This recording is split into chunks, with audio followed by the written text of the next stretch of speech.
Okay, moja mbili tatu, tuko katika kuhakikisha sauti inakaa vizuri, usikivu ndani ya ukumbi. Kwa hiyo basi tunaomba wote tukae katika hali ya utulivu kulingana na muda wa kitaradadi. Tutakuwa hewani, tutawekea hata ni jinsi gani kutupata hewani. Kwa hiyo karibuni sana.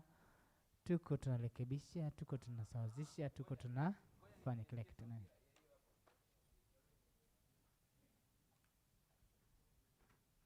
Sauti.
Good morning, everyone, and thank you so much for being here on time. Anytime now, the minister will arrive and we shall start our program. So I thought I should just flag if you need to refill your cup, if you need to grab a bottle of water, if you need to, just get settled before we start the program, then this is the time. And as soon as we are ready to start, I will once again come to this stage. But for now, I thought I should flag because we are slightly about 10 minutes past the time we had thought we would start. So please enjoy yourself. For those coming from outside Tanzania and visiting Tanzania for the first time, make the most of your stay in Dar es Salaam. Karibu sana, and we'll start shortly. Thank you so much.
So good morning once again, and welcome once again. So the only row, the first row is the one that we have reserved for the high guest, and this side for those who will be requiring the sign language. But if you need translation devices, we have a few on the chairs. We're going to have Kiswahili, English, and French. So those who require the devices, probably you want to lift your hand up so that they can be provided to you. But otherwise, as I said, as soon as the minister arrives, he will receive the briefing and then go through the booth and come to join us. And then that will mark the beginning of the program in the venue. So for now, a bit of the housekeeping rules. May I request that we put our mobile phones on vibration, on silence mode. And when we are ready to start the program, there will probably be a need to limit our movements. If you do not know where you want to sit, as I said, the rest of the seating area is for everyone, free seating. Yeah, let's put our mobile phones on silence, limit our movements. There will be a panel discussion later and probably a series of Q&A, but we shall give an order to asking questions so that at least we have that smoothly. The washrooms are right outside. If you step out where people have been taking pictures on the left-hand side, they are where the washrooms are. But we should be starting any moment now. And when we will, we shall just continue and have a floor. In case you have any question, we have the ushers in the room. We have the organizing committee, or you can just, signal me and I'll come to you to see if I can be able to assist with anything. For those who are not wearing their badges like myself, please, during the break time, make sure you have a badge unless you'll not be having access to lunch and other meeting rooms as the day goes on. So please, we've just allowed everyone in now so that at least we can have the program start. But as soon as, we've started, make sure you collect your badge. If there's any question, I'm happy to take, but otherwise, please let's continue to chit-chat here and there. And then when we're ready to start, I'll let you know. Thank you so much.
So I'm happy to say that the minister will be making his way to the venue any minute now.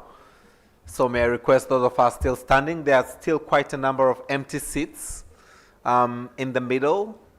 If you have missed your chair, so kindly take your seat. And as soon as they arrive, we shall commence our program.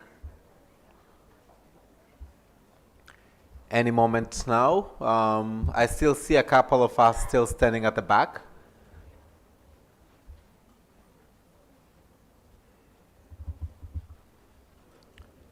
Their seats.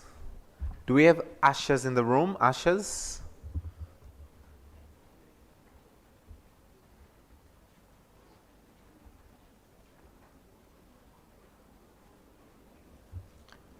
We have, yeah, please come this side. There are chairs. There are lots of chairs this side.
And as they come in, can we clap our hands? Thank you so much.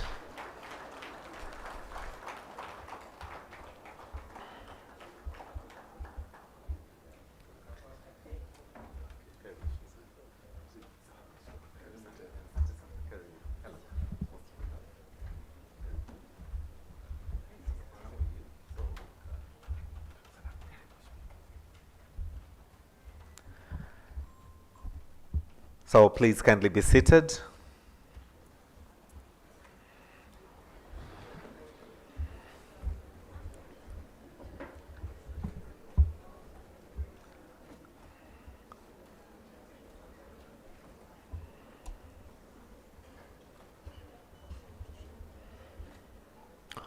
Honorable Nape Nnauye, Minister of Information, Communication and Information Technology of Tanzania, and Honorable Dr. Chris Barumusi, Minister from the Ministry of ICT and National Guidance of Uganda. Totally delighted to have you with us this morning. I would also like to recognize on the stage the presence of Honorable Neema Lugangira, the Member of Parliament, but also the Chair of the African Parliamentary Network on Internet Governance. A round of applause. We have on the stage the Permanent Secretary from the Ministry of Information, Communication and Information Technology of Tanzania, Mr. Celestine Kakele. And we have a representative from UNESCO who is representing Mr. Michael Toto, who is the head of office and representative to Tanzania. Yes, so we have on the team, Honorable Minister, we have more than 40 countries participating on this very special event. And I would like at this juncture to say on behalf of Tanzania, I'm sure Honorable Neema will come right now to give us our opening remark. But on behalf of Tanzania, I would like to say, especially for those visiting Tanzania for the first time, Karibuni sana, most welcome. Bienvenue. And we look so much forward to hosting you very well here in Tanzania. As we start the program, I will come after Neema's note to give a bit of highlight about this information. But for now, let's put our hands together as Neema comes for a keynote address. Karibu sana, Honorable Neema Lugangira. Karibu sana.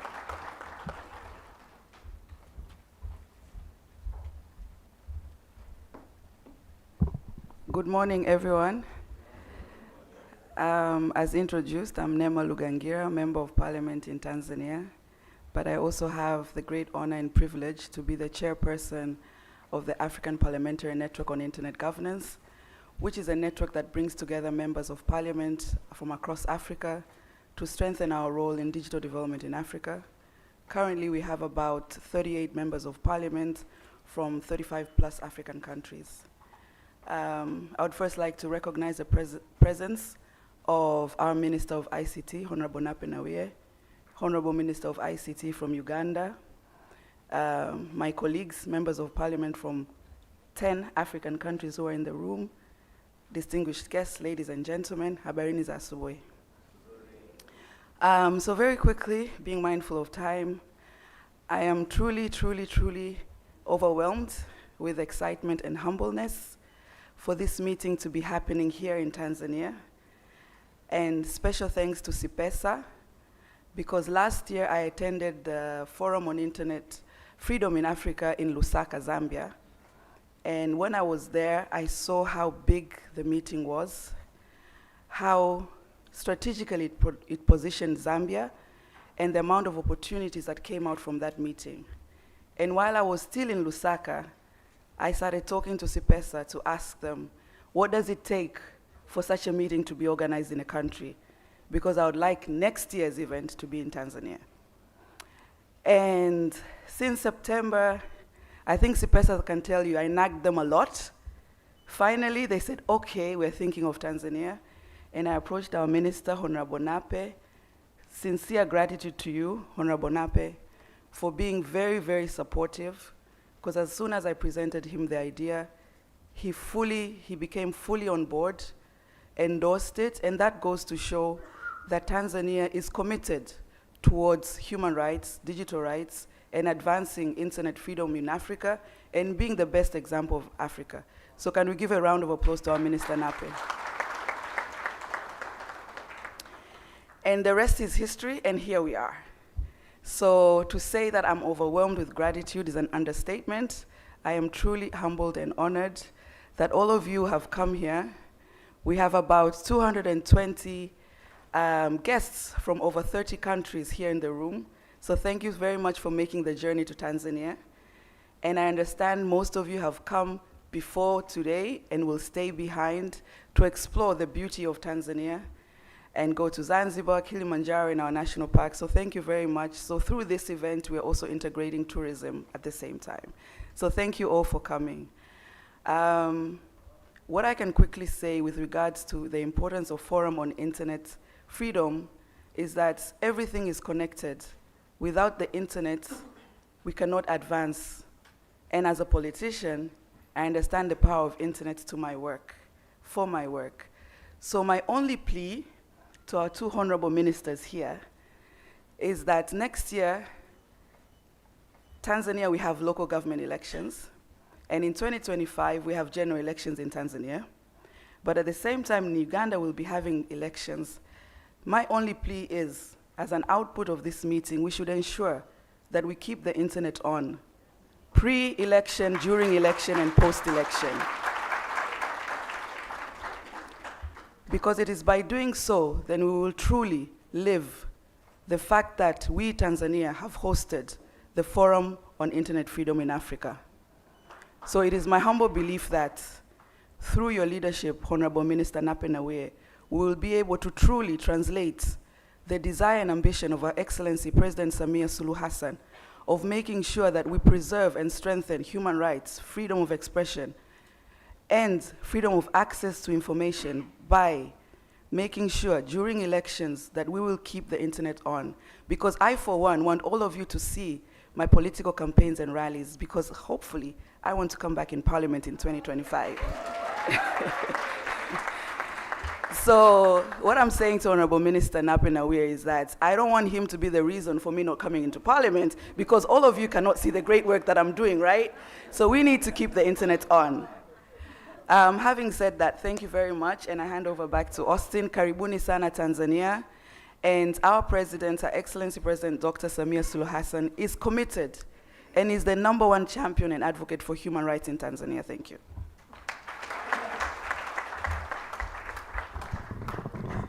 Thank you very much, Nima, for that very warm welcome, especially to our guests to Tanzania, and again, for pushing that this happens in Tanzania. Thank you very much. Can we put another round of applause? So next on the line, we have CIPESA Executive Director, Dr. Wairagala Wakabi, to also mark his remarks. Can we put our hands together for this fantastic gentleman as he comes to the podium?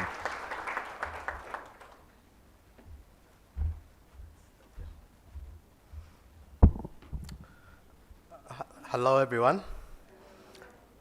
We welcome you to this occasion. Thank you very much for being here. First of all, I would like to thank the Ministry of Information and ICT of Tanzania and the Tanzanian government for partnering with us on this Forum on Internet Freedom in Africa. It is 10 years since this forum started, and it's a big occasion for us that we are here in Tanzania today. So I want us to first give a hand to Tanzanian government for partnering with us on this occasion. I also recognize the Minister of ICT from Uganda, Honorable Chris Baryomunsi. It is gratifying that you spared the time to travel from Kampala. I know that you have other engagements, but you are able to spare the time to come and be here with us.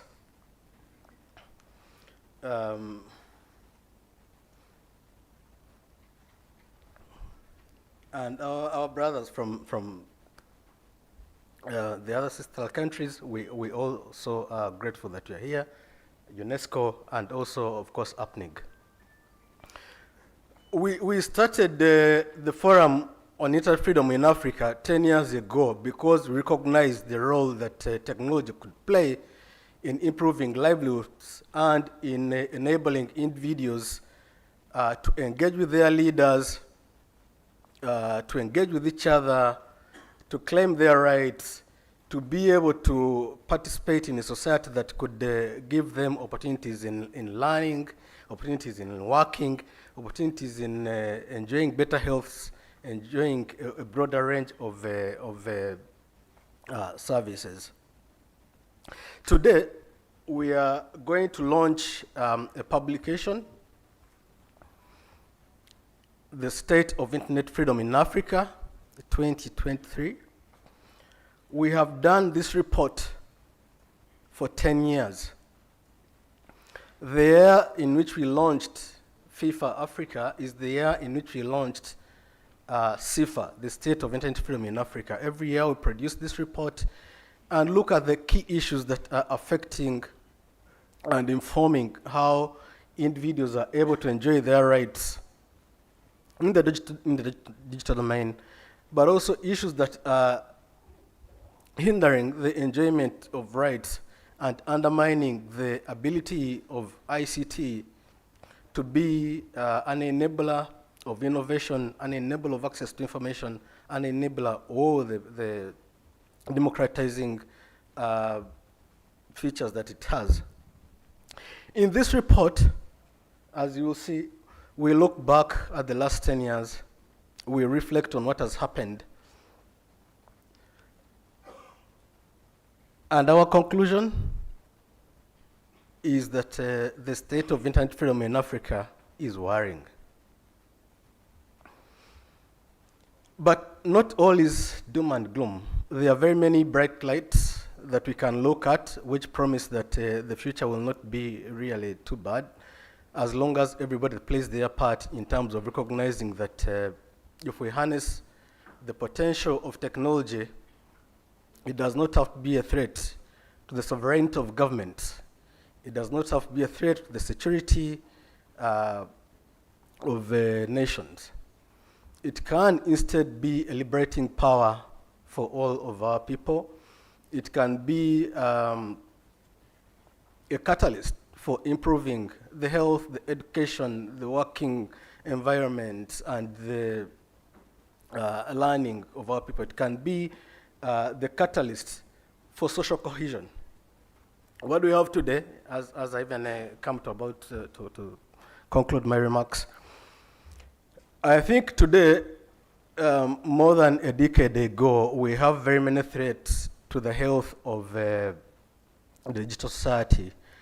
Those threats emanate both from government, but also from non-government actors. They include laws that undermine what individuals may be able to do legitimately on online platforms, but they also include elements like disinformation and hate speech, many of which are perpetrated by individuals. So we find ourselves at a very delicate time where we should be able to both ramp up the digitalization efforts so that they benefit everyone, including communities that are often not included in technological programs because of by virtue of where they live, by virtue of the education they have, the language they speak, the ID they have or don't have. And being able to enable individuals to use this technology to express themselves within the legitimate limits of the law, individuals to innovate, individuals to associate and connect with others with whom they share common interests. My final remark here is that a few years ago, it may not have been possible for us to be standing where we are standing today, discussing the issues that we are discussing today. There have been a lot of shifts in terms of how many individuals look at the potential and opportunities that are offered by digital technologies, that are offered by the internet, if we allow every individual and community and groups to use it freely within the limits of the law. So it is a very big opportunity for us here, and we are therefore really grateful that we are in this meeting. We hope that we have a very, very, very good deliberations over the next 2 years. And once again, I would like to thank the government and everybody who is here. Thank you very much.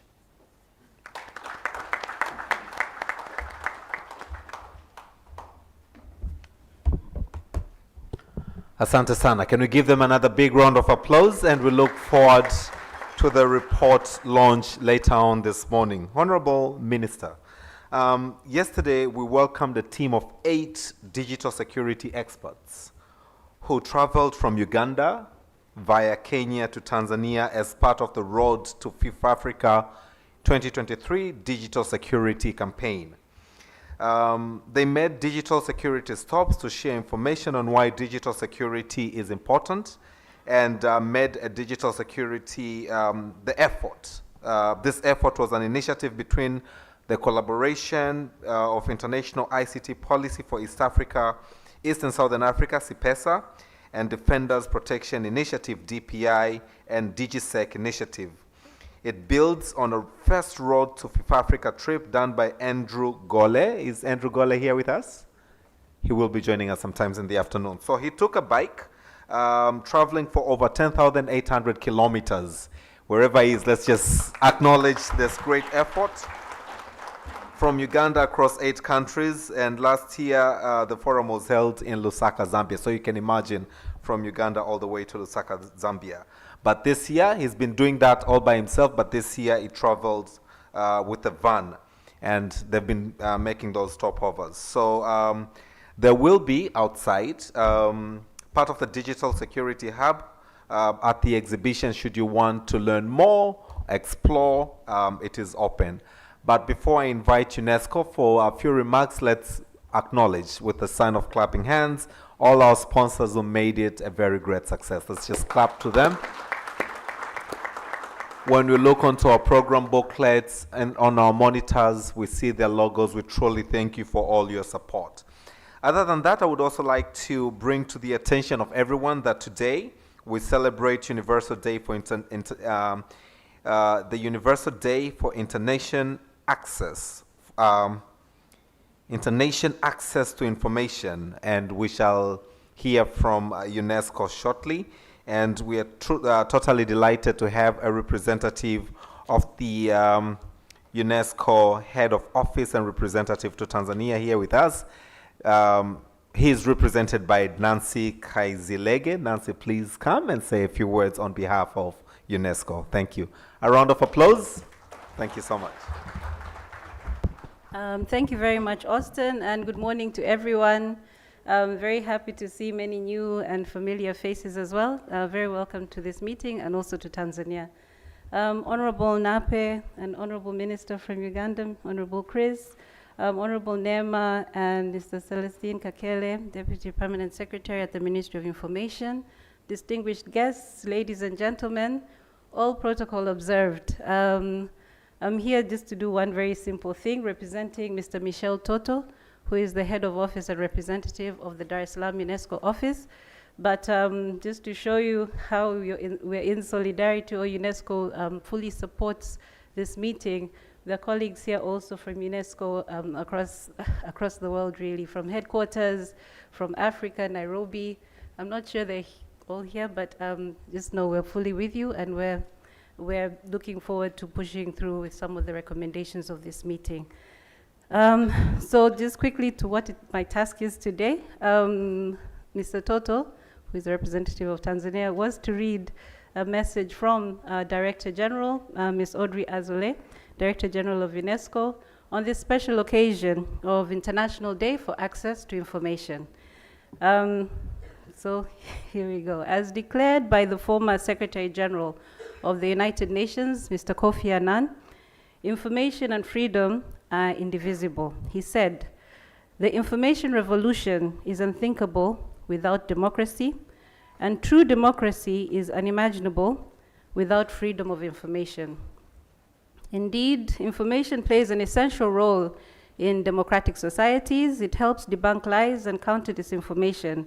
It undermines hate speech and encourages intercultural understanding. It helps combat extremism, promote informed decision-making, and enhances transparency and accountability. However, for information to play such an instrumental role, all people must have equal access to it, and countries must adopt constitutional, statutory, and political guarantees to make this possible. According to our current figures, just over 2/3 of United Nations member states have done so. So for this reason, UNESCO works to promote and protect access to information as a fundamental human right and as an essential step towards the attainment of the Sustainable Development Goals. As part of these efforts, the United Nations General Assembly proclaimed 28th of September, as it is today, as the International Day for Universal Access to Information, recognizing its role in development, democracy, and equality. This International Day focuses on the challenges and opportunities of accessing information, including the role played by the internet in this process. Digital technologies shape the way we communicate and access information globally. Yet in Africa, for example, only 40% of people use the internet, compared to 66% globally. So we must therefore not only accelerate and enhance efforts to make the internet accessible, we must work to ensure that all individuals are able to seek, receive, and relay information and engage in democratic processes. This means offering content that is diverse and available in multiple languages. It also means fostering skills such as media and information literacy, so individuals can critically and effectively engage with content, another significant challenge in this digital age. So today's societies need inclusive access to information to build just, peaceful, and sustainable futures. UNESCO therefore calls on countries around the world to embrace information as a global public good.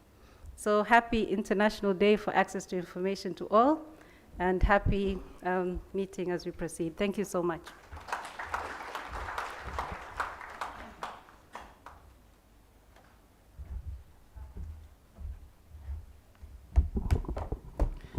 Asante sana Nancy, representing Michael Toto from UNESCO. Honorable Minister, I now have the pleasure to invite my brother, the Deputy Permanent Secretary in the Ministry of Information, Communication and Information Technology, Mr. Celestin Kakele, to do an introductory remarks, and then later on welcome you, Honorable Minister, for your remark. Can we put our hands together for Celestin? Karibu sana. Jambo. Habari asubuhi. A very good morning to you all. Bonjour à tous. Is there anyone from DRC? Mbote. Oh, nasepeli. Honorable Minister and our guest of honor, I've been tasked to perform 3 simple tasks. One is simply to recognize and introduce key dignitaries and other members of this gracious audience who have decided to honor the call of attending this forum by the organizers. The second task will simply to acknowledge and appreciate individuals and associations who have played an instrumental role in making this forum a reality. Lastly, Honorable Minister, I'll invite you to come to the podium to address the audience. Honorable Minister, with you, this forum has been attended by a number of dignitaries from Tanzania and abroad, whom, with your permission, Honorable Minister, I would like to recognize their presence. Let me start by recognizing the presence of Honorable Dr. Chris Baliomunsi, the Minister of ICT and National Guidance from the Republic of Uganda.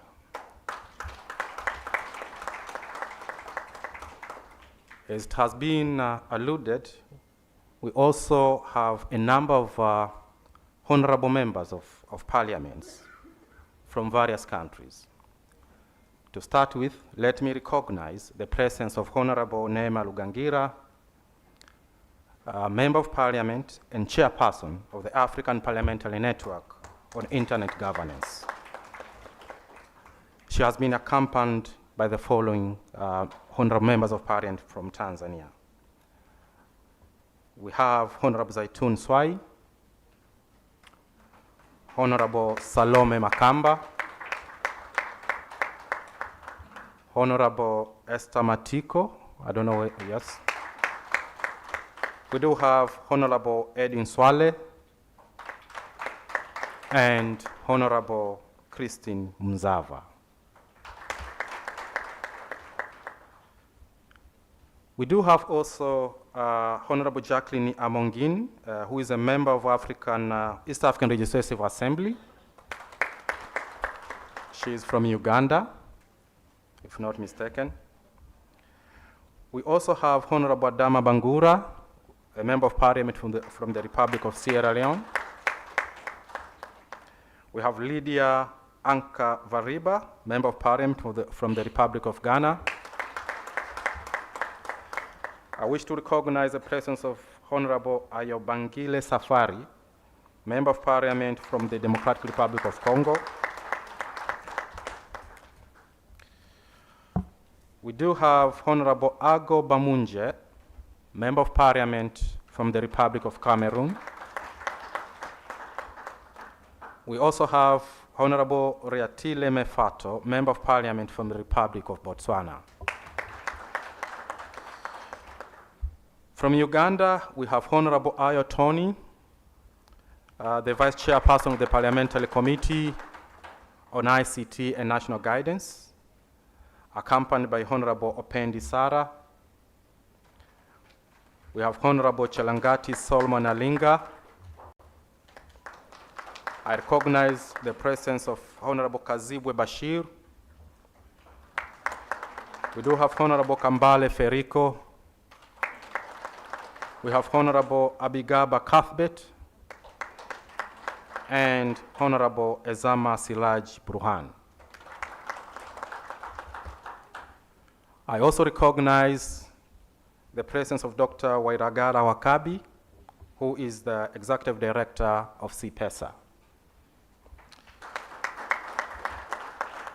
I also wish to recognize the presence of Madame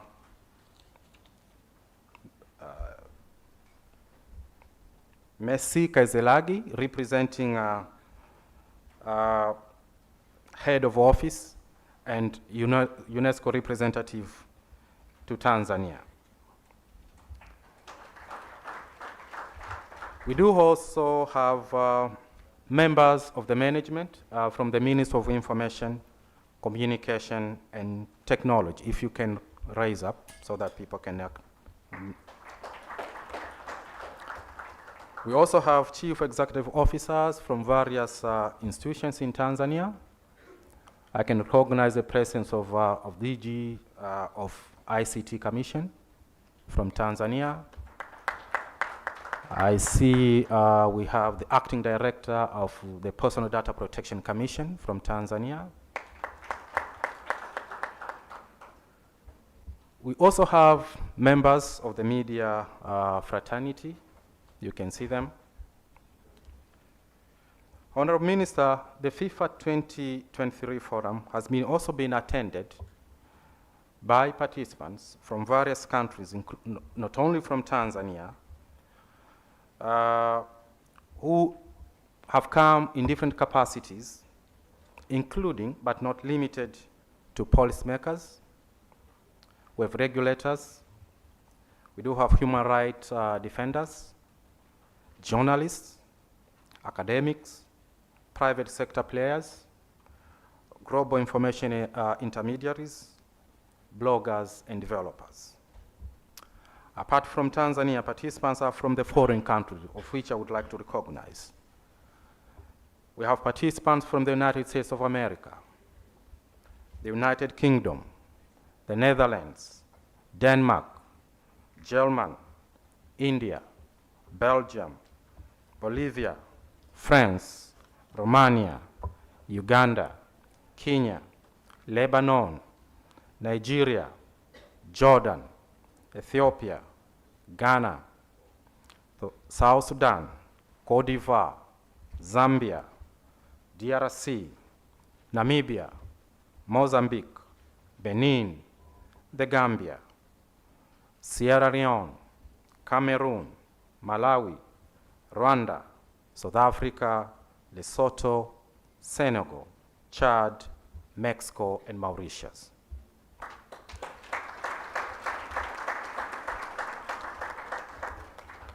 Honorable Minister, on my second task, I am compelled to start by thanking you for accepting the request from CPESA for Tanzania to host this forum.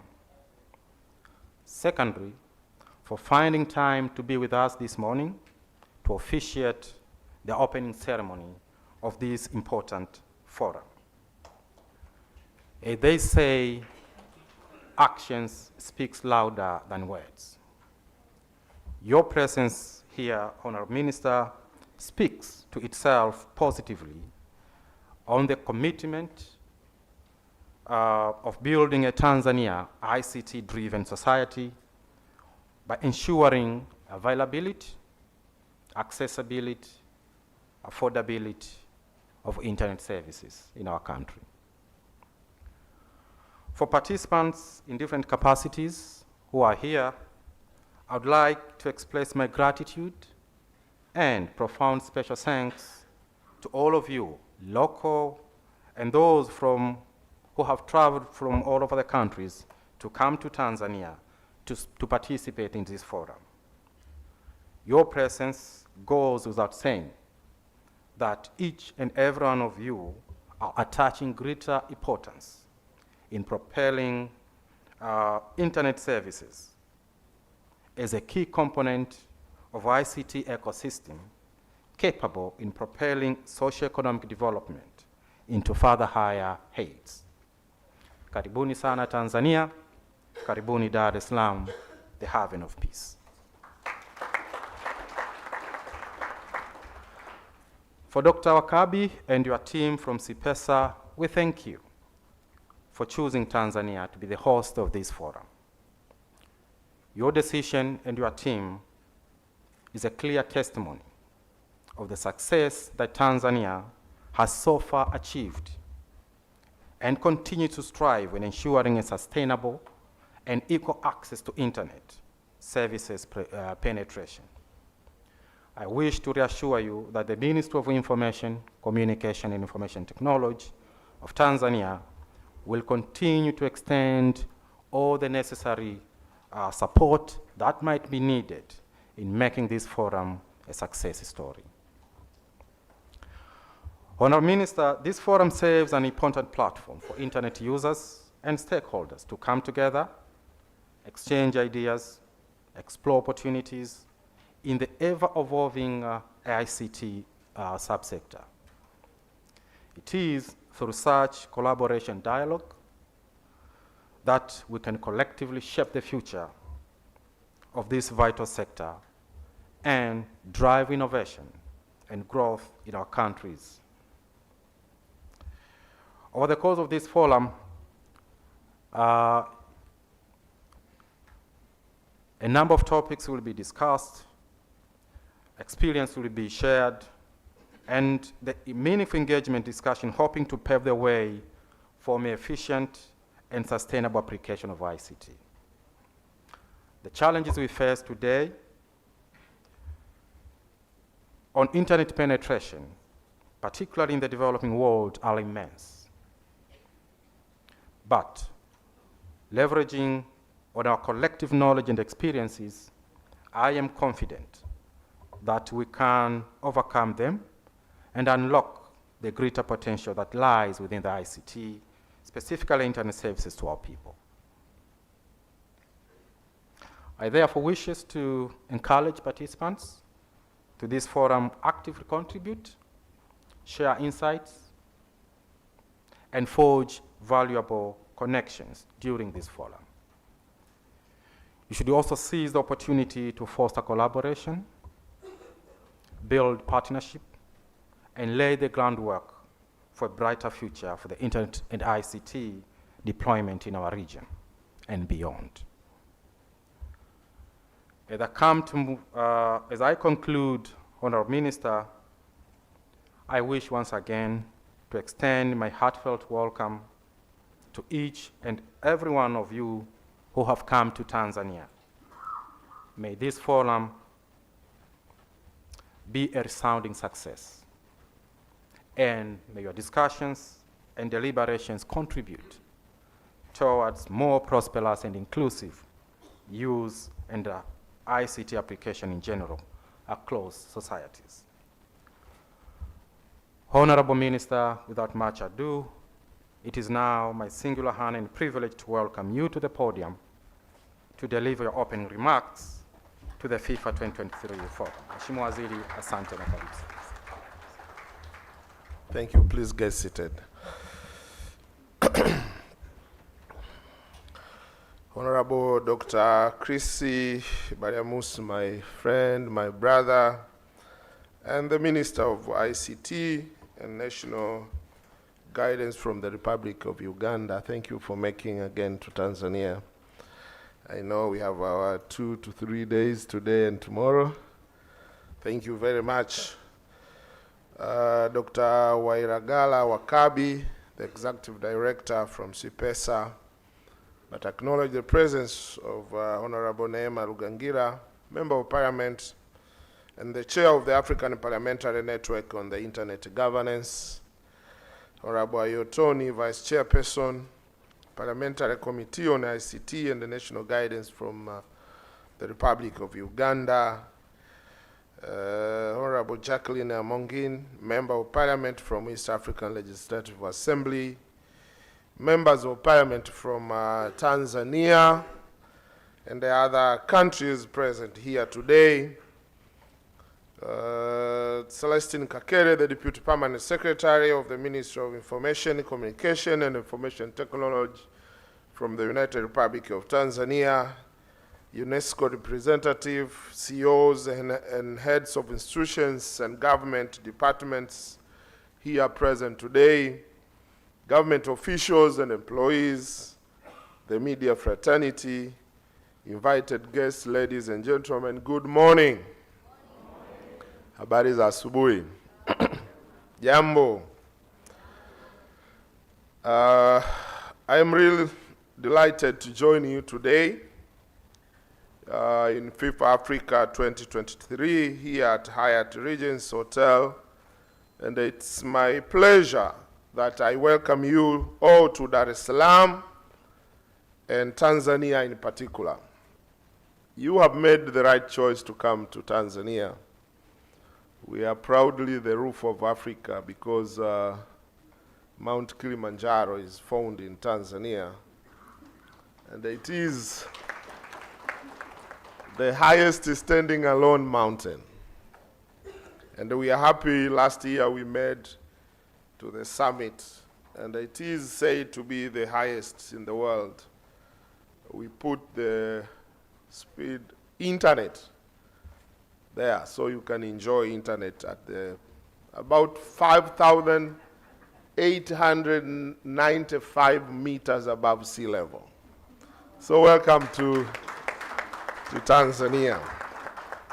Together with the Kilimanjaro, we have so many tourist attractions. And please take time to enjoy yourself. For those who their visas will be expiring soon, I'll be ready to help you. And here I mean all visas, the country visas, but the family visas too. We are grateful for the long-standing partnership with the African countries and look forward to finding more ways to work with the policymakers in the region, strengthen Africa's role in the global information society. There is a vibrant internet ecosystem here in Africa. Businesses are going online and finding new ways to markets. Our citizens are learning online and connecting in ways never before possible. It's like watching a football or basketball match that Africa once was a spectator to global internet development, watching from the fringes. Clearly, this is no longer true. Africa now sits at the forefront of internet expansion on the continent. Africa is positioned to help drive the future of the global internet to the right place. As FIFA Africa 2023, it's our time now to score. My dear colleagues, the internet alone will not set Africa free. As Africans, we need to collaborate in improving digital infrastructure, close the digital divide, and foster resilience and security. As Africans, we need to ask ourselves on how do we harness the benefits of digital technologies while limiting the potential harms to the citizens, enterprises, and indeed governments. How do we ensure digital inclusion of all people in this dynamic environment, and how do we mitigate the risks associated with bridging large numbers of people online, many of them without the digital literacy to defend their rights online? We need to ask ourselves on how do we ensure not only that our countries are using the latest technologies of artificial intelligence or drones or blockchain for developmental purposes, but that there is data justice for those on whom these technologies are being used or from whom their data is being extracted. FIFA Africa 2023 have convened a diversity of stakeholders from various African countries, ranging from government officials, private sector representatives, civil society and media, illustrating the importance of finding common ground to have informed discussions on freedom of internet, which obviously is a result from achievement made by our countries to attain digital inclusion and digital access in Africa. Freedom of internet seeks to preserve and expand the internet as an open, global space for freedom of expression, for organizing and interaction, and for commerce across the whole range of human interests and endeavors. Dear colleagues, by extension, it also includes the free flow of information that allows economies and societies to thrive.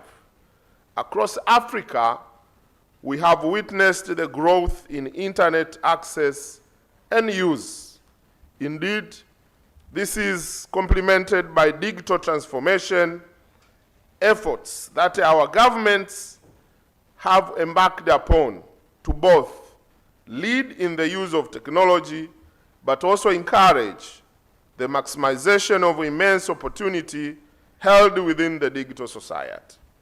However, as we are discussing on achieving freedom of internet, I urge the discussants and the participants to note that internet of freedom should holistically be discussed with the issues of cyberspace, cyber crimes, protection of data, and the confidentiality.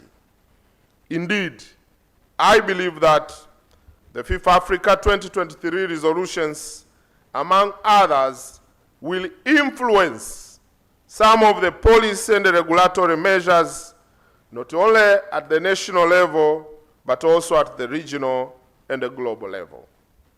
Invited guests, on behalf of the President of the United Republic of Tanzania, Dr. Samia Suluhu Hassan, Tanzania is indeed pleased to partner with International ICT Policy for East and Southern Africa, CIPESA, in hosting this critical platform, where stakeholders can engage in key discussions about the past, the present, and the future of the internet in Africa. It is through these collaborative endeavors that we can collectively address these challenges and work towards a more inclusive, free, and open digital landscape that empowers individuals and societies alike. The engagements at FIFA Africa are stepping stones towards achieving this shared vision. Celebrating today, as it has been said, the International Day of Universal Access to Information, which was proclaimed on 15th October 2019, over the years, and especially under leadership of our beloved President of the United Republic of Tanzania, Her Excellency Dr. Samia Suluhu Hassan, have shown a strong political will and vision of need to drive this country into a transformed knowledge-based society that will make the country to achieve the fourth and upcoming fifth industrial revolution. Tanzania has really taken strides in bolstering access to information in the country. The nation's efforts to balance transparency with privacy and to empower its citizens with knowledge and access exemplify a modern and a progressive approach to governance. And we had Honorable Neema calling for use of internet on the election. Have been doing politics for sometimes, maybe 20 plus years. One of the challenges we are facing as politicians is the turnover of the voters. I really wish, if possible, to use connectivity and the internet for our citizens to vote wherever they are. And this will increase their participation. So I just want to assure Neema that she is going to come back to the parliament because we will.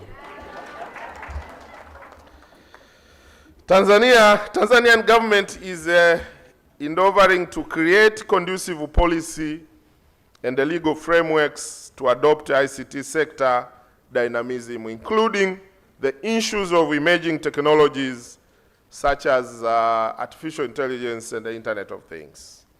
Examples of these include the recent enactment of data protection law, and we have seen the acting commissioner here, ongoing revisions to the law governing media operations, and the proposed amendments to the Electronic and Postal Communication Act of 2010, development of digital economy strategy framework of 2023, and the ongoing review to have in place the National ICT Policy of 2013, which are all pivot steps towards fostering a more inclusive and dynamic digital landscapes. These reforms aim to strike a balance between regulating online content and safeguarding the fundamental rights of privacy and access to information. I don't know where do we draw the line. On one hand, we want to balance. But on the other hand, we want to safeguard the privacy, the rights, but also the rights to access those informations. Dear colleagues, the government of Tanzania, through the Ministry of Information, Communication and Information Technology, has made paramount investment to ensure the digital inclusion is achieved. As of June 2023, percentage of the Tanzanian population covered by 3G mobile broadband network was 77%. 65% was covered by 4G, and over 34 million of the population. We have a population of 61 million. Now 34 have access to internet, which maybe is 55%. Efforts are ongoing under the 5-year Digital Tanzania project. Recently, the government of Tanzania signed an agreement to provide subsidy worth 275.5 billion Tanzanian shillings with the telecom companies to ensure the availability of communication services, especially in rural, underserved areas where 758 towers will be built in 713 wards and boosting the capacity of 304 communication towers from 2G to 3G, 4G, and then to even 5G.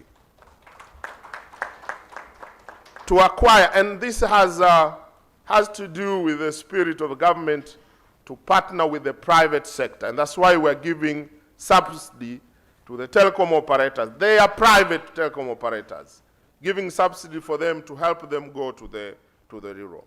To acquire the global connectivity, Dr. Samia Suluhu Hassan just last month launched the arrival of a new 45,000 kilometer to Africa subsea cable, which interconnects Europe eastwards via Egypt, Asia via Saudi Arabia, and Africa.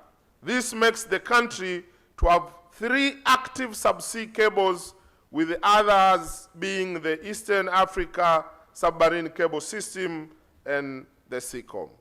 Dear colleague, the Ministry of Information, Communication, and Information Technology, as a co-host, we are committed to work with the CPESA, in particular to ensure that the resolutions resulted from this 2-day event are implemented towards enhancing access to information as a fundamental component of our digitalization efforts. We look forward to engaging with you, sharing further on these and many more significant developments in Tanzania, which are set to enrich the discussions and deliberations here at FIFA Africa. Let us all, through this forum, bring about an open, trusted internet that will lead to greater connection, communication, collaboration, creativity, and commerce all across Africa and across the rest of the world. We look forward to the invaluable insights that will be shared about the evolving landscape of digital access and the use not only in Tanzania, but also the rest of Africa and indeed beyond. I would like to take this opportunity to give special thanks to Honorable Neema for making this happen. Thank you very much, Neema. Basi Pesa, thank you for trusting us and conveying this forum in Tanzania. We wish to host it again next year if you wish. We are more than ready to continue hosting you here. And the people of Tanzania are lovely. I hope you meet the smiling faces in the streets. They will take you to Nyamachoma and places in Dar es Salaam, in Zanzibar, and to our beaches.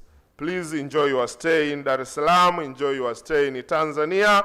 On behalf of the government of Tanzania and the people of Tanzania, I'm now happy to declare that the internet needs us all as Africans as much as Africans needs the internet.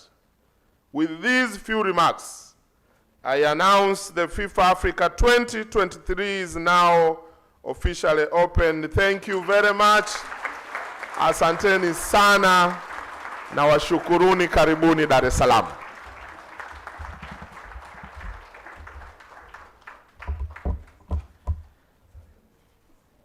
Thank you very much, Honorable Nape, our Minister for Information, Communication, and Information Technology of Tanzania.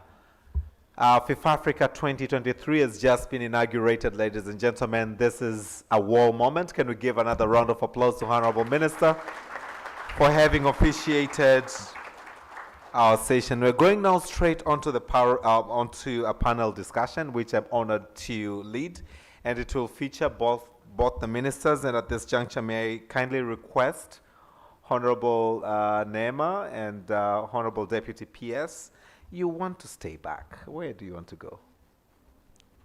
And as the exit, can I also bring to the stage Felicia Antonio is campaign manager for Access Now. Can we put our hands together for her?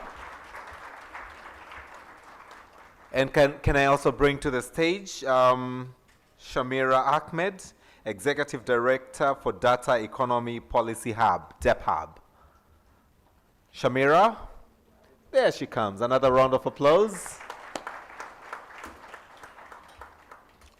So this is going to take about an hour, and we're going to deep dive onto why basically this is happening and why we are here. So to start, I will start with Honorable, you still want to get up? John Bosco from UNESCO. Yes. John Bosco? Is John Bosco here? He's coming. Thank you, John Bosco. Okay, thank you, Nancy. Can we put our hands together for Nancy? John Bosco, please come. So quickly, I will, because we've not had the opportunity to have a word from Honorable Dr. Chris Bariu Monsi from the Ministry of ICT and National Guidance of Uganda, I would like to start with you, Honorable Minister, to basically, and this is across all my panelists, to tell us what is the value of access to information in online spaces? What is the value of online access? What is the value of online access of information in online spaces? As, again, those who've not had the opportunity to speak, probably you would start by introducing yourselves. But Honorable Minister, to start with you, maybe you can tell us from the ministry's perspective, what role does your ministry play in promoting online access to information?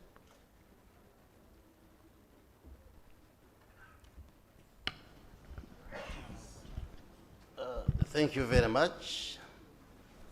Once again, my name is Chris Baryomunsi. I'm the Minister for ICT and the National Guidance in Uganda, and also a Member of Parliament. And I'm very happy to be here. And thank you all for participating in this very important discussion. And thank you very much, Honorable Minister, for opening this important conversation. One, today we speak of the fourth industrial revolution going into the fifth. That means that we have had the first, the second, the third, and now fourth. And in the fourth industrial revolution, we are speaking of technology. and the digitization of whatever we do. Now, what we notice is that we in Africa have basically lagged behind in all these previous revolutions, and we try to catch up. And we've resolved as African leaders that we want to be part and parcel of this digital revolution without running to catch up with the rest, but being with the rest. And where we are now, technology is what is facilitating and driving socio-economic transformation. And we cannot run away from it. Whether you speak of transformation in the area of healthcare, education, business, agriculture, name it. Now, ICT and the technology advancements are central to all these disciplines. And therefore, Uganda, like the rest of the countries, have to embrace technology and be part of this digital journey. So when you talk of access to information, online communication, we say the future is digital. We cannot hide and run away from digitization. And therefore, it's very important that all of us gather around this conversation and see what we need to do to embrace and integrate the technology in all that we do. When you look at the African map, there's a map of Africa. It is shaped as a question mark, with Madagascar as a dot. That means the continent is posing a question to all of us, especially when we discuss internet, access to internet, affordability of internet, internet freedom, and all these issues. And we are gathered here as ministers, as members of parliament, as technocrats, as civil society actors. So the continent is posing that question. And that's why I have flown from Kampala to be here to join the rest of you to see how we can put our heads together to be part of this digital revolution. Thank you, Honorable Minister. But as you conclude, before I take the mic, pass the mic on to Honorable Nape, I would still wish from your very good explanation to learn from you. What are some of the successful initiatives that your ministry has put in place in terms of enhancing transparency and accessibility of public information? Some one or two examples that you could highlight. Very many. First of all, we have many legislations, including the Access to Information Act and others, that have enabled us to create an environment where citizens of our country have access and enjoy access to information in all forms. We, for instance, have also expanded the media space to put in place many radio stations, over 300, many television stations, the print media, of course with the social media now. The citizens have access to information from various corners, courtesy of the legislations and policies that we have put in place. We are a landlocked country, and we get our internet cable from the Indian Ocean through Kenya, but tomorrow, together with my colleague here, we shall be signing a memorandum of understanding where we have connected the Uganda internet cable with the Tanzania network. Yes, and we continue to lay the national backbone infrastructure. We are now like 60–70% of the country, and we hope in the next 2 years we shall have covered the whole country corner to corner to address the issue of connectivity, so that from different corners of the country, people can use internet. That is going to fundamentally address the penetration of internet, accessibility, and then Ugandans can do education, business, and all these interventions from wherever they are using internet and connectivity. I know we are pressured by time, but I could go on and go on. Thank you very much. Truly appreciated. Thank you so much, Honorable. Can we put our hands together for Honorable Minister Chris, Dr. Chris? Honorable Nape, your being here with us this morning is truly a commendable gesture that you and the ministry is spearheading. As Minister Dr. Chris said, the fifth industrial revolution. It really shows the commitment also of the sixth regime on power at the moment. I would also like to understand, I know you've highlighted a few on your speech, but how has the ministry, your ministry, Honorable Nape, demonstrated the importance of access to information? That is one, but also not only demonstrated the access to information, but again, if you also would wish to add promoting and facilitating access to information to the citizen of Tanzania. Oh, thank you very much. Asante sana. Maybe to start with, in Tanzania, access to information is a constitutional right. And this is important to build a foundation. It is a constitutional right. It is stipulated in our constitution. And we all know well that the constitution is the supremacy law of this land. So if it is stipulated in the constitution, then all other laws have to abide to that. This is the first important step on making sure that we have access to information. And to us, access to information is not only a basic human right that is stated in the Constitution, but we regard access to information as an important tool for promoting rule of law and ensuring other rights as well. Because, you know, we have so many human rights, but to us, access to information is the key to other rights. The rule of law, good governance, but it has to do with other human rights. And with our constitution, maybe it's better I quote it.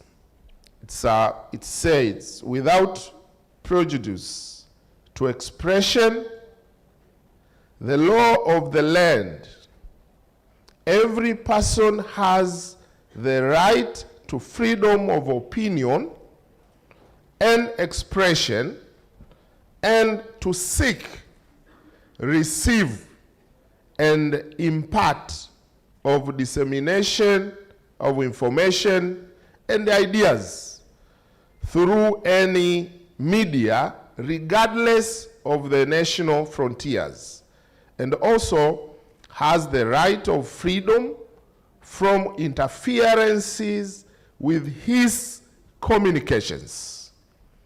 So this is well started in the Constitution. But as a ministry, we translated this Constitution into laws, into several acts.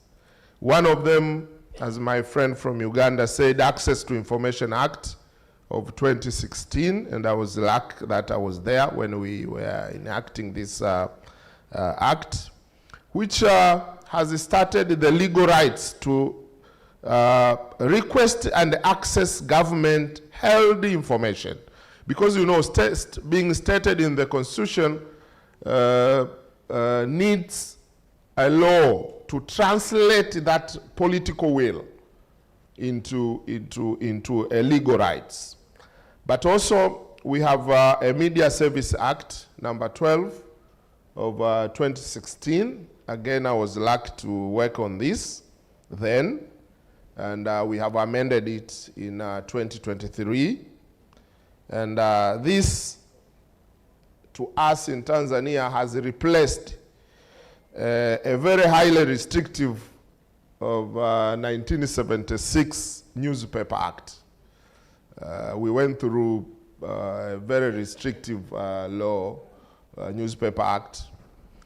We changed it, we amended it. And this one now has made the media industry up to date in line with the international laws and best practices. It gives freedom to collecting, processing, editing, and publishing information. By doing that, then you are giving access to information to the citizen. Apart from the state's legislations, we also cooperate with other stakeholders, and I'm happy to see UNESCO here. We are doing very well with them to enhance access to information to the public. And recently, UNESCO, we have signed with UNESCO 5-year capacity cooperation strategy, 2022-2027, aiming at addressing the challenges related to communication and information. So one is to have the legal framework in place, and this is very important, to show the political will of the government, political will of the leaders, and as you mentioned, the Sixth Faith government and the leadership of Dr. Samia, making it in the Constitution, putting it in our policies, translating it in our other laws of the land, and also, making sure we are enforcing these laws that we enacted. I think that's enough. Thank you very much, Honorable Nape. It is truly enough. You've spoken of pertinent issues, internet access and flow of information being a fundamental right. And allow me just to follow up a question, but this won't be to you, but to Felicia Antonia from Access Now, who is, Access Now.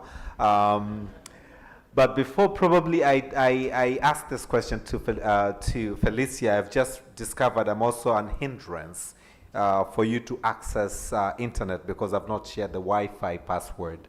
And I understand many of us are coming from outside Tanzania and somehow you would want to connect.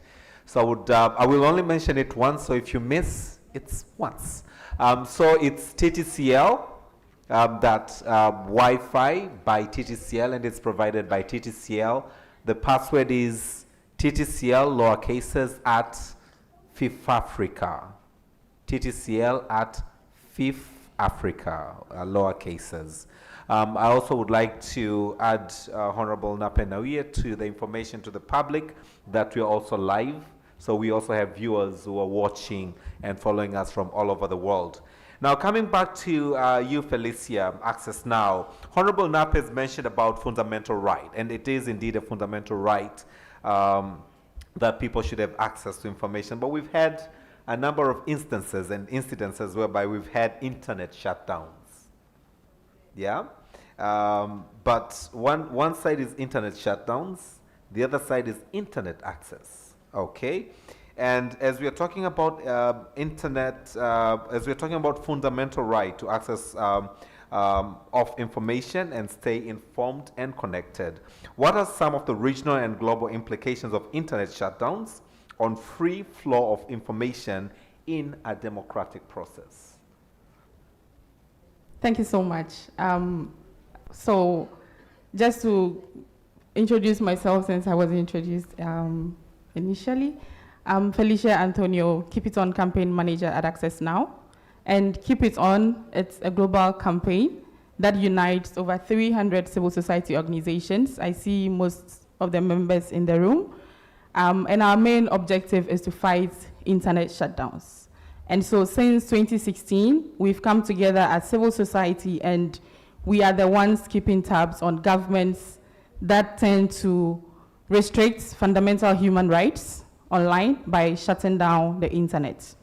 So as you've rightly said, we have internet shutdowns on one side and then internet access on the other hand. And for us, we hold authorities accountable to ensure that people have access to free flow of information and also are able to freely express themselves. And from the opening, we've heard from honorable ministers highlighting the importance of human rights and rights that are enshrined in constitutions.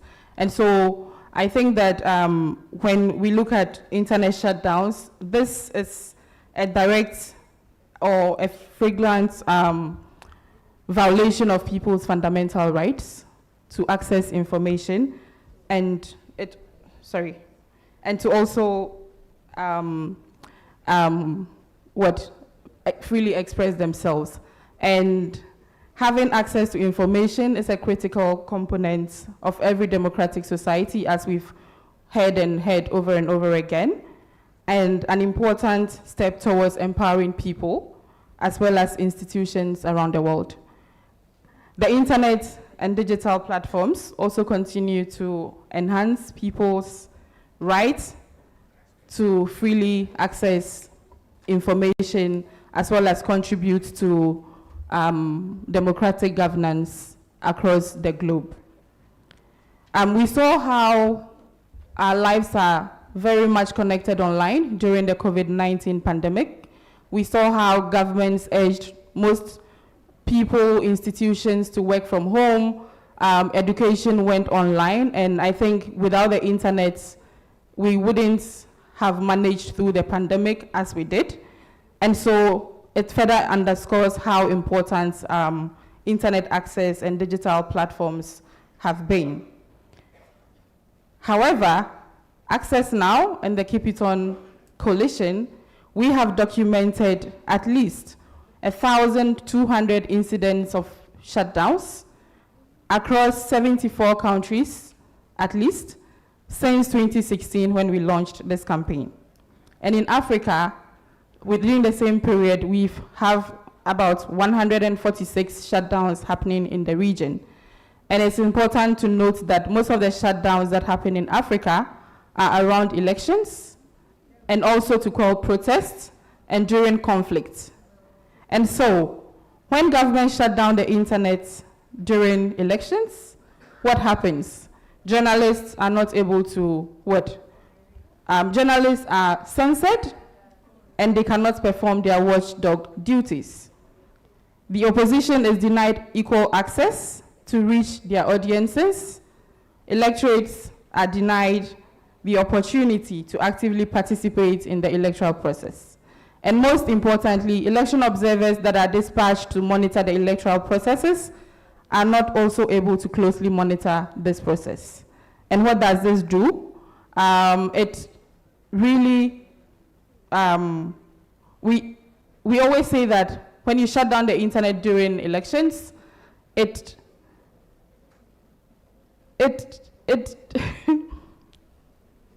tampers with the credibility and outcome of the election results, because what exactly are you hiding? Why don't you want the world to see what is happening in your country around elections? And why are you denying people access to information? And so, since we are promoting or pushing for democracy across the region and across the globe, I think that internet shutdowns directly interfere with democratic principles.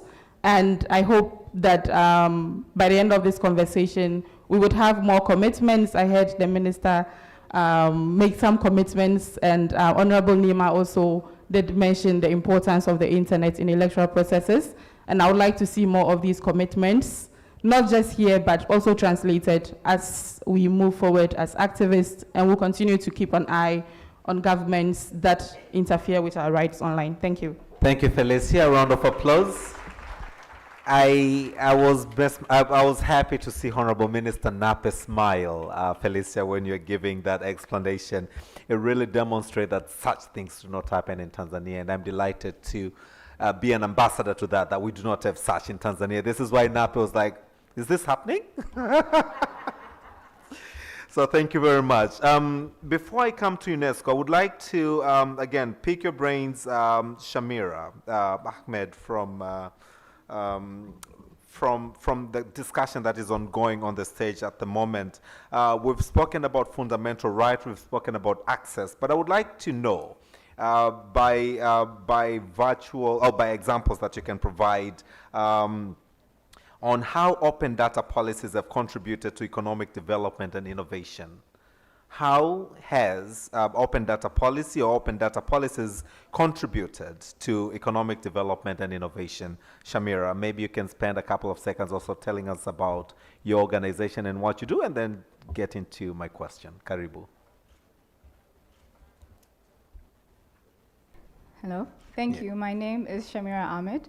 I am the Executive Director and founder of the Data Economy Policy Hub, the DEP Hub, and we are the first independent think tank that's founded by an indigenous African woman in South Africa. At the DEP Hub, we focus on transnational AI governance, data economy policy, and sustainable digital transformation. I'm also one of the key co-authors of the African Union Data Policy Framework.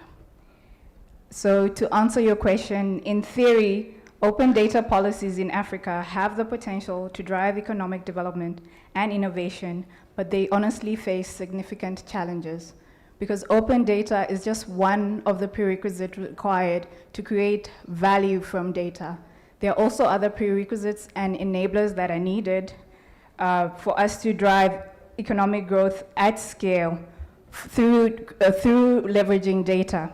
And these include robust data governance, interoperable data ecosystems, high-quality machine-readable data, critical network infrastructure, meaningful connectivity, and human capital, to name a few, in order to balance safeguarding digital rights and spurring innovation in the data economy. So we honestly have a weak state of open data in Africa. Many African countries face challenges that include the lack of data. We have vast amount of data deserts in Africa. We also have limited data infrastructure, such as energy and internet access, as other speakers have mentioned. We also have low data quality and the digital divide and fragmented data sources, which actually inhibit us leveraging open data at scale to reap the economic and transformational benefits of data for development. But it's not all doom and gloom. We do have pockets of excellence in many countries such as South Africa, Mauritius, Nigeria, and Kenya, in sectors such as the financial services and in agriculture, and overall in industries without smokestacks, but these are small pockets of excellence in middle-income countries, and they're not reflective of low-income countries, which is most of Africa.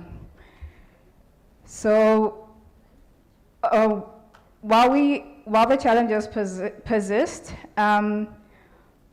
we can have robust open data policies, and when we think about open data for development, we need to also consider other aspects such as data justice and robust data governance, and how we can create value from data as a catalyst for economic growth and innovation in Africa. So we need a forward-looking approach and policy coherence and systems thinking across various mandates and priority areas in order to strengthen the prerequisites and enablers beyond open data for just data value creation, and for us to fully realize the potential of data for Africa's economic development. Thank you. Thank you so much. So it can actually be done, and internet is an enabler. Can we put our hands together for Shamira? Thank you so much. John Bosco Mayiga is a program specialist, freedom of expression and safety of journalists, all the way from Paris, where the UNESCO headquarters are. Can we put our hands together? I'm sure you flew in overnight to be in Tanzania.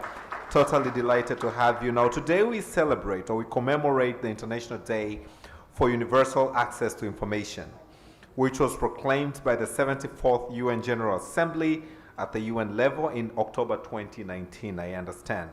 Now, just to understand, John Bosco, since then, what roles have the governments monitored as the governments have ratified?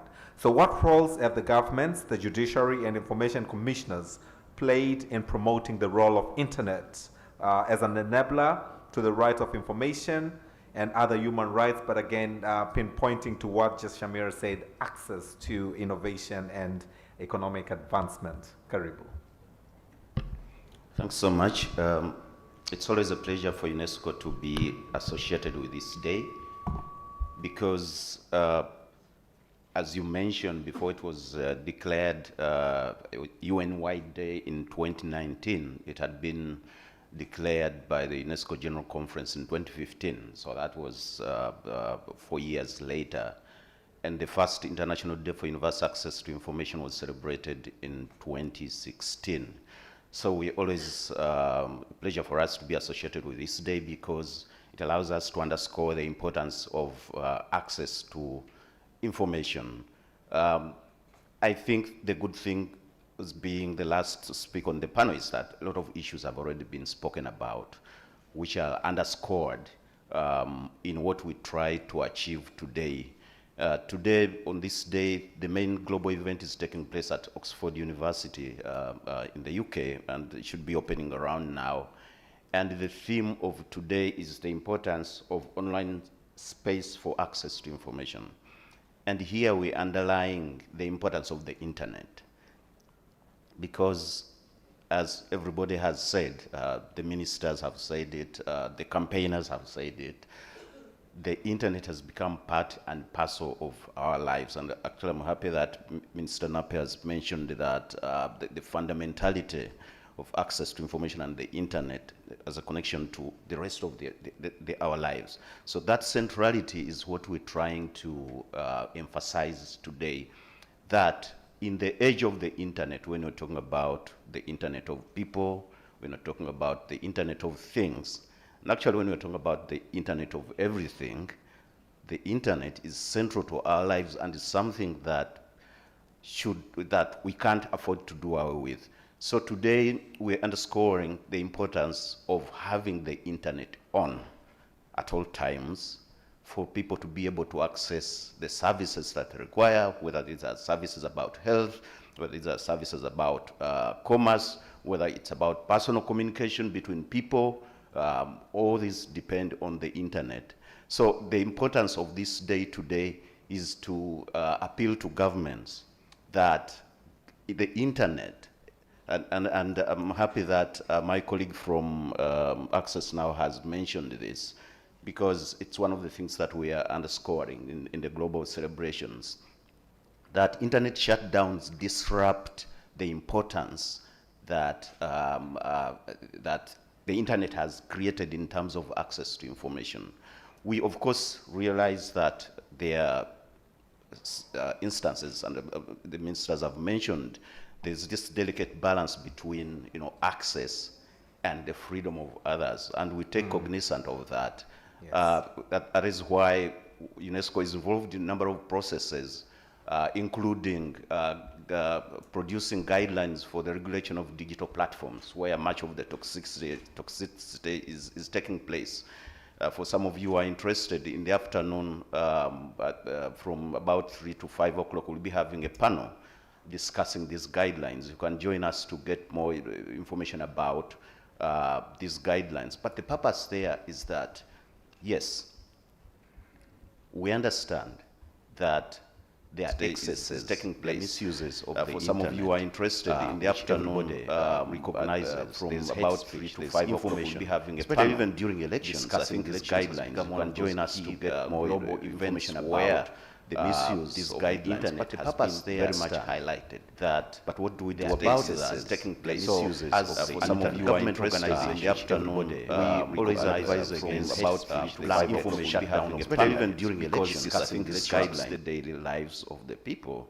If we depend on the internet, if we depend on the internet, if we depend on all the architecture of the internet for access to information, this is part of the way we live now. That might not have been the case 20 years ago, but it's the case now. We must have the internet on, but also to take cognizance of the excesses that might be there. So we always work with member states, and this is what you advised, you asked me about. We work with governments to create dialogue with different stakeholders and to understand under what conditions could some limitations, what we call derogations in human rights speak, could be allowed. Luckily enough, there are international standards that are already in existence. I mean, we don't need to recreate the wheel. The International Covenant on Civil and Political Rights has that famous three-way test, which I guess we're familiar with, the legality, the proportionality, the necessity, that these need to be put into consideration. In regard to hate speech and misinformation, the Rabat Plan of Action has a six-way test, which creates, those grounds that can be derogated in order to deal with excesses on the internet. But the idea of blanket shutdown of internets, we believe that actually violates the fundamental right of access to information. Thank you very much. And in fact, you've also added my second question to you, which was basically I'd wanted to know how UNESCO is collaborating with stakeholders such as my dear sister, Felicia, when it comes to promoting and recognizing the access to information as a fundamental right. I think you've also responded to that. So thank you very much. Honorable Dr. Chris, maybe my final question to you this morning is, how does your ministry address the challenges related to digital divide? We've had Shamira mentioning that, and the aspect of access as well, there are people who do not have access to internet. Not only, access to ICT devices, but to internet, to energy, she mentioned that. Now, I would like to know, the people, especially in remote areas in your country, how does your ministry address the challenges that are related to digital divide and ensure that the citizen in those areas or unreserved areas have access to ICT services and vital information? Thank you very much. The question of digital divide is real. First of all, at a geographical level, we see a divide in terms of the global north and the global south, where Uganda and our countries here in sub-Saharan Africa fall. And we have been having debates locally, but also in international fora, to see that that gap is shrunk or even removed so that we move together. And also at country level, that divide is also there, but our responsibility as government is to make sure that we remove that divide and address issues of equity. Like I said earlier on, we get our internet largely through the national backbone infrastructure, the internet fiber, which we've been laying. And we've covered 60 to 70% of the country so that all corners of the country can have access to connectivity. The divide sometimes also is expressed through issues of gender, when you look at, say, women and men.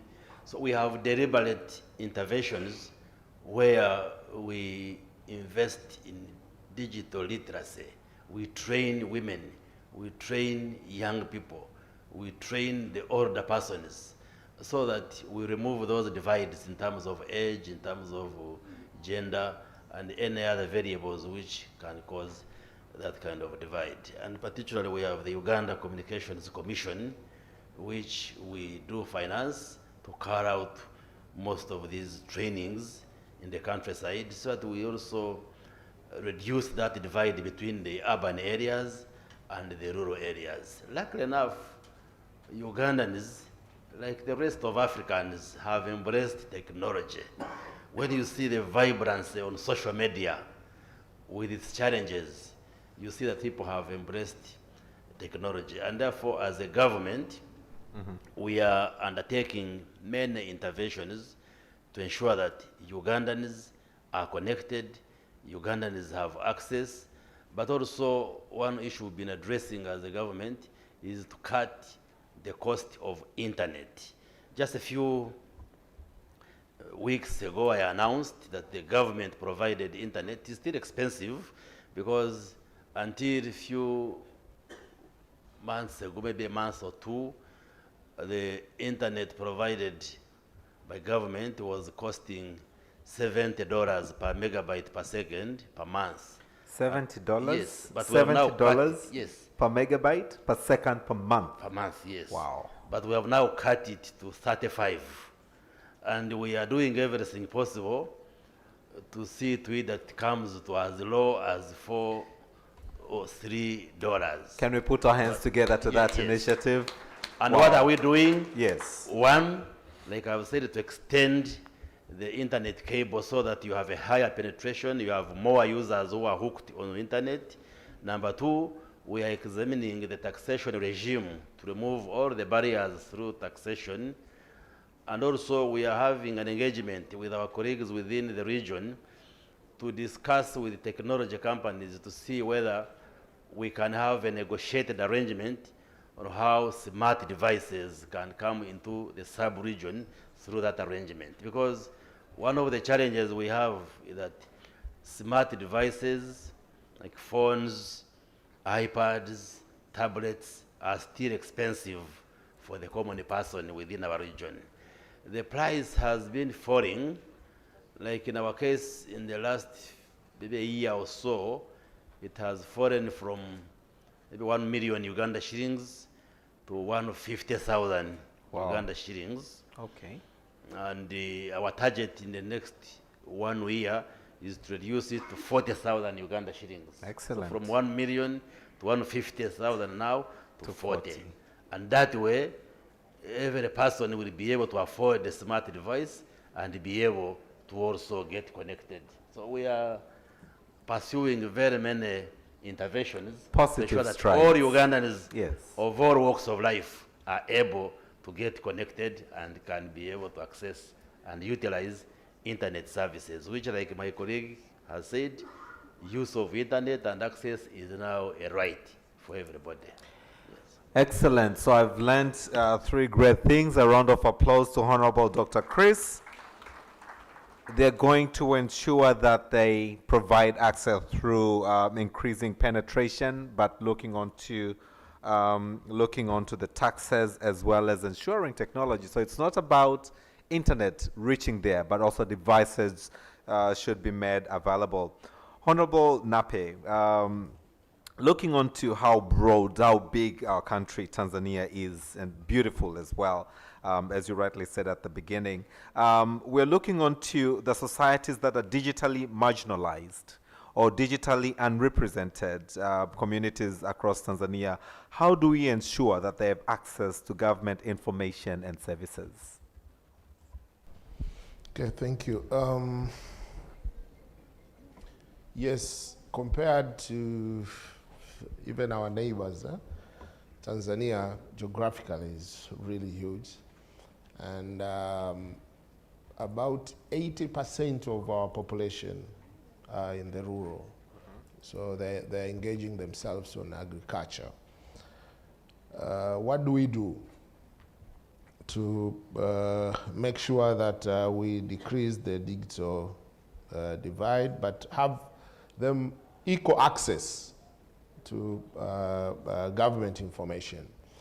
One, as I explained before, to have the legal framework in place, making sure they are protected, their rights, and they can access.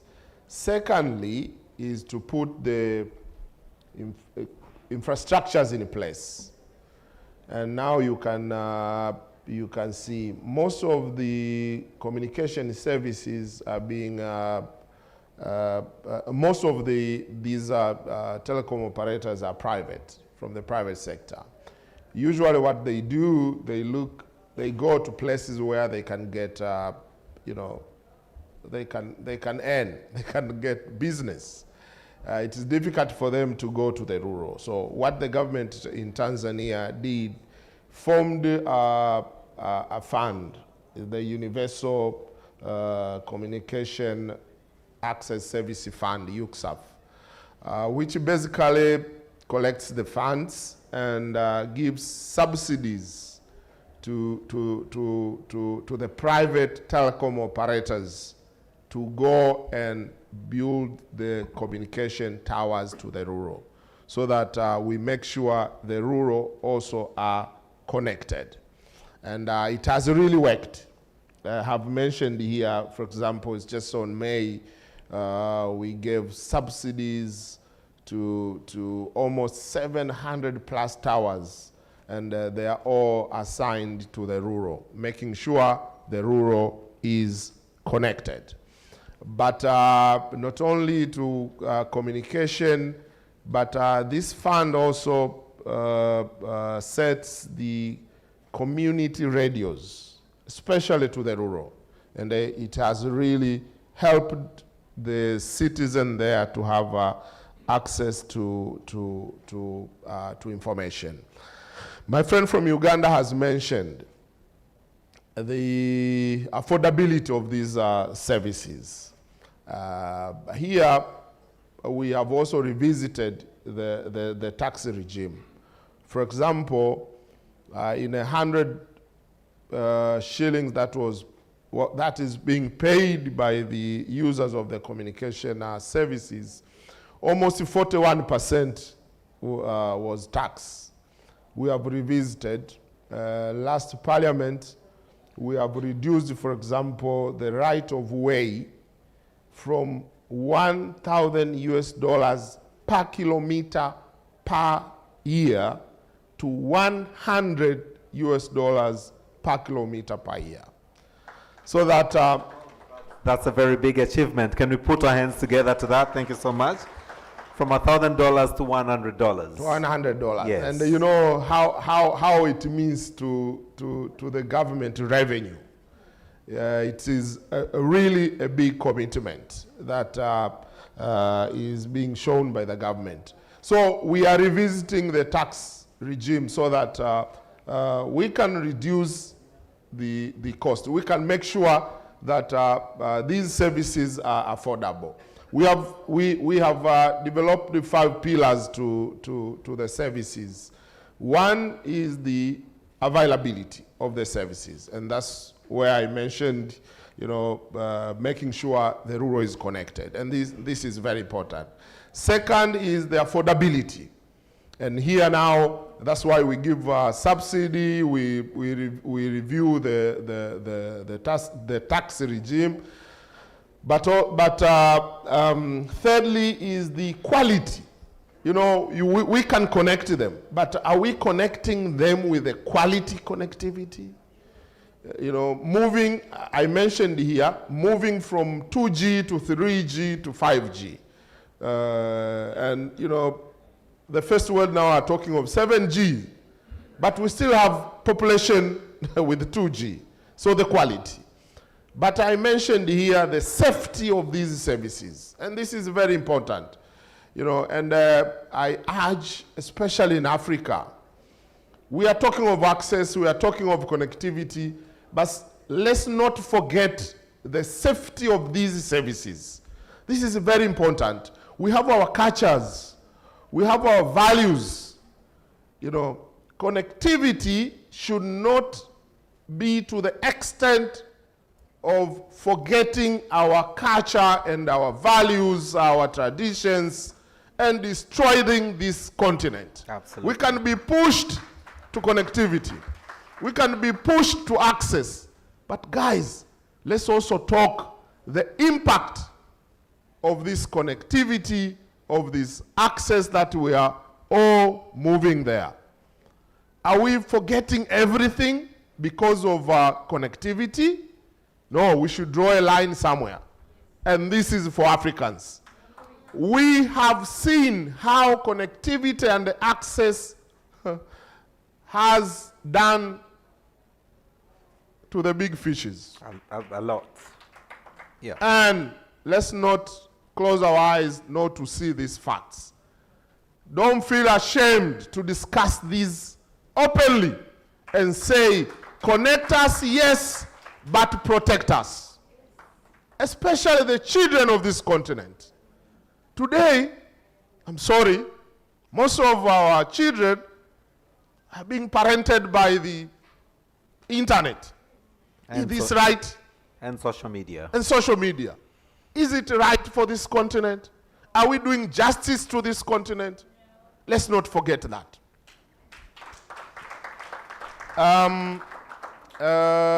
My friend, yes, I said availability, affordability, quality, and safety.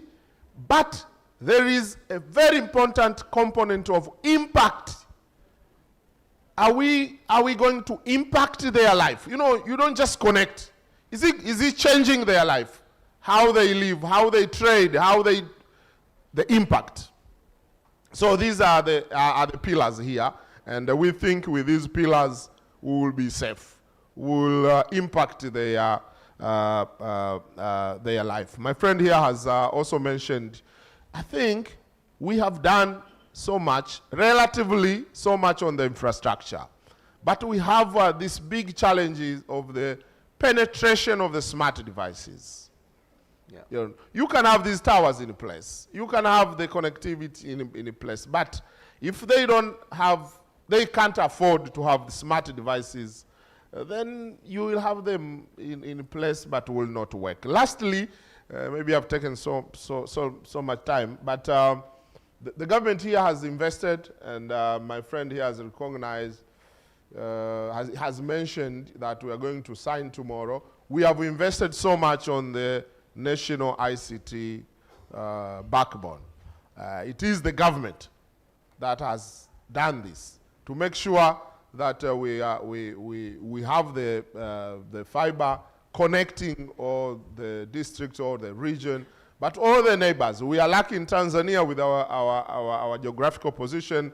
We can be connected to 8 neighboring countries, including Uganda, Kenya, Rwanda, Burundi, Congo, Malawi, Zambia, you name them. So this is a big investment we are putting in place to make sure we are all connected. But we have, as government, we have put a conducive environment for the private sector to participate in making sure we bridge this gap. But putting government services in e-services. And a friend of mine was joking this morning, was telling me, Minister, everything is going internet, education, health, whatever. And he said, even now we are moving to e-marriage and etc. E-friendship, and e-babies and e-parenting. Everything. So we have tried, relatively, we are doing very well to have all the government services online. And this is important to bridge the gap. As I conclude, just to remind my friends from the continent that we are ranked the second in Africa for being safe online. Tanzania is ranked second in Africa. And this is because of this stand. We have to protect our continent. Thank you. Thank you very much, Honorable Minister Nape. Wow. I'm looking onto the safety component that you emphasized and passionately, because looking onto all the data that is made available to the children of today, and it's mesmerizing how the population will be. But again, whose role, whose responsibility does it still remain to be?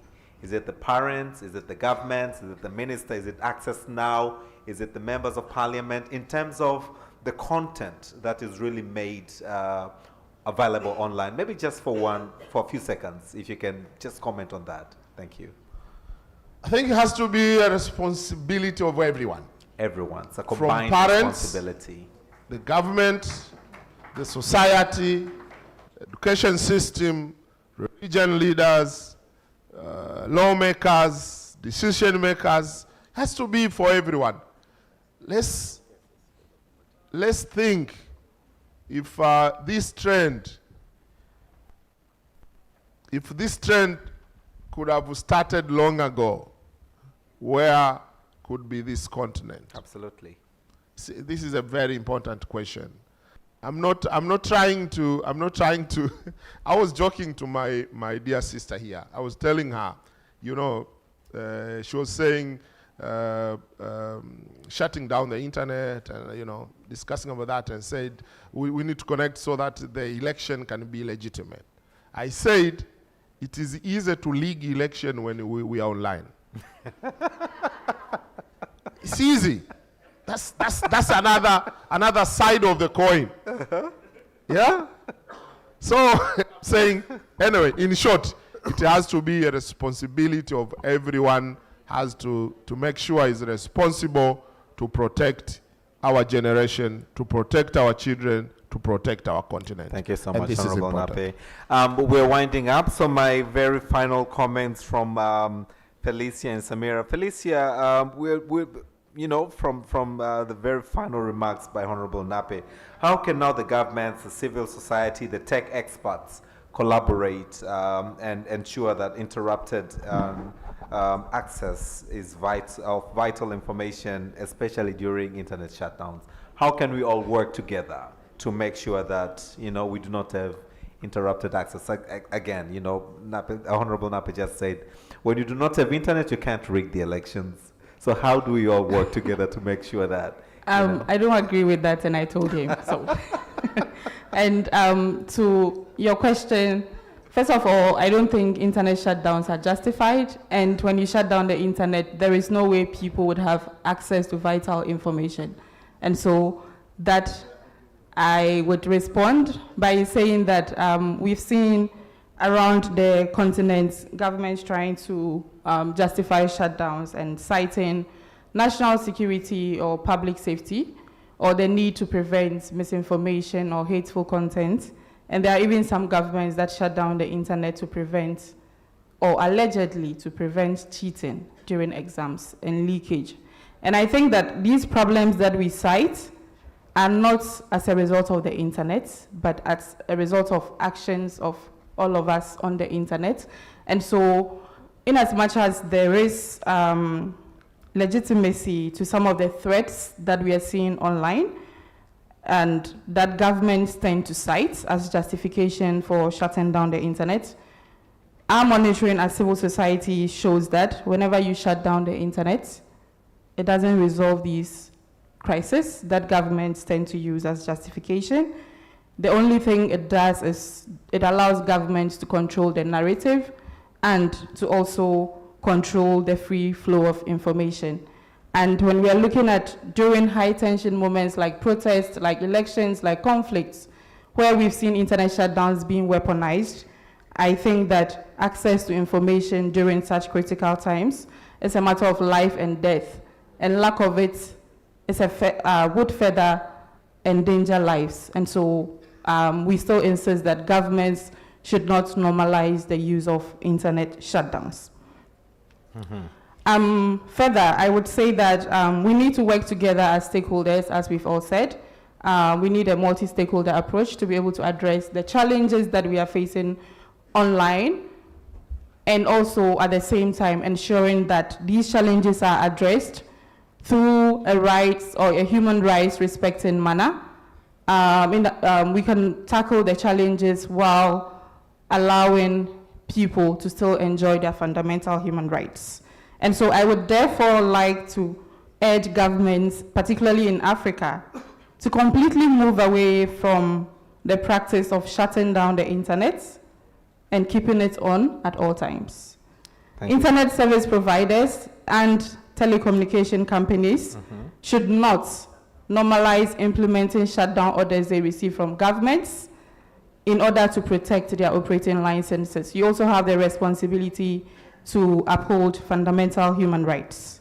And to big tech companies, I want to say that governments tend to cite misinformation and the need to tackle hateful content online as justifications for their actions of shutting down the internet. And so I would like to urge you to take concrete steps to address the challenges and threats governments tend to use as an excuse to shut down the internet on your platforms, and truly invest in moderating content that is detrimental to peace, security, and safety of people that use your services, while at the same time undertaking the necessary steps to ensure this is done in a human rights respecting manner. And to my fellow civil society activists and organizations, I want to tell you to remain fearless in highlighting the growing threats of digital authoritarianism in Africa and around the globe. And it is my hope that next year, when we reconvene for the 11th edition of Fifth Africa 2024, we will be highlighting internet shutdowns as a thing of the past in Africa. And we would also have firmer commitments from governments and authorities to keep it on, while recognizing the significant improvements in the digital ecosystem in the region. Thank you. Thank you very much. Felicia, Antonia from Access Now. And finally, Shamira, over to you. And I'm delighted that you're giving us the final comment before I invite Honorable Nape to just wrap up this session. Tell us, just as a conclusion, looking onto all the regional blocks that we have, but looking onto the bigger one, which is the AU, looking onto the AU data protection framework, what potential does it have in terms of improving access to information, particularly in the light of technology? Maybe just shed some light on that, and that will mark the end of this panel. And I'll invite Honorable Nape to wrap up. We'll have a picture of the panelists and then a few picture sessions, and then we'll go for tea break. Over to you, Shamira.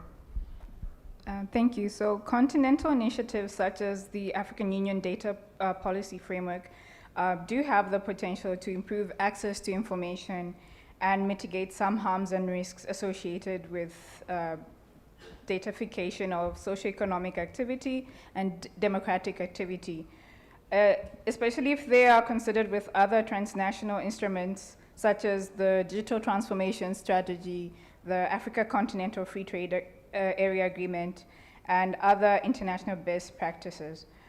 But the thing we need to focus on, as other panelists have mentioned, is policy coherence and systems thinking. We can't talk about internet shutdowns and then, on the other hand, talk about leveraging the internet and the data economy and using AI at scale when you don't have internet in the first place because you shut it down, but then you say you want to have a digital economy with no internet. That doesn't work. It doesn't correspond. So you need policy coherence and systems thinking to navigate how your actions in one area impact the other area. And while we have instruments like the data policy framework, it also has to be used with other instruments. And also we need considerations of the global governance of the internet, because the internet has blurred lines, the data economy has blurred lines, and as the Honorable Minister has mentioned, African values also need to be advocated on the global stage with the data economy, with the internet, and global governance of AI. So we need all the stakeholders from Africa, civil society, industry, the private sector, and the governments to work coherently and collaborate to advocate for our values and contribute to technical standards, contribute to the digital economy that reflects our contextual realities and not copying and pasting from other ecosystems that have more AI maturity, that have more data capabilities and endowments. We all need to be on the stage at the high table talking about global governance of the internet that reflects our contextual realities. Thank you. Thank you very much, and that truly marks the end of my panel discussion. Can we please put our hands together for my panelists? Thank you very much for that diverse discussion. Distinguished guests, ladies and gentlemen, if you realized, yes, if you realized we have people from the West Africa, people from the East Africa and the Southern Africa, can we put our hands once again for my panelists? And of course, not to forget Paris all the way from France. Thank you very much. So just to wrap up the session, allow me to now invite Honorable Nape to just close up this session. The two ministers, yes, Yep. sorry, the two ministers to sort of like close up this session, and then we took a few photos. We go on to a quick tea break and then go into our parallel sessions. Karibu. Thank you very much. Maybe for just 1 minute to thank my friends here in the panel, but all participants who are physically here and those who are following us online. I think these 3 days will be fruitful for what we are discussing. We have seen that we need to discuss, develop some solutions analyze the past experience, the presence we are today, and pave for the future. And we are hoping that this year forum will come up with strong suggestions on how we move together. I would conclude by giving a call to social media platforms. We have huge social media platforms in the world, and I'm sure they collect a lot of data from the continent. The continent is really hungry to be connected. As a result, these social media platforms collect a lot of data. I think it's time for them to give back to the continent. I believe the data today is one of the valuable commodity. And if you are connected, they collect a lot of information.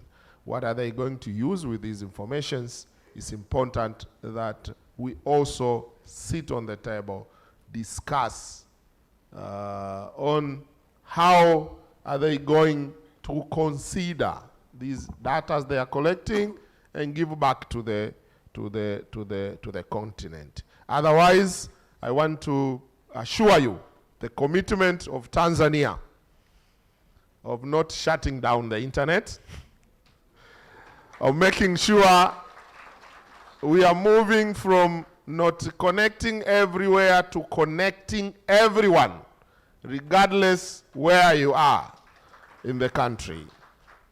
Because we truly believe that connectivity is a human right. And the government cannot deprive its people from their rights. But we'll be cautious of making sure it is safe for our children, for our continent, for our life. I wish you all the best. I wish you a safe stay in Dar es Salaam, but a fruitful forum here so that you can come again next time. Thank you very much. Thank you. Thank you. Asante sana, Honorable Nape, and over to you, Honorable Dr. Chris. Maybe a few closing words. Okay. Just few points. First of all, thank everybody, my fellow panelists and you, the participants, for this very engaging discussion. One, Africa is surrounded by oceans, and the oceans have more cables than the land in Africa.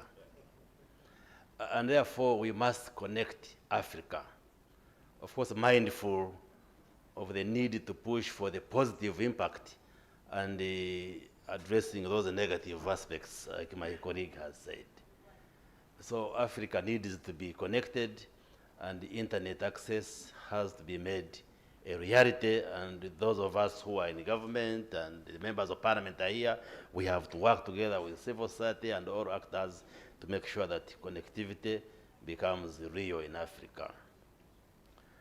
Now, like our countries, Uganda, Kenya, Tanzania have won the bid to host AFCON 2027. Yes. So we're also announcing to our brothers and sisters from the rest of Africa. This even justifies and makes a call for us to look at digital infrastructure and get more connected as a region here in East Africa. Two, those of us who are in government, we hear you loud and clear about internet shutdown. I think African leaders are probably coming from an area of fearing the unknown, but as internet penetration becomes real, I am sure the African politicians will overcome these fears so that we live with this internet. Because I think when they hear Americans crying that Russia interfered with elections, when you hear the conversation which was in Kenya after elections, right now in Uganda we are discussing electronic voting for the next generation. We haven't come to parliament, we shall come.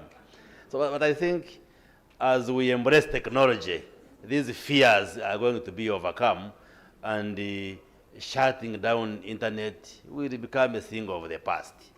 But let's embrace technology and also give assurances, but also address issues of cyber insecurity and the abuse of internet. I'm sure all these things will be handled. As the government of Uganda, the people of Uganda, like I've said in our discussions, we are committed to ensuring that we connect all Ugandans.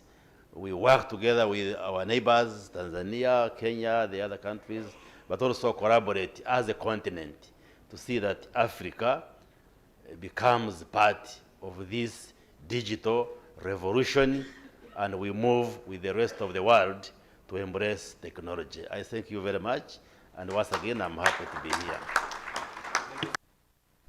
Thank you very much, honorable ministers, and my dear panelists, may I request you to please stand up and take a picture, and then there's a gift for every one of you, my dear panelists, and then I will like to bring back to the stage Honorable Neema and Honorable Deputy Permanent Secretary for the picture session. So for now, just come closer. Camera, are we set?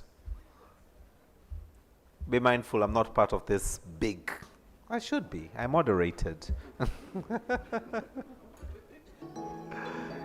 Yes, wonderful. Can we put our hands together for them? Thanking them for their time and contribution to this.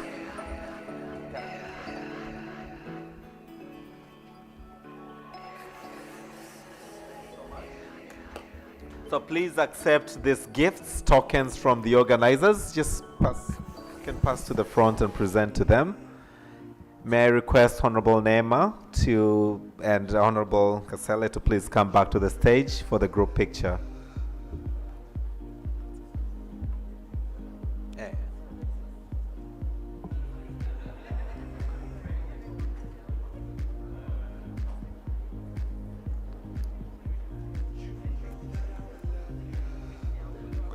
Please take your seat, because you will be joined by a few more guests who will be in this picture.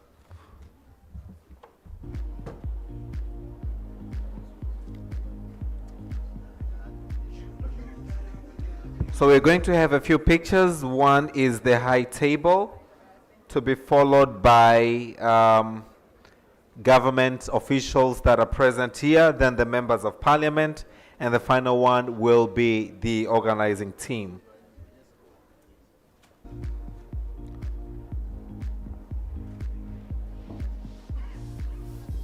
You can put the bags, yeah, and then I will request you to, excellent. Camera. The next picture will be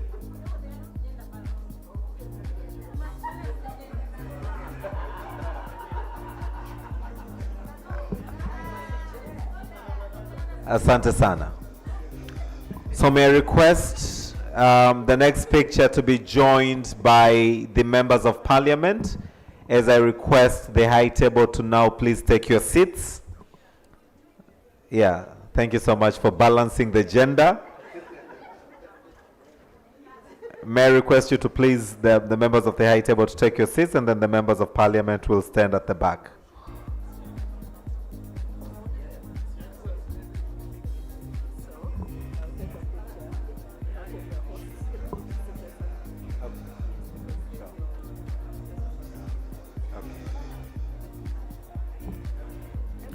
As the members of parliament decorating our stage, may I request members from the ministries, members from the Ministry of ICT, the Director Generals, the MDs present, to please be set for the next picture.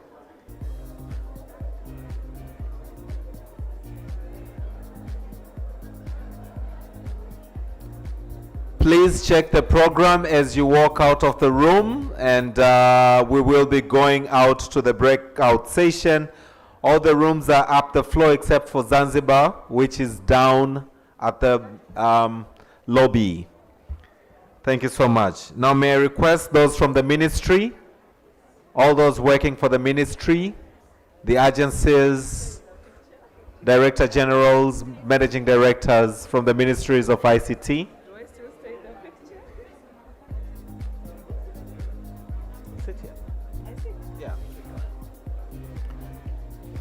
Those working for under the Ministry of ICT.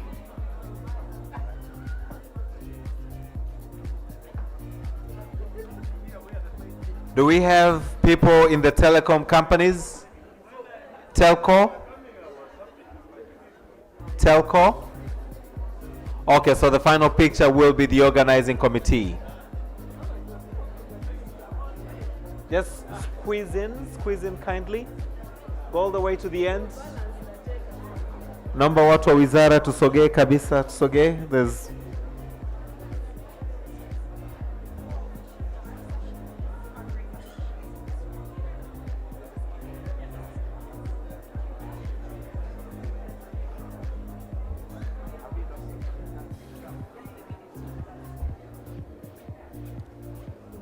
Can we move? Can we squeeze out? Can we move that side so we all appear happy and smile?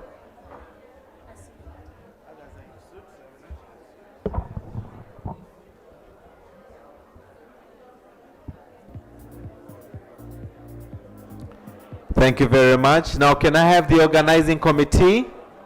The organizing committee, if you know you have played parts of organizing this event, please come to the stage now for the final picture. Not to forget, this is Kibo Room. Where we are is called Kibo Room, and we shall be discussing as soon as we finish this picture, participatory governance in the digital age. Kibo Room.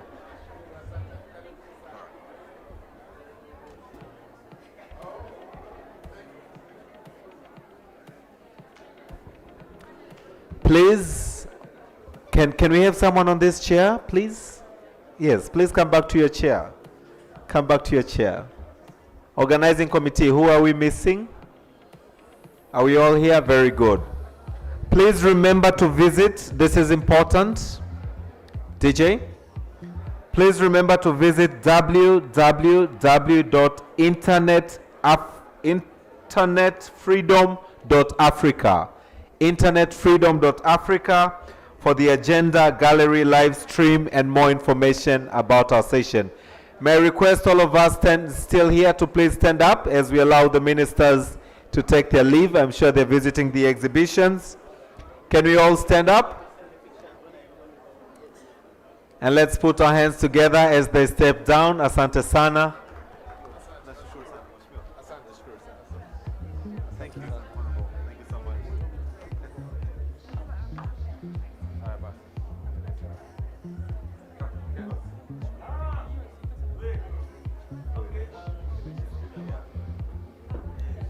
So you grab your cup quickly and move straight into your breakaway sessions.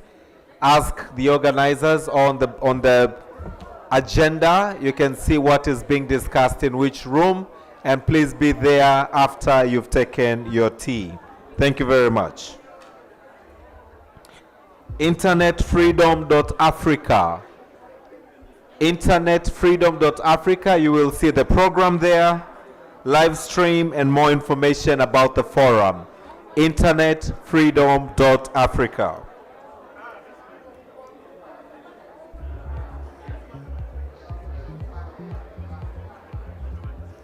Internetfreedom.africa.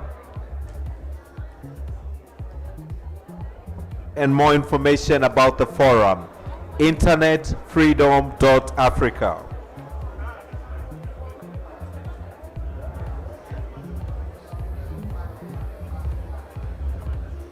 Internetfreedom.africa. And more information about the forum. Internetfreedom.africa. Hi everyone, as was mentioned, we will be having the session on participatory governance in the digital age, where we will be talking about a lot of the discussion points from earlier and how civil society and governments can be working together to And more achieve some of the information aims about of, the forum. internet freedom, digital rights. And as was mentioned, we will be having the session on participatory governance in the digital age, where we will be talking about a lot of the discussion points from earlier and how civil society and governments can be working together to And more achieve some of the information aims about of, the forum. internet freedom, digital rights. And as was mentioned, we will be having the session on participatory governance in the digital age, where we will be talking about a lot of the discussion points from earlier and how civil society and governments can be working together to And more achieve some of the information aims about of, the forum. internet freedom, Internet digital rights. freedom And as was Africa. mentioned, we will be having the session on participatory governance in the digital age, where we will be talking about a lot of the discussion freedom points from earlier Africa. and how civil society and governments can be working together to And more achieve some of the information aims about of, the forum. internet freedom, Internet digital rights. freedom And as was Africa. mentioned, we will be having the session on participatory governance in the digital age, where we will be talking about a lot of the discussion freedom points from earlier Africa. and how civil society and governments can be working together to And more achieve some of the information aims about of, the forum. internet freedom, Internet digital rights. freedom And as was Africa. mentioned, we will be having the session on participatory governance in the digital age, where we will be talking about a lot of the discussion freedom points from earlier Africa. and how civil society and governments can be working together to And more achieve some of the information aims about of, the forum. internet freedom, Internet digital rights. freedom And as was Africa. mentioned, we will be having the session on participatory governance in the digital age, where we will be talking about a lot of the discussion freedom points from earlier Africa. and how civil society and governments can be working together to And more achieve some of the information aims about of, the forum. internet freedom, Internet digital rights. freedom And as was Africa. mentioned, we will be having the session on participatory governance in the digital age, where we will be talking about a lot of the discussion freedom points from earlier Africa. and how civil society and governments can be working together to And more achieve some of the information aims about of, the forum. internet freedom, Internet digital rights. freedom And as was Africa. mentioned, we will be having the session on participatory governance in the digital age, where we will be talking about a lot of the discussion freedom points from earlier Africa. and how civil society and governments can be working together to And more achieve some of the information aims about of, the forum. internet freedom, Internet digital rights. freedom And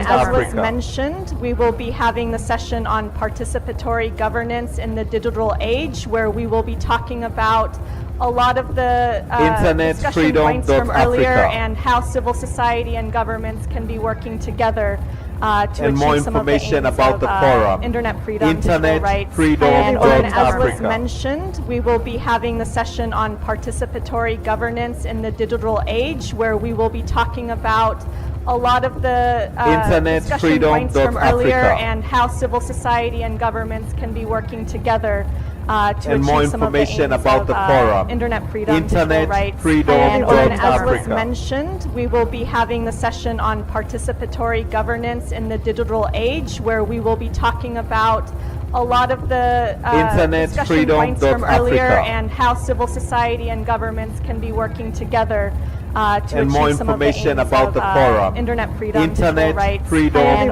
as was Africa. mentioned, we will be having the session on participatory governance in the digital age, where we will be talking about a lot of the discussion freedom points from earlier Africa. and how civil society and governments can be working together to And more achieve some of the information aims about of, the forum. internet freedom, Internet digital rights. freedom And as was Africa. mentioned, we will be having the session on participatory governance in the digital age, where we will be talking about a lot of the discussion freedom points from earlier Africa. and how civil society and governments can be working together to And more achieve some of the information aims about of, the forum. internet freedom, Internet digital rights. freedom And as was Africa. mentioned, we will be having the session on participatory governance in the digital age, where we will be talking about a lot of the discussion freedom points from earlier Africa. and how civil society and governments can be working together to And more achieve some of the information aims about of, the forum. internet freedom, digital Internet rights, freedom and then, as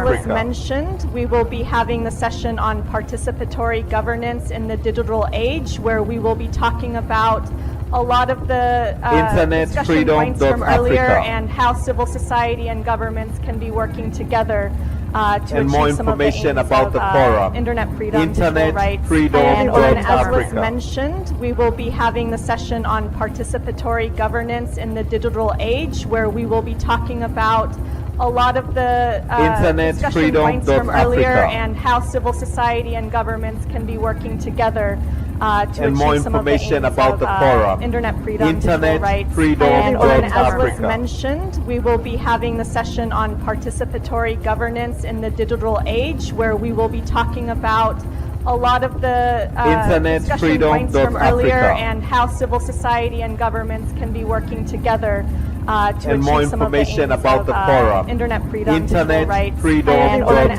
was Africa. mentioned, we will be having the session on participatory governance in the digital age, where we will be talking about a lot of the Internet discussion freedom points from earlier Africa. and how civil society and governments can be working together to And achieve more some of the information aims about of, the forum. internet freedom, Internet digital rights, freedom and then, as was Africa. mentioned, we will be having the session on participatory governance in the digital age, where we will be talking about a lot of the Internet discussion freedom points from earlier Africa. and how civil society and governments can be working together to And more achieve some of the information aims about of, the forum. internet freedom, Internet digital rights, freedom and then, as was Africa. mentioned, we will be having the session on participatory governance in the digital age, where we will be talking about a lot of the Internet discussion freedom points from earlier Africa. and how civil society and governments can be working together to And more achieve some of the information aims about of, the forum. internet freedom, digital Internet rights, freedom and then, as was Africa. mentioned, we will be having the session on participatory governance in the digital age, where we will be talking about a lot of the Internet discussion freedom points from earlier Africa. and how civil society and governments can be working together to And achieve more some of the information aims about of, the forum. internet freedom, Internet digital rights, freedom and then, as was Africa. mentioned, we will be having the session on participatory governance in the digital age, where we will be talking about a lot of the Internet discussion freedom points from earlier Africa. and how civil society and governments can be working together to And more achieve some of the information aims about of, the forum. internet freedom, Internet digital rights, freedom and then, as was Africa. mentioned, we will be having the session on participatory governance in the digital age, where we will be talking about a lot of the Internet discussion freedom points from earlier Africa. and how civil society and governments can be working together to And more achieve some of the information aims about of, the forum. internet freedom, digital Internet rights, freedom and then, as was Africa. mentioned, we will be having the session on participatory governance in the digital age, where we will be talking about a lot of the Internet discussion freedom points from earlier Africa. and how civil society and governments can be working together to And more achieve some of the information aims about of, the forum. internet freedom, Internet digital rights, freedom and then, as was Africa. mentioned, we will be having the session on participatory governance in the digital age, where we will be talking about a lot of the Internet discussion freedom points from earlier Africa. and how civil society and governments can be working together to And achieve more some of the information aims about of, the forum. internet freedom, Internet digital rights, freedom and then, as was Africa. mentioned, we will be having the session on participatory governance in the digital age, where we will be talking about a lot of the Internet discussion freedom points from earlier Africa. and how civil society and governments can be working together to And achieve more some of the information aims about of, the forum. internet freedom, Internet digital rights, freedom and then, as was Africa. mentioned, we will be having the session on participatory governance in the digital age, where we will be talking about a lot of the Internet discussion freedom points from earlier Africa. and how civil society and governments can be working together to And achieve more some of the information aims about of, the forum. internet freedom, Internet digital rights, freedom and then, as was Africa. mentioned, we will be having the session on participatory governance in the digital age, where we will be talking about a lot of the Internet discussion freedom points from earlier Africa. and how civil society and governments can be working together to And achieve more some of the information aims about of, the forum. internet freedom, Internet digital rights, freedom and then, as was Africa. mentioned, we will be having the session on participatory governance in the digital age, where we will be talking about a lot of the discussion points from earlier and how civil society and governments can be working together to and more achieve some of the information aims about of, the forum. internet freedom, Internet digital rights, freedom and then, as was Africa. mentioned, we will be having the session on participatory governance in the digital age, where we will be talking about a lot of the Internet discussion freedom points from earlier Africa. and how civil society and governments can be working together to And more achieve some of the information aims about of, the forum. internet freedom, Internet digital rights, freedom and then, as was Africa. mentioned, we will be having the session on participatory governance in the digital age, where we will be talking about a lot of the Internet discussion freedom points from earlier Africa. and how civil society and governments can be working together to And more achieve some of the information aims about of, the forum. internet freedom, Internet digital rights, freedom and then, as was Africa. mentioned, we will be having the session on participatory governance in the digital age, where we will be talking about a lot of the Internet discussion freedom points from earlier Africa. and how civil society and governments can be working together to And achieve more some of the information aims about of, the forum. internet freedom, Internet digital rights, freedom and then, as was Africa. mentioned, we will be having the session on participatory governance in the digital age, where we will be talking about a lot of the Internet discussion freedom points from earlier Africa. and how civil society and governments can be working together to And achieve more some of the information aims about of, the forum. internet freedom, Internet digital rights, freedom and then, as was Africa. mentioned, we will be having the session on participatory governance in the digital age, where we will be talking about a lot of the Internet discussion freedom points from earlier Africa. and how civil society and governments can be working together to And achieve more some of the information aims about of, the forum. internet freedom, Internet digital rights, freedom and then, as was Africa. mentioned, we will be having the session on participatory governance in the digital age, where we will be talking about a lot of the Internet discussion freedom points from earlier Africa. and how civil society and governments can be working together to And more achieve some of the information aims about of, the forum. internet freedom, Internet digital rights, freedom and then, as was Africa. mentioned, we will be having the session on participatory governance in the digital age, where we will be talking about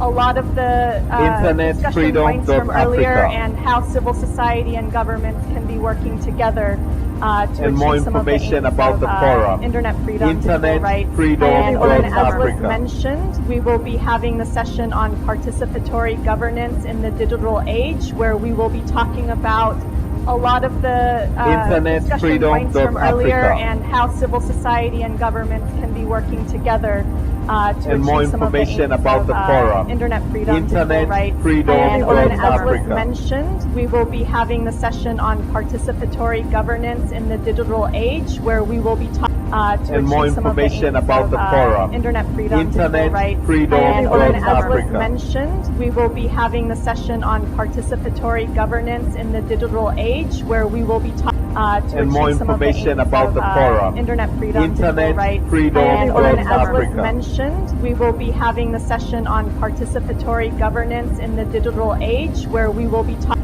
to And more achieve some of the information aims about of, the forum. internet freedom, Internet digital rights, freedom and then, as was Africa. mentioned, we will be having the session on participatory governance in the digital age, where we will be talking to And more achieve some of the information aims about of, the forum. internet freedom, Internet digital rights, freedom and then, as was Africa. mentioned, we will be having the session on participatory governance in the digital age, where we will be talking to And more achieve some of the information aims about of, the forum. internet freedom, Internet digital rights, freedom and then, as was Africa. mentioned, we will be having the session on participatory governance in the digital age, where we will be talking to And more achieve some of the information aims about of, the forum. internet freedom, Internet digital rights, freedom and then, as was Africa. mentioned, we will be having the session on participatory governance in the digital age, where we will be talking to And more achieve some of the information aims about of, the forum. internet freedom, digital Internet rights, freedom and then, as was Africa. mentioned, we will be having the session on participatory governance in the digital age, where we will be talking to And more achieve some of the information aims about of, the forum. internet freedom, Internet digital rights, freedom and then, as was Africa. mentioned, we will be having the session on participatory governance in the digital age, where we will be talking and more achieve some of the information aims about of, the forum. internet freedom, Internet digital rights, freedom and of as was Africa. mentioned, we will be having the session on participatory governance in the digital age, where we will be talking and more some of the information aims about of, the forum. internet freedom, digital Internet rights, freedom and of as was Africa. mentioned, we will be having the session on participatory governance in the digital age, where we will be talking and more some of the information aims about of, the forum. internet freedom, digital Internet rights, freedom and of as was Africa. mentioned, we will be having the session on participatory governance in the digital age, where we will be talking and more some of the information aims about the of, forum. internet freedom, Internet rights, freedom and of as was Africa. mentioned, we will be having the session on participatory governance in the digital age, where we will be talking and more some of the information aims about the of, forum. internet freedom, Internet rights, freedom and of as was Africa. mentioned, we will be having the session on participatory governance in the digital age, where we will be talking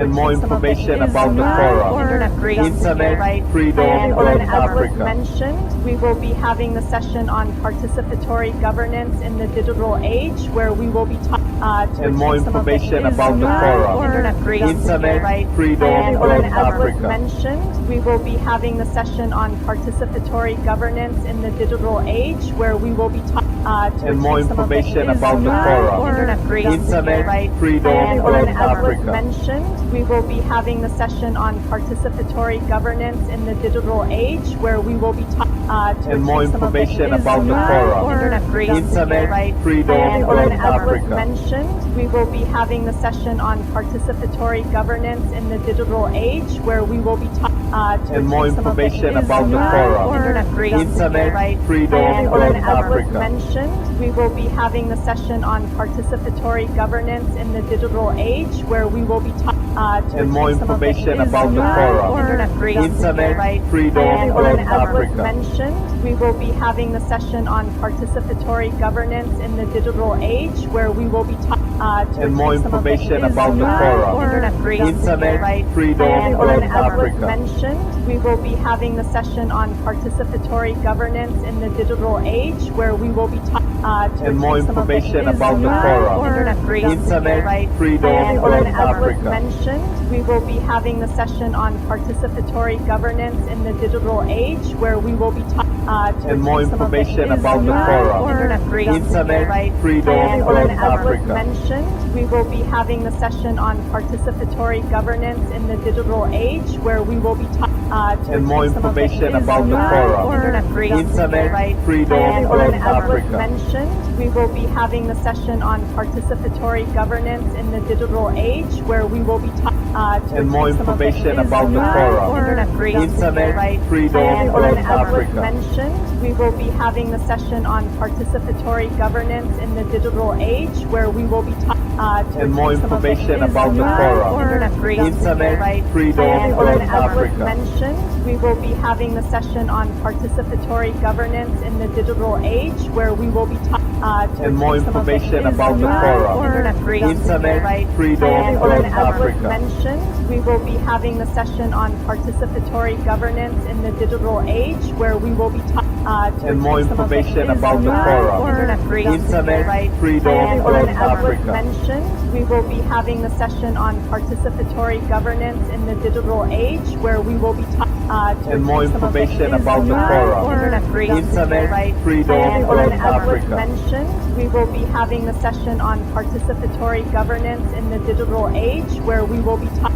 and more some of the information aims about the of, forum. internet freedom, Internet rights, freedom and of as was Africa. mentioned, we will be having the session on participatory governance in the digital age, where we will be talking and more some of the information aims about the of, forum. internet freedom, Internet rights, freedom and of as was Africa. mentioned, we will be having the session on participatory governance in the digital age, where we will be talking and more some of the information aims about the of, forum. internet freedom, Internet rights, freedom and of as was Africa. mentioned, we will be having the session on participatory governance in the digital age, where we will be talking and more some of the information aims about the of, forum. internet freedom, Internet rights, freedom and of as was Africa. mentioned, we will be having the session on participatory governance in the digital age, where we will be talking and more information about the forum. Internet freedom, Internet freedom and of as was Africa. mentioned, we will be having a session on participatory governance in the digital age, where we will be and more information about the forum. Internet freedom, Internet freedom and of as was Africa. mentioned, we will be having a session on participatory governance in the digital age, where we will be And more information about the forum. Internet freedom, Internet freedom and of as was Africa. mentioned, we will be having a session on participatory governance in the digital age, where we will be And more information about the forum. Internet freedom, Internet freedom and of as was Africa. mentioned, we will be having a session on participatory governance in the digital age, where we will be And more information about the forum. Internet freedom, Internet freedom and of as was Africa. mentioned, we will be having a session on participatory governance in the digital age, where we will be And more information about the forum. Internet freedom, Internet freedom and of as was Africa. mentioned, we will be having a session on participatory governance in the digital age, where we will be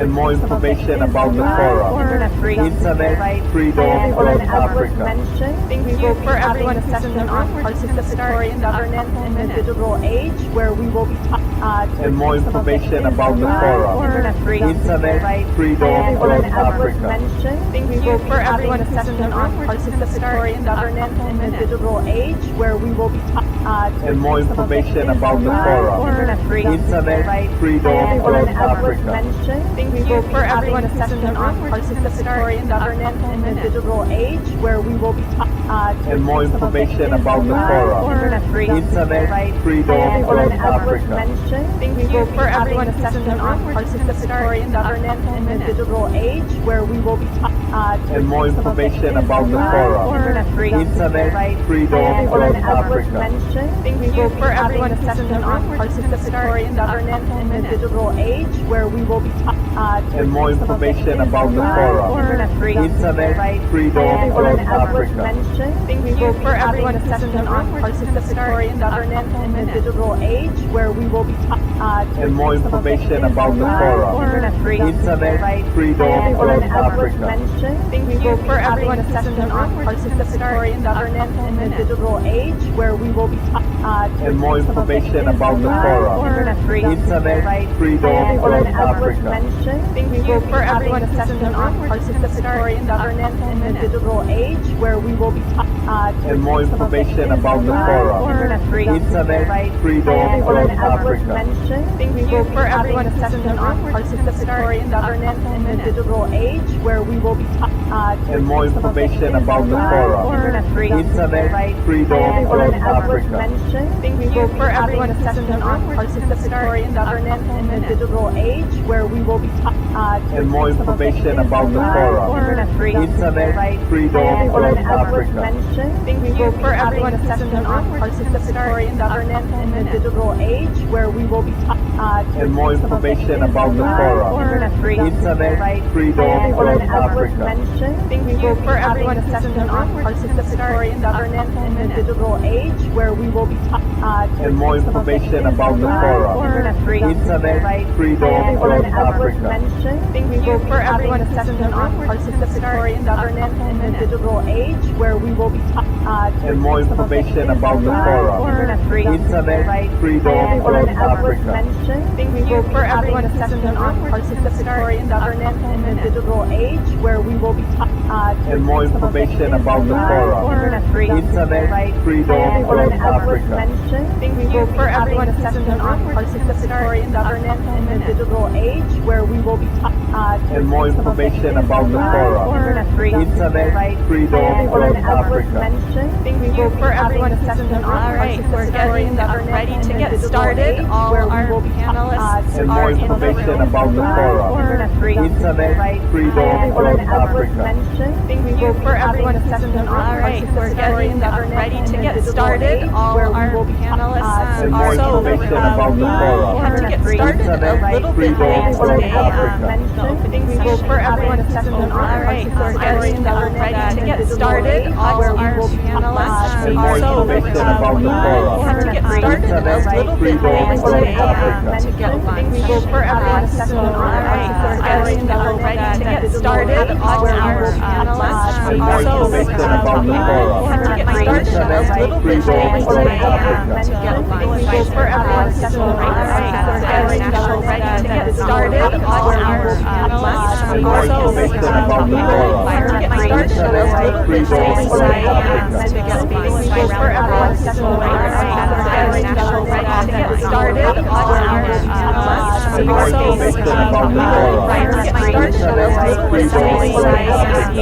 will for everyone session on ready to get started on our lunch. So we have to get started a little bit late today to get lunch. We will for everyone session on ready today to talk about getting started on our lunch. So we have to get started a little bit late today to get lunch. We will for everyone session on ready today to talk about getting started on our lunch. So we have to get started a little identify your goals as one of the priorities for everyone session on ready today to talk about even though digitization is our identify your goals as rapidly as for everyone session on ready today to talk about even though digitization is our identify your goals as rapidly as for everyone session on ready today to talk about even though digitization is our national identify your goals as rapidly as for everyone session on ready today to talk about even though digitization is our national yes, my identify your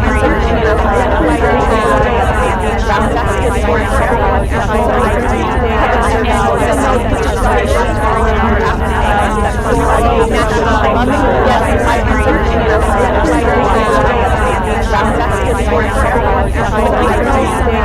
goals as rapidly as for everyone session on ready today to talk about even though digitization is our national yes, my identify your goals as rapidly as for everyone session on ready today to talk about even though digitization is our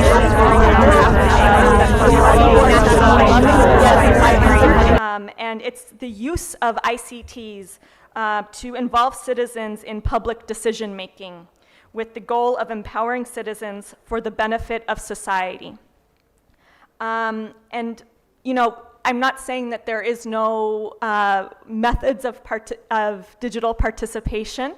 I think a lot of political leaders, based on studies, and I think you know, probably experiences of people here in this room, have seen that political leaders do go on social media to engage the public and get share information about their policies and ideas and get feedback. But it's it's not a systematic method, and it doesn't, it's not necessarily consistent. And through the social media platforms, it's harder to gauge the level to which that participation online actually feeds into, you know, government policy making and service delivery programs. So that feedback loop isn't necessarily there. And because we're in Tanzania and ICNL, we engage frequently with the Open Government Partnership, which is a multilateral initiative that aims to secure concrete commitments from governments to promote open government, empower citizens, fight corruption, and harness new technologies to strengthen governance. And it aims to secure commitments to create sustained e-participation platforms from the governments who are members. There are 12 countries in sub-Saharan Africa who are members of OGP, and in September, exciting news, if anyone hears from Kenya, Kenya became the government co-chair of OGP. This is a 2-year position, so there are many opportunities for Kenya to demonstrate its leadership on open government principles. And I'll just ask the room, how many of you know what OGP is, what the Open Government Partnership is?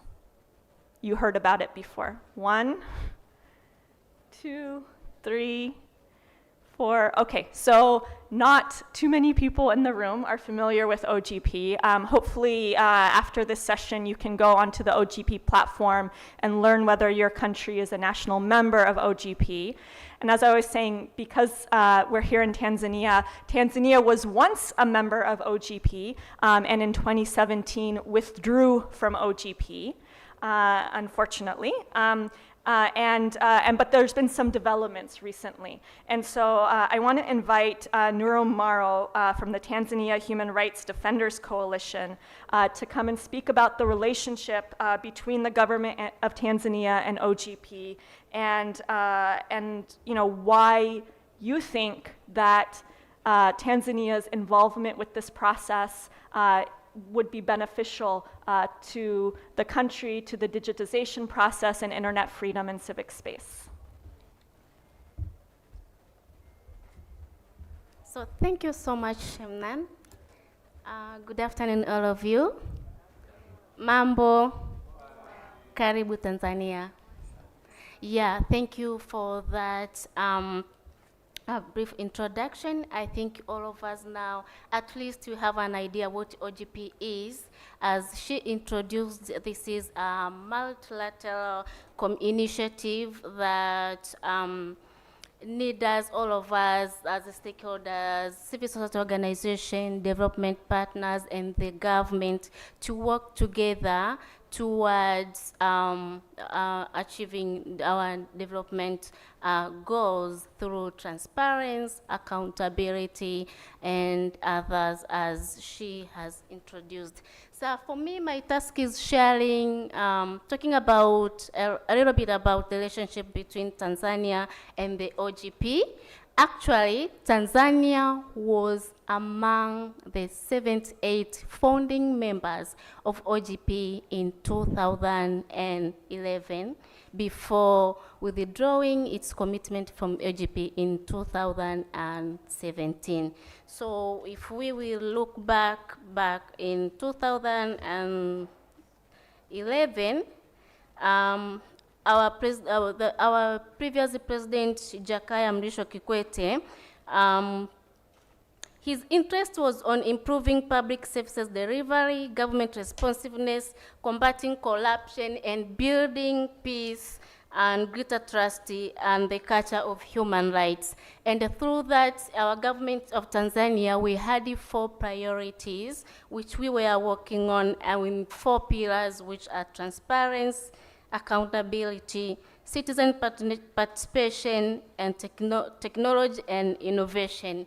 So, our government developed an action plan from 2011, which was implemented up to 2017 before withdrawing from the OGP. So if we would like to assess why should we rejoin the OGP, maybe we can make a little bit of reflection of these 4 pillars. What have we achieved through the 4 pillars? Because we had an action plan in which all of us as civil society organizations, the government, and other development partners were working on, and we see transformative action which were taken by all stakeholders, and we can measure it from the achievement we achieved in that in the period of that 5 years.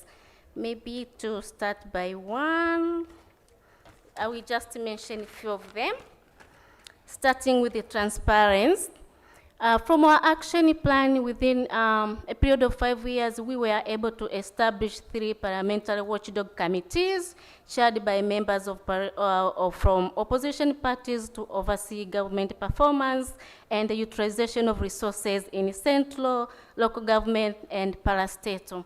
And this is a key to development because it is through participation and through dialogue from both leading parties and opposition parties, where we were able to scrutinize the acts of our leaders, to scrutinize our government institution, and within this period of time, for those who are following our politics in Tanzania, and for us from Tanzania, we have witnessed a lot of achievement, including identifying things which were hidden from our leaders, and that was very important, and participation is a key. But another thing was establishment of the complaint desk in central and local government, which allows citizens now can scrutinize the work of those who are in power, but also we know where is our money going, but also we participate in decision making. For us who are aware of our system through our local governments, at least people are participating in decision making from their villages, wards to the district level.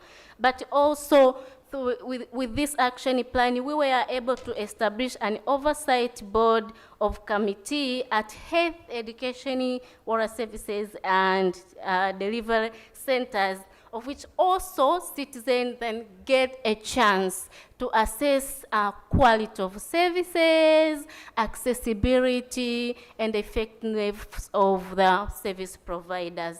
But also with the action plan, we were able to establish the Public Procurement Regulatory Authority to ensure that all tendering process are properly adhered to accordance with the Public Procurement Act. And again, in the budget, we were able to we had a policy of publishing quarterly budget expenditure reports, whereby the citizens get a chance to see how are we spending our money, because this is our money. We are paying taxes. We need to see how are we spending, where is the money going, are we improving the service, the quality of services. So, and this was important, and through this, we have achieved a lot, because those who are in power, the actors now are accountable for their acts. And we see, and for those who have been in Tanzania in the last 10 years, we can see the difference which were made. There is at least the improvement in service delivery, health services, education, and other things. And if we come to the second pillar on civic engagement, and through OGP action plan, we were able to formulate and approve a budget through participatory approach, as I've said. But also there is pillar of integrity and accountability, whereby our government established an ethics secretariat for preventing and combating corruption. The Commission for Human Rights and Good Government, which now is responsible for monitoring the human rights situation in the country. But all of them are the achievement from the OGP. But also, we were able to establish the National Audit Office and the Parliamentary Watchdog Committees, all of them working on participatory issues. And the last pillar is technology and innovation. And through OGP action plan within 5 years, we had a National Information and Communication Technology Plan, and this was implemented in 5 years.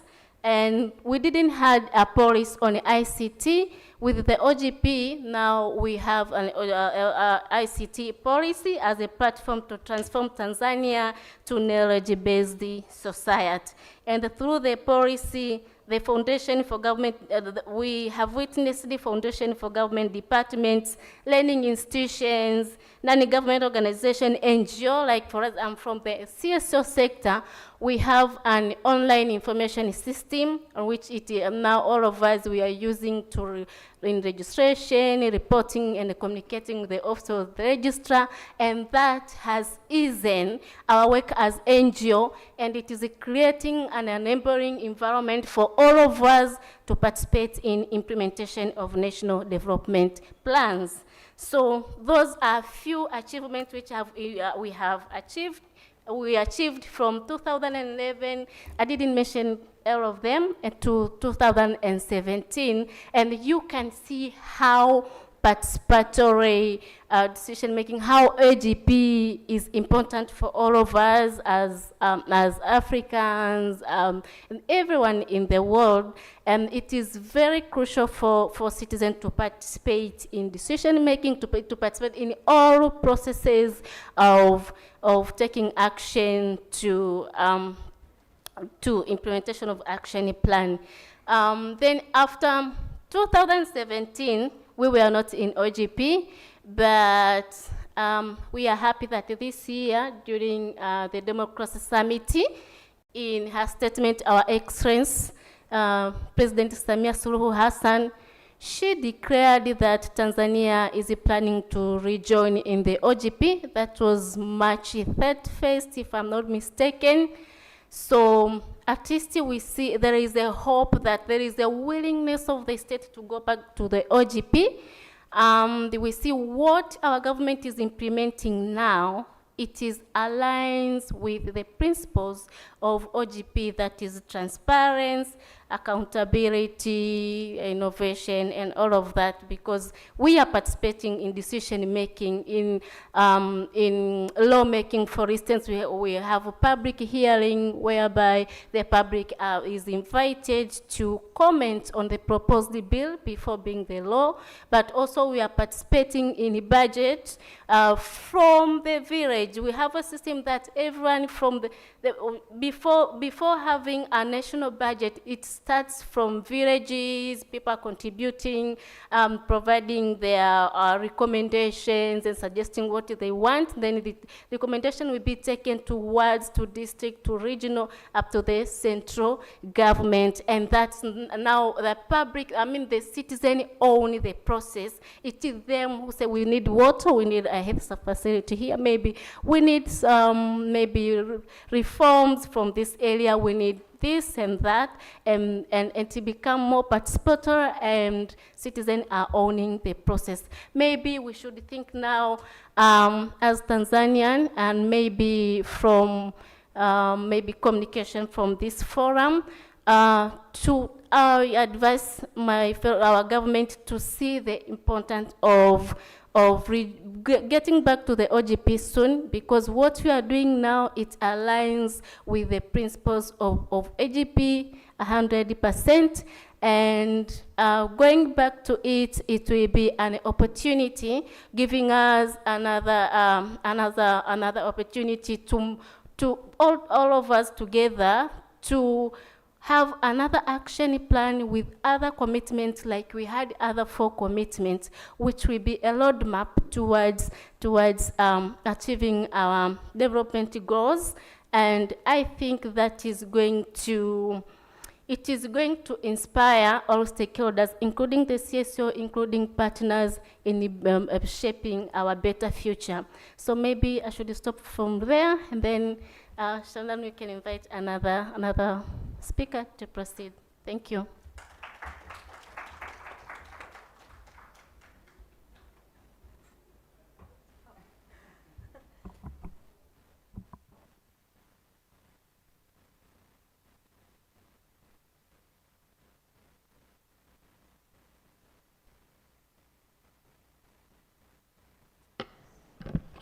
Okay, thank you so much, Nuru, for that excellent description of Tanzania's past relationship with OGP and some of the benefits that came out of that.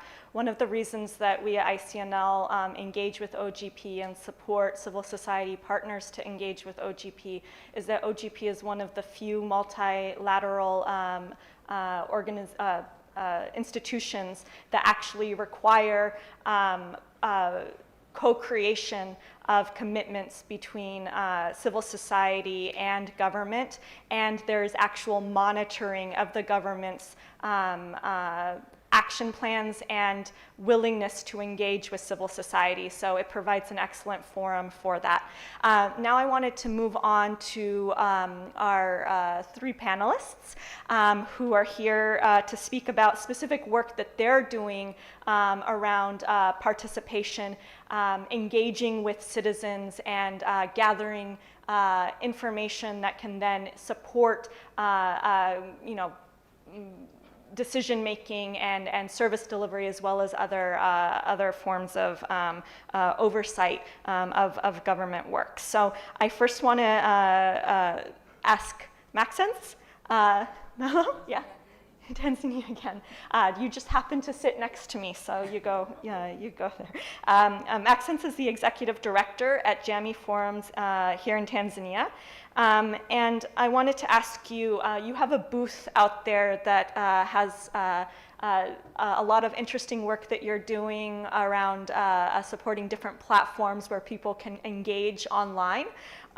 Could you talk a little bit about what kind of digital participation tools people in Tanzania are using to engage with government, if at all, and who's leading these initiatives, as well as specifically the initiatives that you're leading at JAMI Forums? If you could talk a bit about that and how you think the tools are helping with your work and your mandate.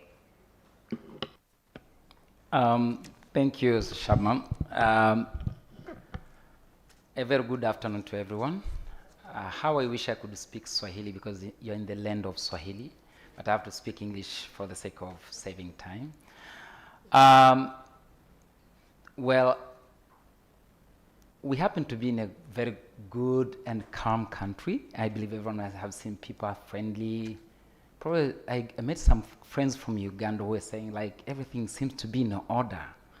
It doesn't just come easily.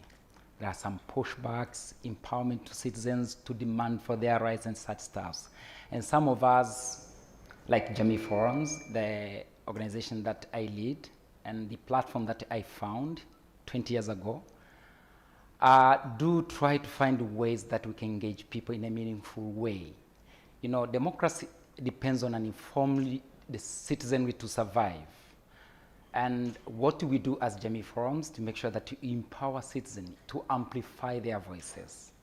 JAMI Forums reaches more than 3 million people daily. And we have been known as the pushers for accountability in Tanzania. Of course, we are in a plan to get into 8 more countries in Africa. But in Tanzania, this is what we do. It didn't come easily, but with time, we came to learn. One, we empower citizens by giving them a platform to speak freely without fear. And of course, we are the ones who will be accountable to whatever they may say, because we have a way of making sure that we manage the conversations. So we have content managers. People may call them moderators, but they are content managers. That's how we call them at JAMI Forums, because they don't just moderate, they manage. And they manage the platform called JAMI Forums. And JAMI is community, so forums, you know what it means. And that has been instrumental for over 20 years now. And that has led a number of accountability kind of actions from state actors and non-state actors. From 2008, when I was arrested, and of course when I was arrested, it was following the resignation of the Prime Minister in Tanzania, that led to the dissolution of the whole cabinet in Tanzania, of course, following a corruption scandal which involved the Prime Minister. And the price I paid was being alleged to be a terrorist back then. But you know what? The pushback was real, and of course some people were held into account. And JAMI Forums became even popular, but of course it became also a for-profit company.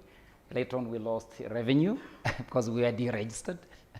And at one point we will lose advertising revenue, and of course we kept empowering people. But later on, following whatever that I went through, of course I was sent to prison, and I had to appear before the court 159 times in the past 5 years. But later on we came to learn. Of course we kept learning, but we had to unlearn. The unlearning process is not easy, and the relearning process is also not easy. So we had to unlearn and then relearn. We started re-engaging people, and we had to do research. Without research, probably you may not get exactly what people need in the space. We came up with those solutions you might see outside. We have the JAMI Check, an information fact-checking portal. People said we visit JAMI Forums because the only platform we know, once it's written there, it's true. Trust me, we're not the ones who are writing there. It's the people themselves, but they believe whatever they write there is true.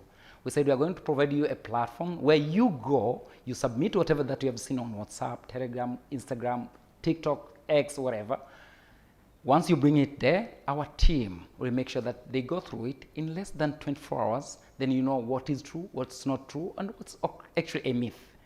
So if you get onto Jamii Check, we have more than 500 stories which have been submitted on the platform. All of them have been fact-checked in the period of about 8 months.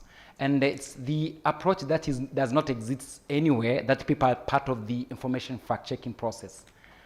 And we also came up with the stories of change. When we met state actors, we were like, you guys keep complaining. You don't give us solutions. So we had to talk to people to ask them, what do you do to help your government come up with a solution that works for you? They said, if you could have a platform, people may not tell you that we need stories of change. We need 1, 2, 3. But whenever they come up with a certain kind of idea, they gave us an idea of coming up with a platform called Stories of Change. And we did the first kind of competition in 2021. We got to about 1,500 submissions. We did the same in 2022. We got over 2,000 submissions. And actually the minister who was here was the guest of honor. And that's when we launched the Jamii Check portal. That was November last year. But after that, actually on the last event of 2022, one of the winners was a police officer. That means that is a civil servant who had an idea of what works, but authorities are not taking it seriously. And of course, whatever kind of suggestions that people are posting on that platform called Stories of Change are being taken seriously by the state. From 2022, we came to an agreement with the state, the government, that you know what, people are submitting stories there. We are not the ones who are supposed to bring the stories to you.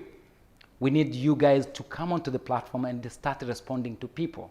As I speak to you, we have government entities on Jamii forums who are verified. We have politicians who are verified from the opposition to the ruling party.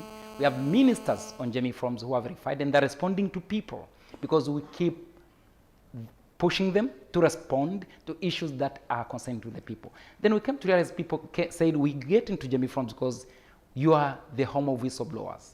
You protect us. But we came to realize they need more protection. So we created a platform called Fichua Uovu. It's in Swahili. Just whistleblow it, and we'll make sure that we take care of you. The moment you hit on that button, whether you're a registered member or not, then you become completely anonymous. Then we signed an MOU with the Anti-Corruption Bureau in Tanzania to make sure that whenever these cases are whistleblown on our platform, someone is in charge. One challenge that we faced on that kind of partnership in the early days, you know how bureaucratic this can become, right? For the ones who are from Africa, probably you know how governments can be bureaucratic. One, they didn't want to respond to issues online because they said those are just stories online. And secondly, they didn't know how to better engage. So we had to revisit, of course, do a quick research and then go through their strategic plan. When we went through their strategic plan, we came to realize they also speak about civic engagement with people online, but they didn't know how to do it. We started by empowering them on how to do it.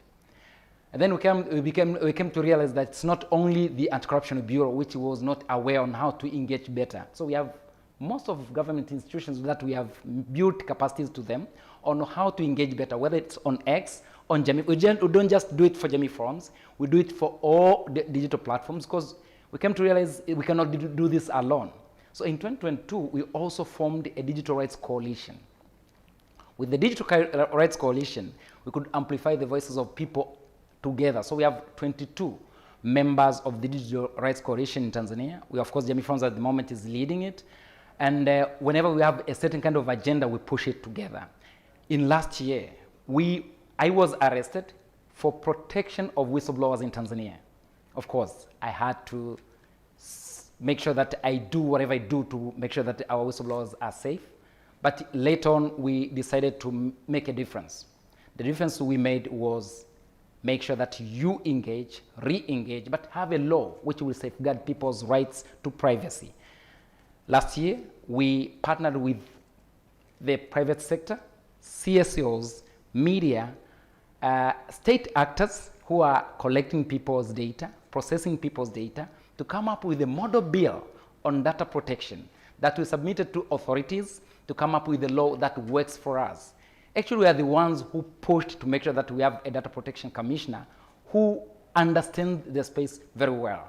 Probably you might have seen him here, and you might see us talking to them. Of course, we might at one point be penalized by the same commission, but it hasn't been an easy journey. Last year, we managed to get the data protection law in Tanzania, but through these kind of laws, coalitions, and such stuffs. So thank you. I thank ICNL. They were our partners. I thank Paradigm Initiative from Nigeria. They were our partners. CPESA from Uganda, they were partners. But we have local CSOs. We have over 1,000 people who participated to make sure that we have a model bill that works for the people.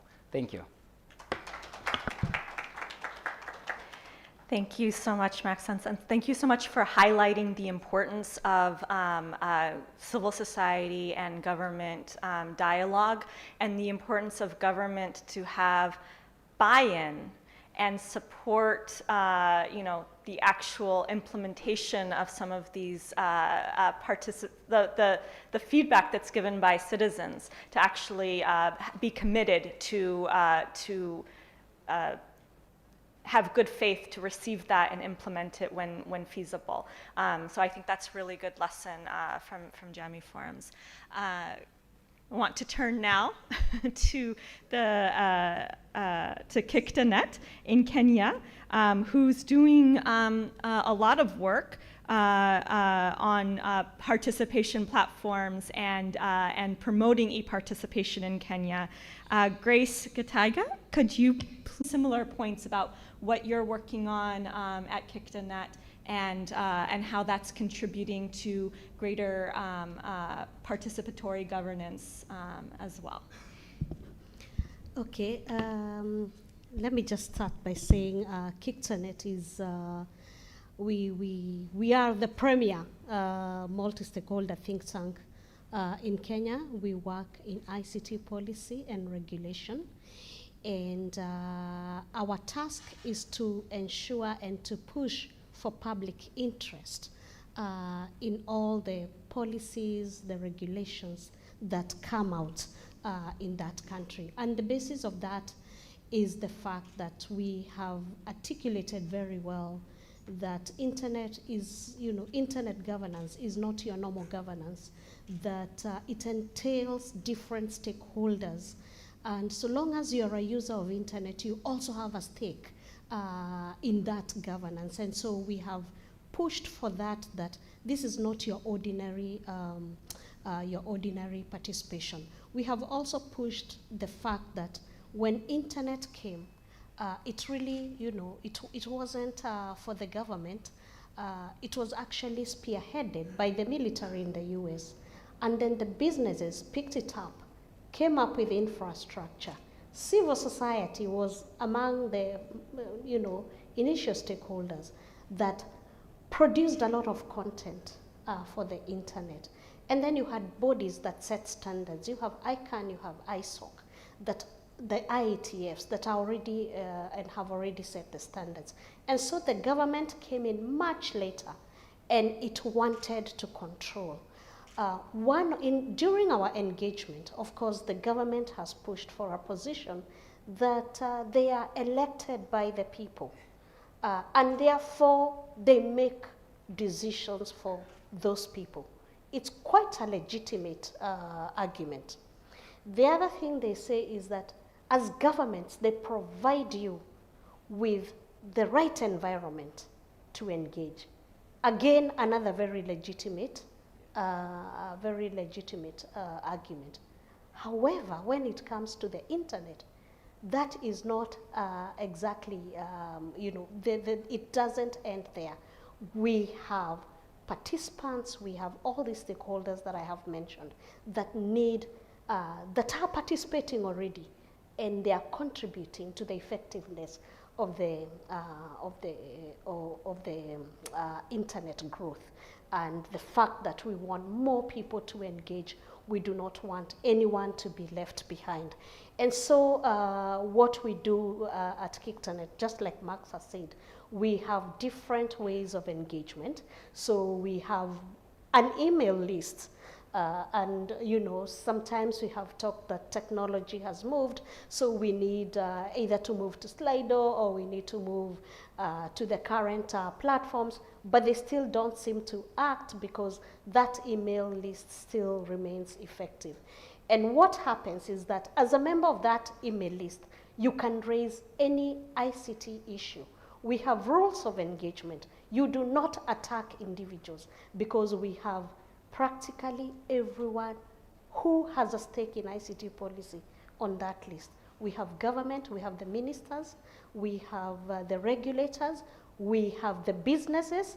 We actually had to stop people from using the list to bring their complaints about Safaricom, about Airtel, because we didn't want it again to be a platform for complaints. And so we have rules of engagement that you have to engage on the issue. On those issues, what are you bringing out? And what has happened is that out of that engagement, we sometimes progress those engagements to physical engagement. And some can be bilaterals. So for example, there was a time that people really used to complain about Safaricom, about the fact that you lost your airtime if you didn't use it within time. You lost your data bundles if you didn't use within that time. And I remember one of the listers asking them, if I have my car and I put full tank and I travel to Uganda for a week and I come back, should I not use that fuel? And of course, they said no one had complained. So we put them to task, and actually, they acted on that. So KICTANET has been able to push for a lot of action for the different stakeholders to act. So we also work very closely with the Senate ICT Committee, with the National Assembly ICT Committee. The other thing we do is that all ICT proposals, bills, policies, we contribute, and we don't just contribute, we do a written memo. And we started providing a matrix. So we would have a matrix and say, this is the proposal that you have put. These are our concerns. This is what we are proposing. And sometimes we even propose the language to use in the bill. For example, in our cybersecurity bill, the language on child protection, they took hours from word to word. And what that has translated into is that the National Assembly, before sometimes engaging the rest of the public, they will invite us to a closed meeting where we have 1 or 2 hours of engagement. We take them through the laws, what are the concerns, and why do they need to understand certain things. Of course, some of them we disagree. For example, when we were doing the cybersecurity, we disagreed on fake news because we were saying you can't legislate fake news. Fake news has always been there. It has been there in forms of yellow journalism, pink sheets. So it is there and you can't legislate, but they said they had been attacked by citizens and therefore they needed to protect themselves. But they told us to offer them alternative text. We did offer, but it still didn't make it in the way that we would have wanted it to be. Now, the other major law that we worked with the task force that came up is the data protection law. And we moved from step to step. And we remember we had, lots of debate, especially on protecting the office of the data commissioner. We didn't know that politics would play and probably, have that office under threat. And so what the task force told us, and even told the Minister of ICT, is that 80% of that law is what KICTANET suggested. So we were working very closely with them. And we were happy because, again, Kenya, we enjoy the fact that public participation is entrenched in our constitution. So there's that constitutional requirement for anyone making public policy to engage the stakeholders. And so we use that a lot. And anyone who has come up with law and has not had public participation, people have gone to court and they have won based on public participation. So it's becoming very critical to engage the public. However, there are challenges with that public participation because we don't have an attendant law that supports how you engage with the public. One of the concerns we've had is that every time we make a submission, we actually ask that they put it online. But even if they don't put it online, as we send our letter to Parliament, or as we send our letter to the regulator, or to whoever we are inputting, we also share that on our list, and it goes on our website immediately. We have configured the list to immediately you contribute, it sends onto our website. So it is public. Anyone searching can see what, including our letter, and what it is that we said. So some of the things that we have been asking for is that we need an attendant guideline on how you engage. Number one, when you submit or you put in a proposal, they need to tell you what they have taken on board, because you sometimes work so hard, you work for days, you consult, and then only maybe one sentence is taken into the final outcome document. And what we are saying, we need to be told if our conversations didn't get to be incorporated into the final outcome. Why? What is the reason? Did they go against the Constitution? Were they offensive to public morality? Why were they not taken on board? So that it's also not a waste of time. So there are those challenges that sometimes happen. And so one of the things we also do, we were asked, how do we get this participation onto the ground to the people? And so of course we have our list, which has people interested in ICT, people who have no challenges in access to the internet. And so we negotiated. We actually went to the national broadcaster and negotiated for a weekly program that we call Take on Tech. So in this program, we take topical issues, technology topical issues, and we break them down in a non-tech way. So I do the interview section, and it's amazing that I will walk into hospital and people will be telling me, that technology program, you guys didn't air it last week. And I'm like, I don't work for the broadcaster. I only participate in that component. And then someone will tell you, this issue you were saying is very interesting because 1, 2, 3, and those are ordinary people. Actually, what amazed me is a guy who had been hired by my neighbor to come and paint the house, and one day he just stopped me and asked me, I think I know you. And I'm thinking, where would you know me? So he goes, you do that technology program.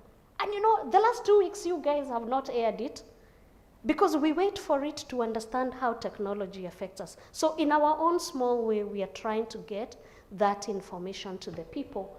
And then we are also using, different strategies. For example, how do we put this information in a digestible way? So small videos, comic strips, and they're there, we share them, just 1 sentence, 2 sentences that break down technological issues and how people are affected. Yeah. Yeah, amazing. Thank you so much, Grace, for providing that overview. I think we could hear a lot more stories from both Kenya and Tanzania about the kind of impacts of the work you're doing. And I just wanted to say I really appreciated how you emphasized, one, the importance of the legal frameworks to support e-participation and participation generally, not just having it in the Constitution, which is also important, but also implementing legislation. And then 2, the importance of using both online means and physical participation, traditional participation, and other traditional forms of media to reach people. So that's really great to hear. I now want to turn it over to Morris Sainzoga. He's a program director with the National Democratic Institute. And Morris, you work globally, and the layout of this, I can't even see you. But you work globally to support, these types of tech initiatives that support e-participation and other, governance initiatives around the world. Could you talk a bit about your experience and some of the lessons that you've learned over the years of what works, what doesn't work, and some of the challenges to e-participation? Great. Thank you, everyone. My name is Maurice Sainzoga, and I work for NDI. NDI is National Democratic Institute, which is a worldwide organization working to strengthen government institutions, democratic institutions through citizen participation, openness, government accountability, and specifically, I'm part of the team we call Democracy and Technology. So basically, we try to understand how to best leverage digital technology to strengthen democracy and democratic institutions. I think I will go into the same vein of the discussions that were prior to kind of like provide some of the solutions and things that I've learned in my career at NDI, but also before that, I used to work in working with governments to kind of like develop their digital transformation strategy. I'm also kind of a citizen of East Africa. I grew up in Rwanda. I'm Rwandan, so I was also part as a citizen, kind of like be able to observe how the landscape has changed in terms of provision of government services. From maybe an anecdote, when I was gonna get my ID card, you had to take a piece of paper and then have it signed by, I don't know, 10 or like 7 government officials who don't have an office. So you have to turn them maybe at night when they go to, dinner or something like that. You can imagine like potential for corruption and things like that. But now things have changed. It's actually the government that set up appointments and goes to the community to facilitate that process. So I'll maybe talk about like 3 things that are kind of lessons to kind of highlight some of the things that I've seen work, and maybe that could be helpful. So the first thing is a kind of an approach that we champion at NDI. It's called human-centered design to take delivery. It's basically putting yourself in the shoes of the end user.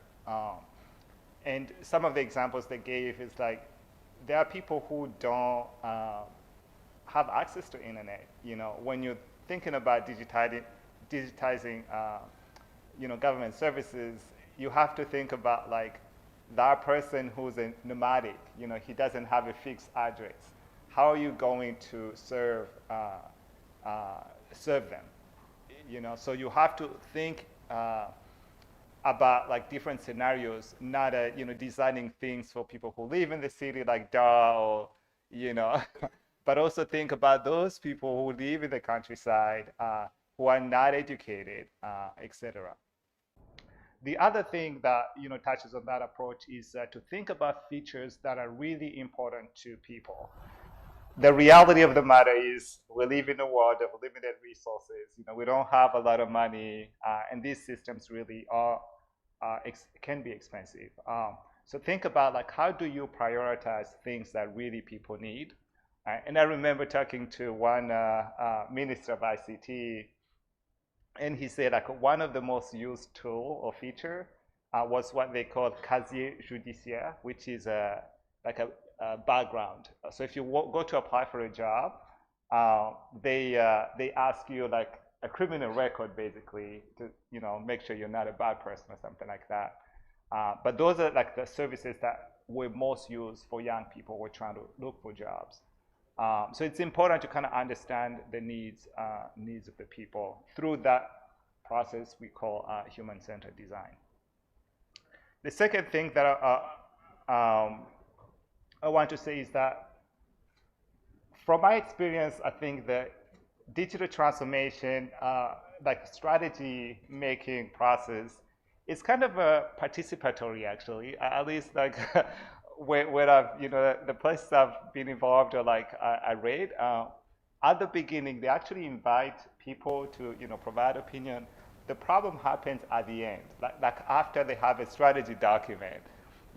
How do you go back to people to actually see if the things that you plan out are working, are making a difference?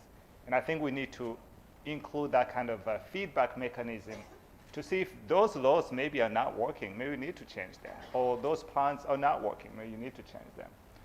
So that's something else to think about. The last thing is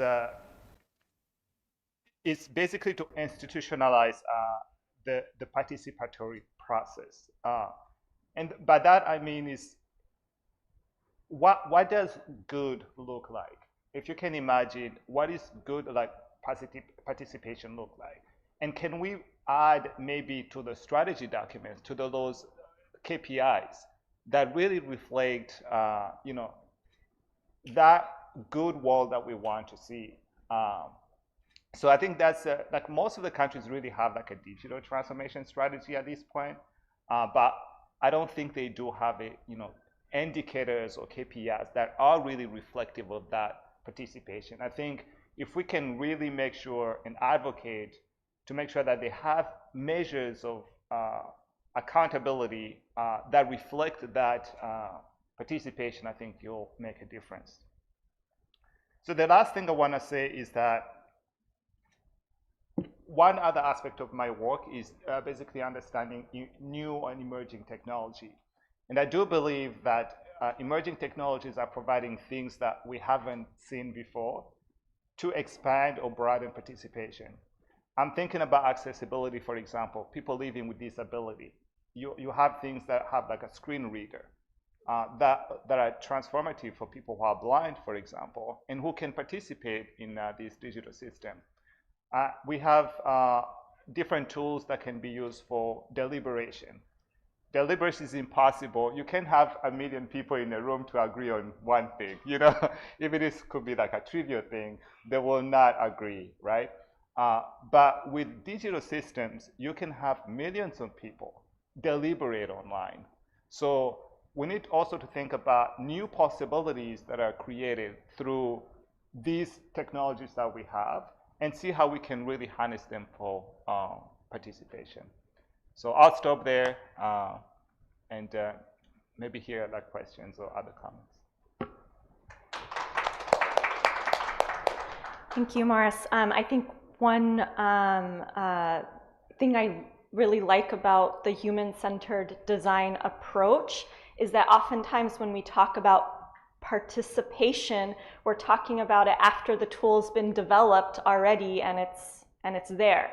But when you actually start from the very beginning of the process and include like feedback and needs assessments and working with communities to develop the tool itself, there's greater buy-in, and then it's more likely that that tool will be used by the public. So that's like holistic participation in a way. So I like that you mentioned that, and also tracking, the importance of tracking progress and impact of these kinds of processes. So I have many questions I want to ask the panelists, but for the sake of time and because I know folks are probably hungry and wanting to get to lunch, I want to turn it over to you and maybe have you guys ask a couple questions to our speakers, whether it's about Tanzania and OGP or about some of the tools that were discussed or the lessons. Turn it over to you. I think I can pass around a mic.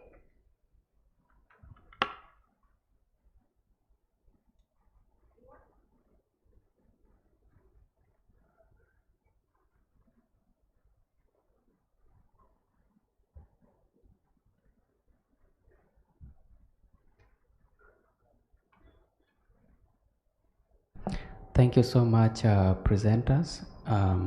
My name is Moses Omara. I am from Uganda. My question goes to the last presenter that given the challenges of the rural-based communities in accessing the digital world, how have you been actually in position to apply the human-centered design approach to be able actually to address that technology device?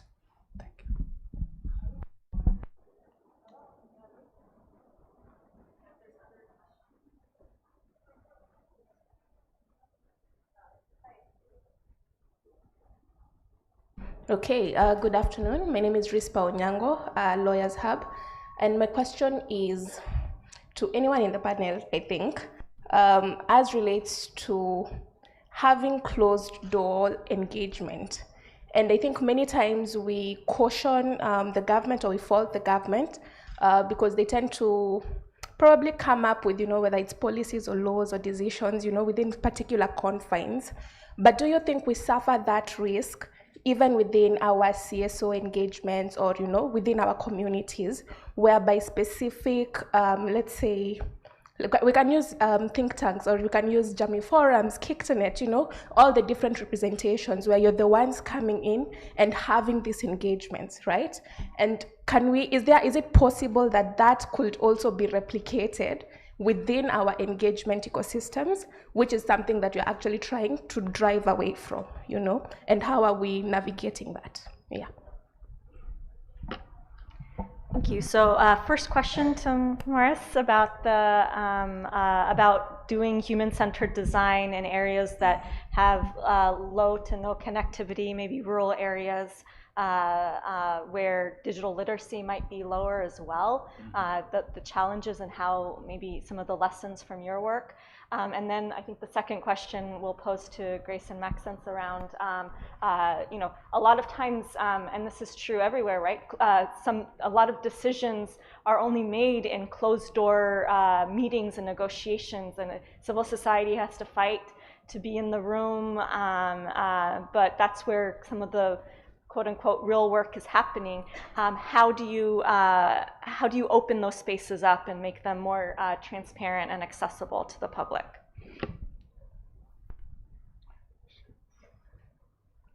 Yeah, one example of what countries have done in this regard. There are two aspects that are really important. Basically, is digital infrastructure, availability of digital infrastructure, and basically skills, digital literacy, for example. There are countries that are trying to push towards basically you don't even have to speak to a person. But in that case, you do have to set up system whereby you have more of a parallel system. I think a good example is actually from Kenya. I think a program is called Huduma Mashinani, yeah, exactly, which is a citizen outreach service where they go out in the community rather than having them come to a center or something like that. So I think try to understand that process is basically try to understand how the conditions of how those that people in the rural area live, the resources that they have and the resources that they don't have, and then make sure that you put those services closer to them.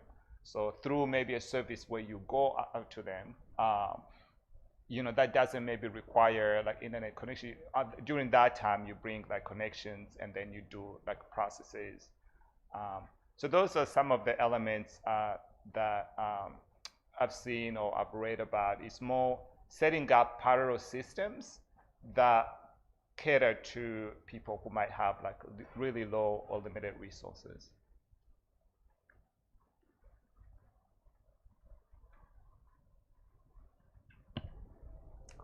Go first.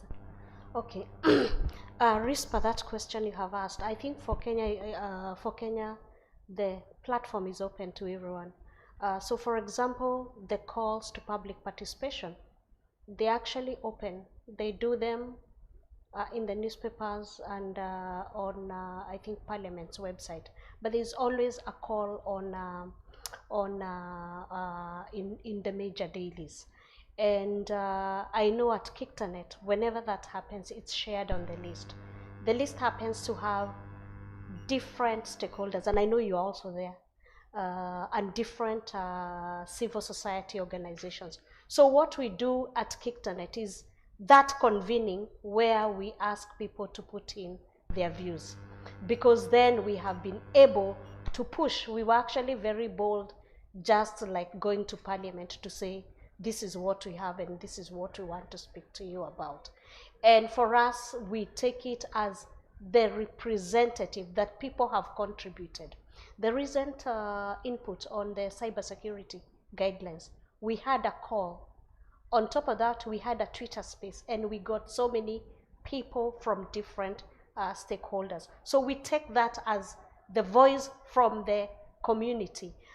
We also had actually a separate engagement with civil society organizations, the traditional ones that don't work in cybersecurity, that don't work in tech, just to break down for them what these guidelines mean and what they mean for their work. And they made very good input, and we also supported that separately, even with the written comments. And the idea is, the more the merrier.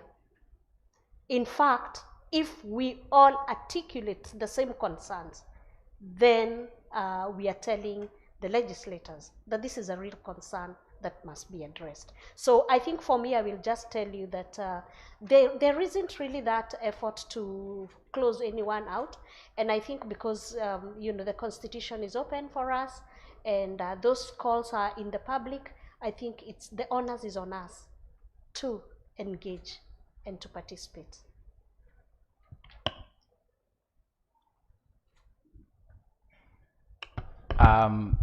I start probably the first one on the human-centered approach, because we happen to have that at Jamii Forums. From early March backwards, I was not using glasses. I could see clearly. I didn't understand why people are using glasses. So we had to engage people who are visually impaired to redesign Jamii Forums to make sure that people who are having such kind of disability can access Jamii Forums. So we had two guys when we were redesigning Jamii Forums, and actually that's what works for them, and the platform is accessible to people who are visually impaired. I think sometimes you have to understand that you are serving a diverse kind of audience, and you have to engage them because they're the consumers of your product or your service. So we learn by doing. And on the second one, the minister who was here is a member of Jamii Forums, and he's verified on our platform. And one thing you need to know is that you need to understand the power dynamics sometimes. We happen to be in so many loose coalitions in Tanzania. We have the Coalition of Right to Information. We have the Digital Rights Coalition. We also have this loose coalition with the religious leaders, state actors, civil servants. It's a big one, but it's a poor. We have a coalition of lawyers who are doing strategic litigation. So you have to be in so many kind of coalitions to know what's happening and who is behind what and whom to influence. Again, make sure that you have a good guy on the other side. They are the guys who will be letting you know what's happening and whom to engage. We learn by doing. Thank you. Thank you so much, everyone, and thank you all. We're past time. Okay, maybe I don't know if we have time. I wanted to contribute the second question. Oh yeah, please. Yes. Yeah, she asked about how about maybe engaging in close the door and participating in decision making, right? Yeah, for me, I think maybe we should also think about the civic space, because that is, we need a space in making decision. All of us, we agree that the situation of civic space in Africa and actually reflect that of the global, it continues to deteriorate if we really think about our, our legal framework and about everything which is going on in the continent. And actually, all civil society organizations, human rights activists, all of us digital rights activists have been working so hard to widen the space so as we can be in that table. We don't want to be the food so as people can eat that. We want to sit around the table and discuss what is in the table. And that is all of us have been fighting. I think everyone is fighting for that space. But that space, it is shrinking and it continues to deteriorate. I think maybe which all of us should think about one of the resolutions from this forum, maybe to think how are we going to widen the civic space and how are we setting the frameworks which will set an enabling environment whereby all we can be in the table and not be the food. So as all of us, civil society organizations can participate in decision making, so as we can participate in those decision making. Maybe we can make a reflection, taking few examples from the African countries. We see countries like Zimbabwe, DRC, Chad, in Tanzania, our laws, civic space laws, they are not allowing us to be in those tables. Our countries, our government, daily they are imposing laws which restrict civil societies and the human rights activists to participate in decision making, to do their work. If we take few examples of journalists who have been, we have a good example. Max is here. Maxi, you were a terrorist in 2019, I guess. Yeah, right? We have a journalist from you wasn't, I mean, you were, oh, I'm sorry, I'm so sorry. Yeah, she was charged, yeah? Right, yeah, it's human rights defenders who wrote their voices, and now we have Max here.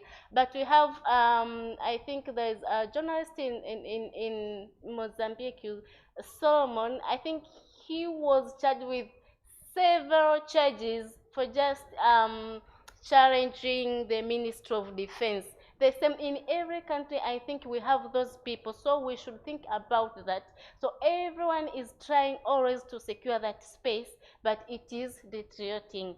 So I think one of, for me, one of the solutions is to think about getting a public support, because all of us every day we are talking about we are doing this for public interest, but what is missing in our initiatives is that the public support. The public doesn't understand that human rights defenders, human rights activists, digital rights activists, actually they are working for the public. So we need to educate the public. We need to mobilize the public so they can support what we are doing. We can take a good example of Malawi. For instance, in the 2020 election, civil society in Malawi, they have worked so hard to mobilize the public, which they used the digital spaces. The Malawi now is one, it has a certain example in African countries whereby they have unturned the election. And in 2020, the current president now was from opposition parties,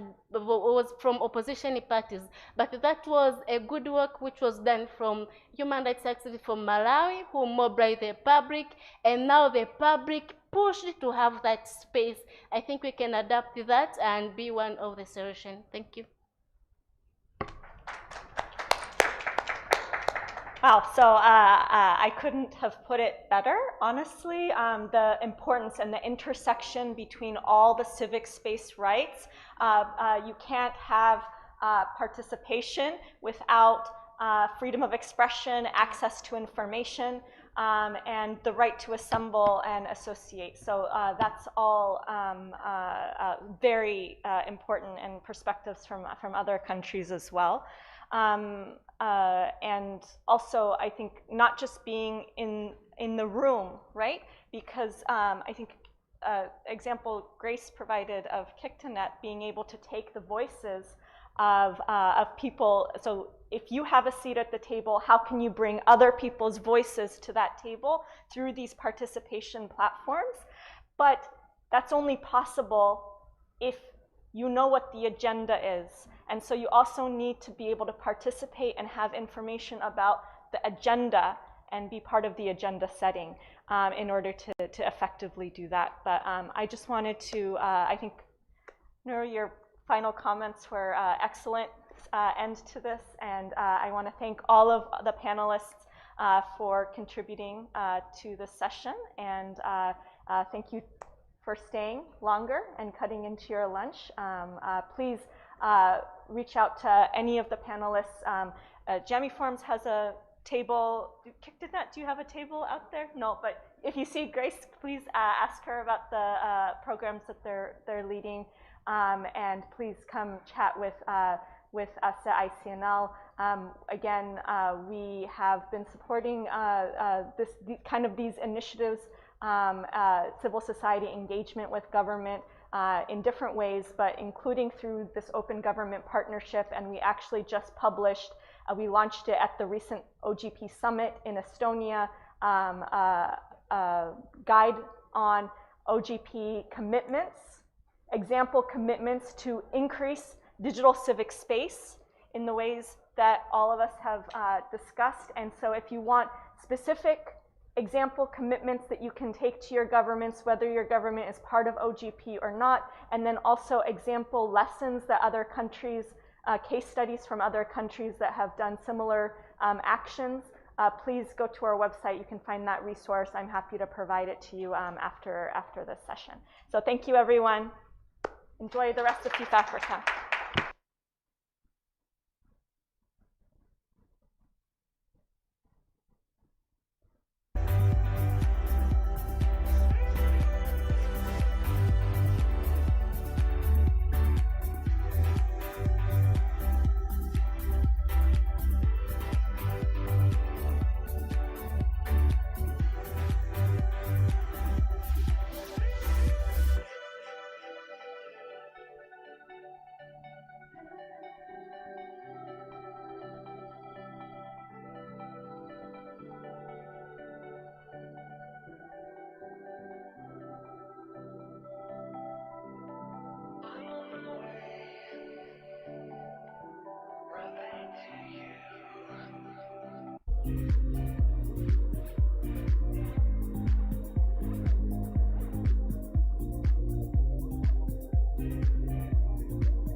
one of this. Make me fly like say I'm Aladdin. Come bring some kind melodies. Oh, mommy, myself no do past like this. So many things inside of my jeans. Slide down, DBTs, DBTs.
Tetema.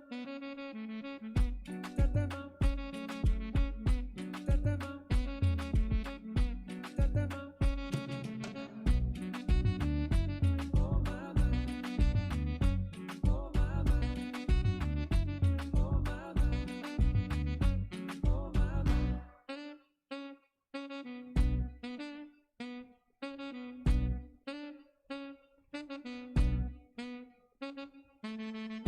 Whoa, mama, tetema. Whoa, mama, tetema. Whoa, mama, tetema. Whoa, mama, tetema. Whoa, mama, tetema. Whoa, mama, tetema. Whoa, mama, tetema. Whoa, mama, tetema. Tetema. Tetema. Tetema. Tetema.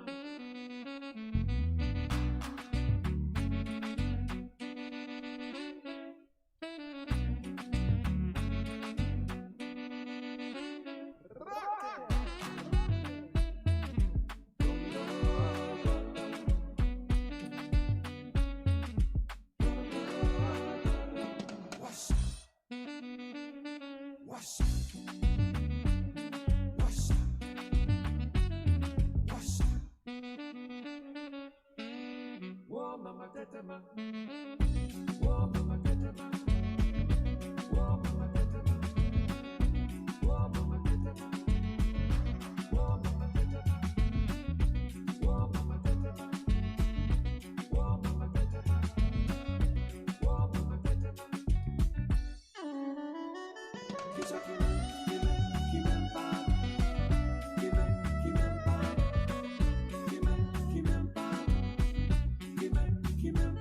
Kisha kimempa.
Hi, everyone. I just want to let everyone know that we're going to get started in just a couple of minutes at 3 o'clock. Thanks.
Good afternoon.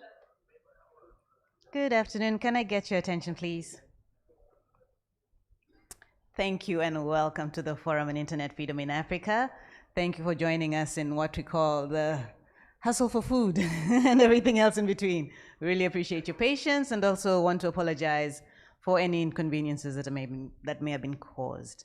We'd like to point out that we're trying to make up for time, so this session will unfortunately be just an hour, and I do not want to eat any more into their time, so I'll hand over to our moderator, Daniel. Thank you once again for your patience. Thank you. Great. Thank you, Juliet. And for those of you who don't know, Juliet's one of the people, the magicians who makes this happen every year. And so we really, round of applause for Juliet for all the work that she does. So good afternoon. It's a pleasure to see you all here. It's an honor to be here at FIFA Africa 2023. And this session is Guardians of Truth, Media, Technology, and the Fight Against Disinformation.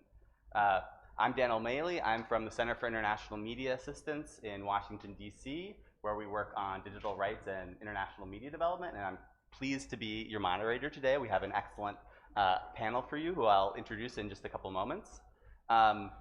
Misinformation, disinformation, and malinformation, what we call MDM, have rapidly evolved in some of the most urgent threats facing our democracy and our media today. A recent report by CIMA has found that between 2011 and 2022, 78 countries globally have passed laws aimed at countering MDM. And while on the surface this sounds like a really positive move,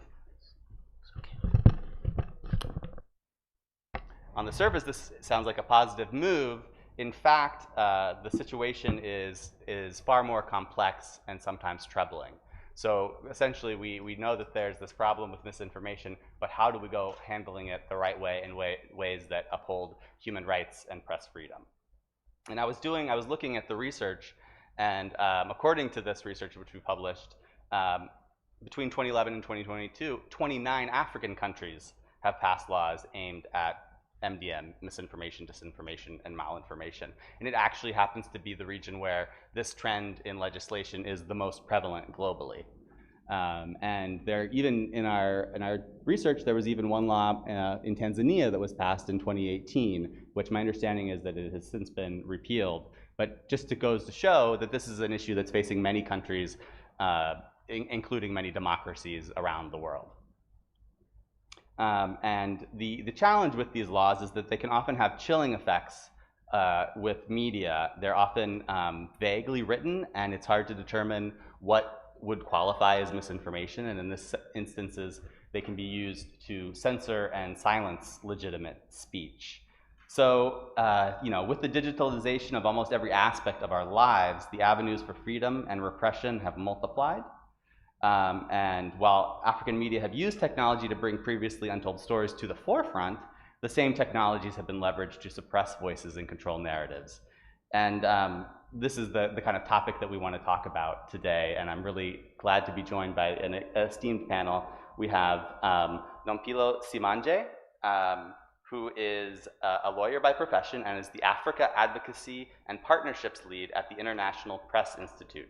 She leads the IPI Africa program, which monitors and collects data on press freedom threats and violations across the continent, including threats to journalist safety and gendered attacks against female journalists, both online and off. Nompilo is an expert on the intersection of technology, the law, and human rights, and has years of experience in advocacy and capacity building aimed at promoting media freedom, freedom of expression, and access to information, and the right to privacy. And then to her left, we have Paige Collins, who is an activist and lawyer currently working as a senior speech and privacy activist at the Electronic Freedom Foundation, where she focuses on the fulfillment of civil liberties and corporate threats to speech and privacy online. She's passionate about highlighting how minoritized communities are stifled by state surveillance and corporate restrictions. And she has worked with governments and activists across the globe to collaboratively facilitate change. And then to her left, we have Obioma Okonkwo, who is a human rights lawyer and currently works as the head of the legal department with Media Rights Agenda, a non-governmental organization based in Nigeria, where she's promoting and defending freedom of expression, press freedom, digital rights, and access to information within Nigeria and across Africa. And she's passionate about advancing freedom of expression because she has experience in litigation, research, and advocacy, and she's been doing a lot of things and also is becoming increasingly interested in media sustainability and the intersection of strategic litigation and media sustainability. And finally, but not least, we have Paul Chimumwe, who is a CPEZA researcher, and he has done numerous reports and led research efforts that CPEZA has done over the past 5 years on the issue of disinformation and the integrity of our information space. So these are our panelists, and I'm really pleased to have this conversation with them. The format of this panel is going to be, we're going to have a moderated discussion with our esteemed guests, and then we'll save time for questions and answers. So I would encourage you to start thinking about what questions you might have, so that when the time comes, you can ask them quickly and we can continue the conversation. I'm going to start off actually with Obioma. And my question is, what are kind of some of the most significant types of misinformation and disinformation laws that you've seen enacted in African countries, and if they differ in any ways from what we see globally? What's the, essentially, what is kind of the African context that you're seeing in your work? Okay, thank you, Daniel, and thank you to everyone for joining us today. Just to say quickly, I know disinformation is a global threat to democracy, and I would like to put it out there that while we talk about disinformation, that the government and politicians are purveyors of this disinformation, looking at the recent elections that we have across African countries. And I'll use my own country as a case study, which is Nigeria. During the just concluded election that we had in Nigeria, there are a lot of deepfakes videos outside about the ruling party and the one which is Peter Obi, who is contesting under the Labour parties. And then you've had media organizations coming out to debunk this. But however, we find out over time that these disinformation laws that we have in Africa are used in targeting journalists and people that have dissenting voices. In Nigeria, my country, we have the Cyber Crimes Act, of which Section 24 has been repealed by the ECOWAS courts in a case filed by SERAP.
mentioned earlier, are included in the law, which means that any kind of dissent or oppositional expression is disinformation and therefore criminally liable and gets removed from online platforms and also can result in being in detentions and arrests. So in that regard, you can really see the benefit to governments being able to introduce these laws that stifle expression.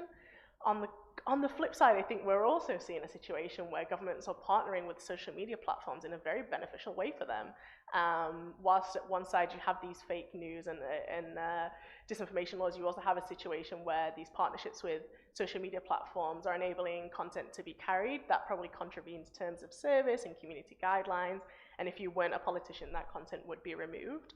And so we're in a situation now where social media platforms definitely should be held accountable for the disinformation that they're allowing to spread online.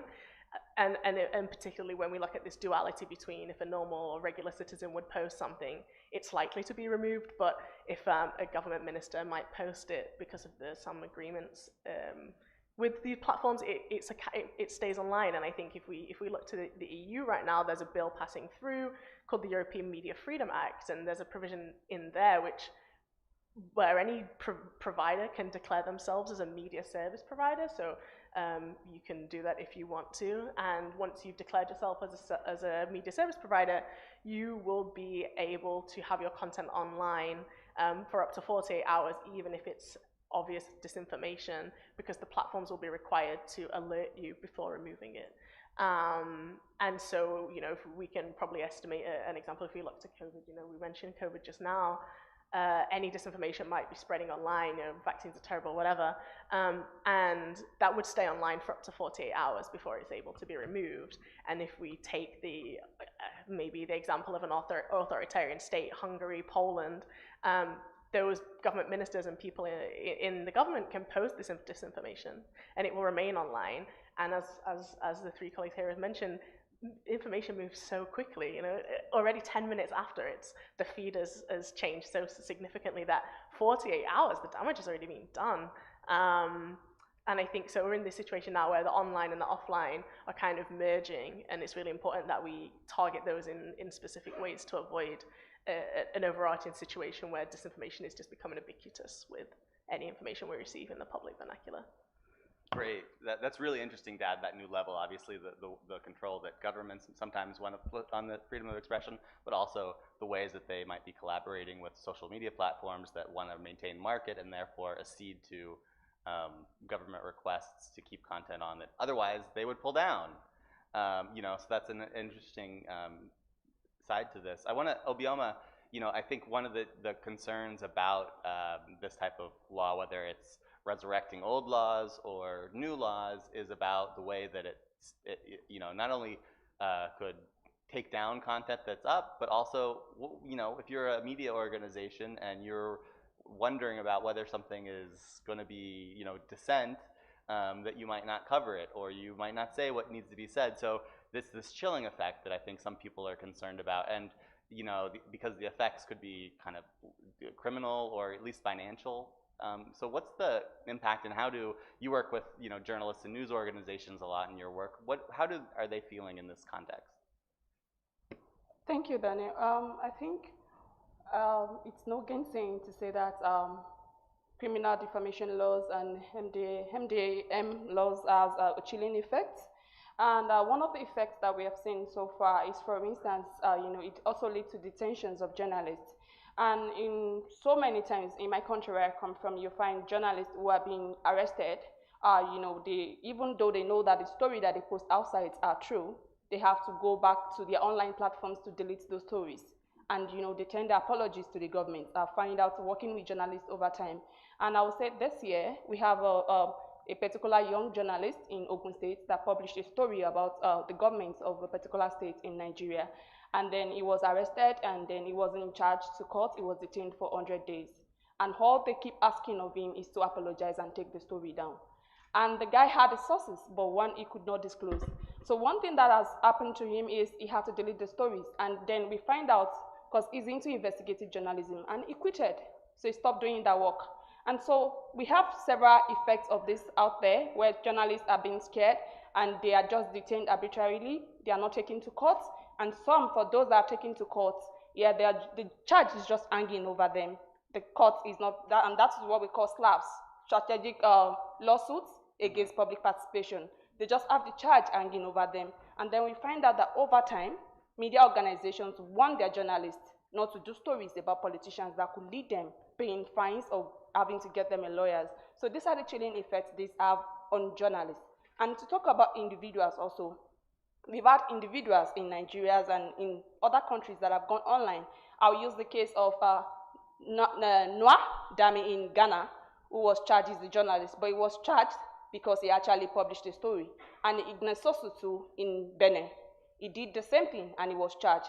So these are having chilling effects generally on individuals, on media organizations, and even civil societies organizations. One of the things that is being done right now is also that governments are targeting civil societies organizations and saying, oh, what they are posting outside are disinformation, maybe because they have influence from the West and they are targeting civil society organizations. So it's not really about the journalists only, it's about the whole society. And these are the chilling effects these laws are having generally. Thank you. Yeah, thank you. I mean, I think we can definitely see by the examples that we've heard, the ways that this chill the democratic environment, right? By either slaps that are just going to prevent people from doing the story in the first place, so we can't even cover it, or penalizing people when they do cover dissent. I think that democratic perspective is interesting, and Paul, I want to come back to you. Thinking about this maybe within the context of democratic elections, and is there a pattern between, or have you seen a pattern between the use of these types of laws in the run-up to democratic elections when certain actors are more concerned about what kind of information is circulating? Interestingly, most of these laws are really not meant for prosecution, because if you look around among the cases of journalists who, even actors who have been arrested and charged with either spreading fake news or misinformation, very few of them, I don't remember any case somebody who has been actually convicted. I think in Uganda we had one Dr. Salaam, she was charged, convicted, but the conviction was quashed because, I mean, there were so many gaps in the prosecution in this case. So the purpose is really intended again for, of course, to control freedom of expression. I mean, threatening anybody who wants to express themselves, because you are scared. They will arrest you, they will charge you, but the case has it can't hold water. But by the time they were maybe let go, it has really wasted a lot of your time. And in campaigns, also they want to control the narrative, again, especially those in power, because they know the opposition or people who are critical, people who are following the developments in their political careers, they will be able to tell certain stories, they will be able to expose them, and they don't want that kind of information to come out. They want to control the narrative. So you find that many media houses are not willing to carry political messages or even interviews of opposition politicians, because you are charged, even as a media house, you are charged for spreading falsehoods. So I will not come and interview Daniel because I know you will tell me things, even if I know they are true, but if somebody goes and says, you see what Daniel was talking was falsehoods, so I aided in publication of that information, so I am also abetting such a crime. So it becomes very problematic in that people are denied access to information, and they are not able to make informed decisions, and yet governments now have the liberty, have the monopoly of social media. So you find that government functionaries, especially the supporters, the influencers who have been paid, are able to disseminate information as much as possible. We had cases in Uganda, in fact, it was one of the reasons why Facebook was shut down, because Facebook came very hard on the people that they had investigated and were spreading falsehoods on behalf of the government. And so government now has a monopoly because they own the law. They are the people who will, of course, prosecute. The police will come and charge you. And so if you're in opposition, or if you're even a critical civil society actor, you are very careful what you want to post. You are very careful what you want to issue. And I think in Tanzania, I don't know if the provision was quashed, Statistics Act, where if you are doing research, you are not allowed to publish that research until it has been approved by the government. So you have to go through certain steps for you to go and conduct research.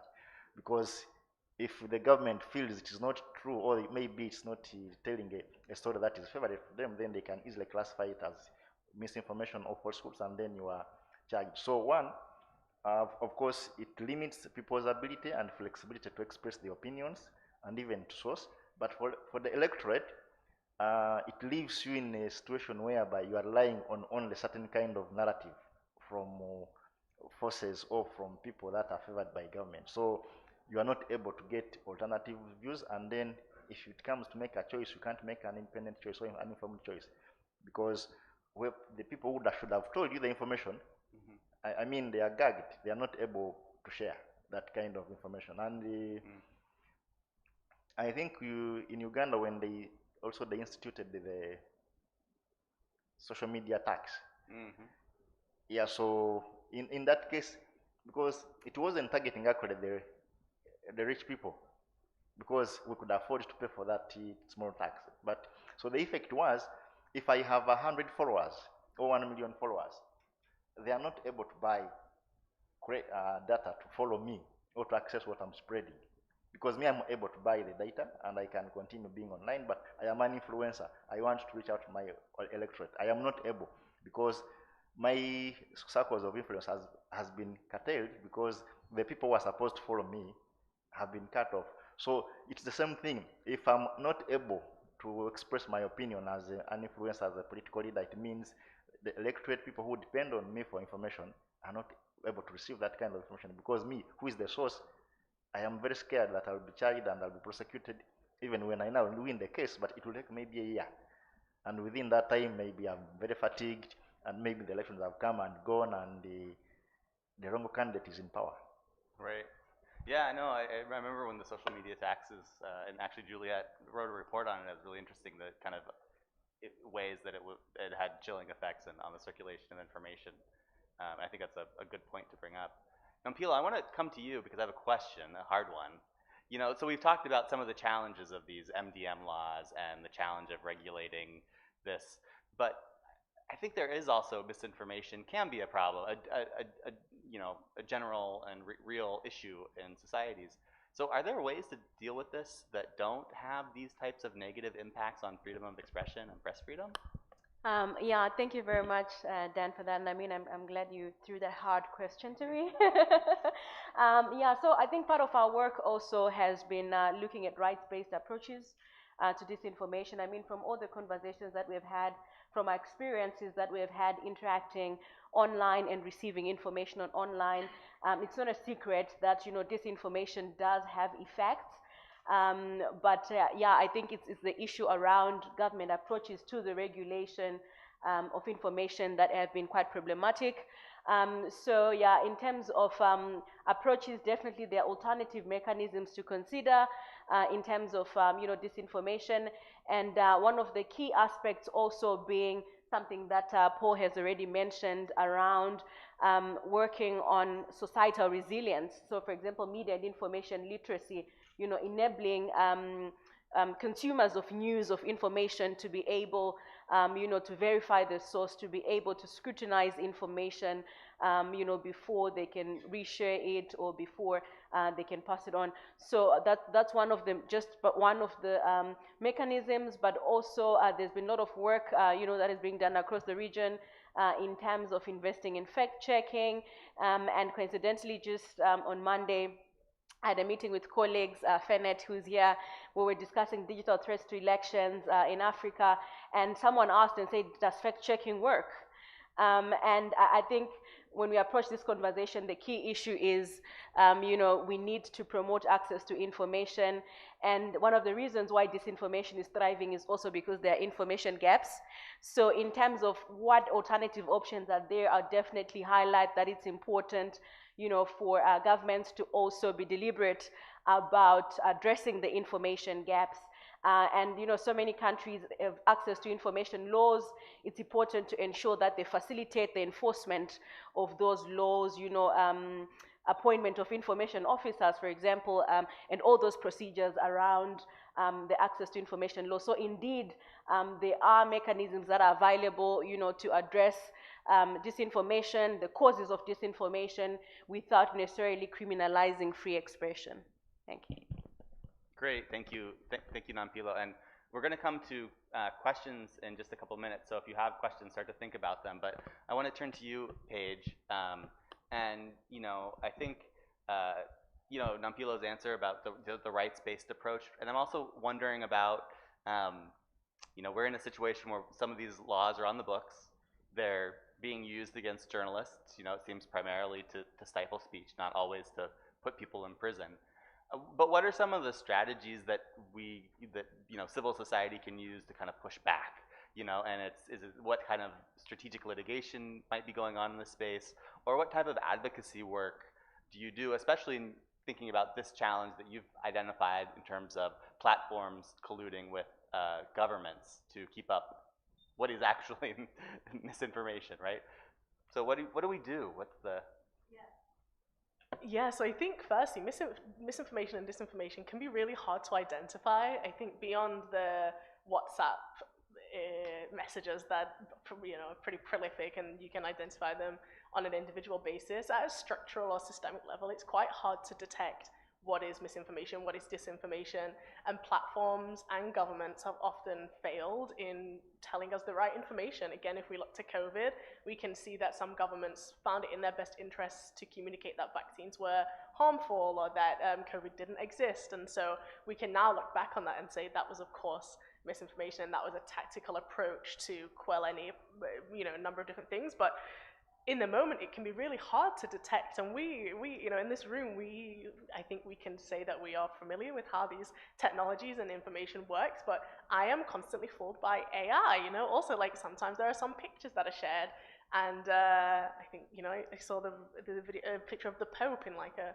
Balenciaga-style outfit, and I was like, that's bizarre, like, I didn't know he had those outfits, and of course it was AI, but I didn't figure it out immediately, and I think if we in this field can be fooled by such things, it can be so difficult to make sure that we maneuver through this for the general public and of course everyone. But I think we have a responsibility to drive this forward. At EFF, we work a lot with platforms on their accountability mechanisms, and I think, as you were just mentioning, misinformation and disinformation doesn't come out of nowhere. It's not in a vacuum. People are believing conspiracy theories and whatever they want to believe for whatever reason they do. And of course, it's not for us to really understand right now why people are believing it, but I think what we can do is analyze how it's being platformed. And at a platform level, often toxicity drives engagement, and a lot of these platforms are engagement driven because that brings them profit. And so when you have this really prolific messaging that's of mis or disinformation, it's going viral for all the wrong reasons because it brings the platform's profit. And just yesterday I saw that X, or formerly known as Twitter, have removed the option for people to report election disinformation. And so heading into, I think there's like 80 plus elections in the next year and a half, that can be so challenging because whilst the platform is rapidly descending, it's still a really important host of information for a lot of people around the world. And if they're not able to flag that as disinformation when they see it, it's only going to be more prolific and spread. So really working on the algorithmic accountability of platforms. Why are people receiving certain information? How can you retain and reclaim control over your feeds?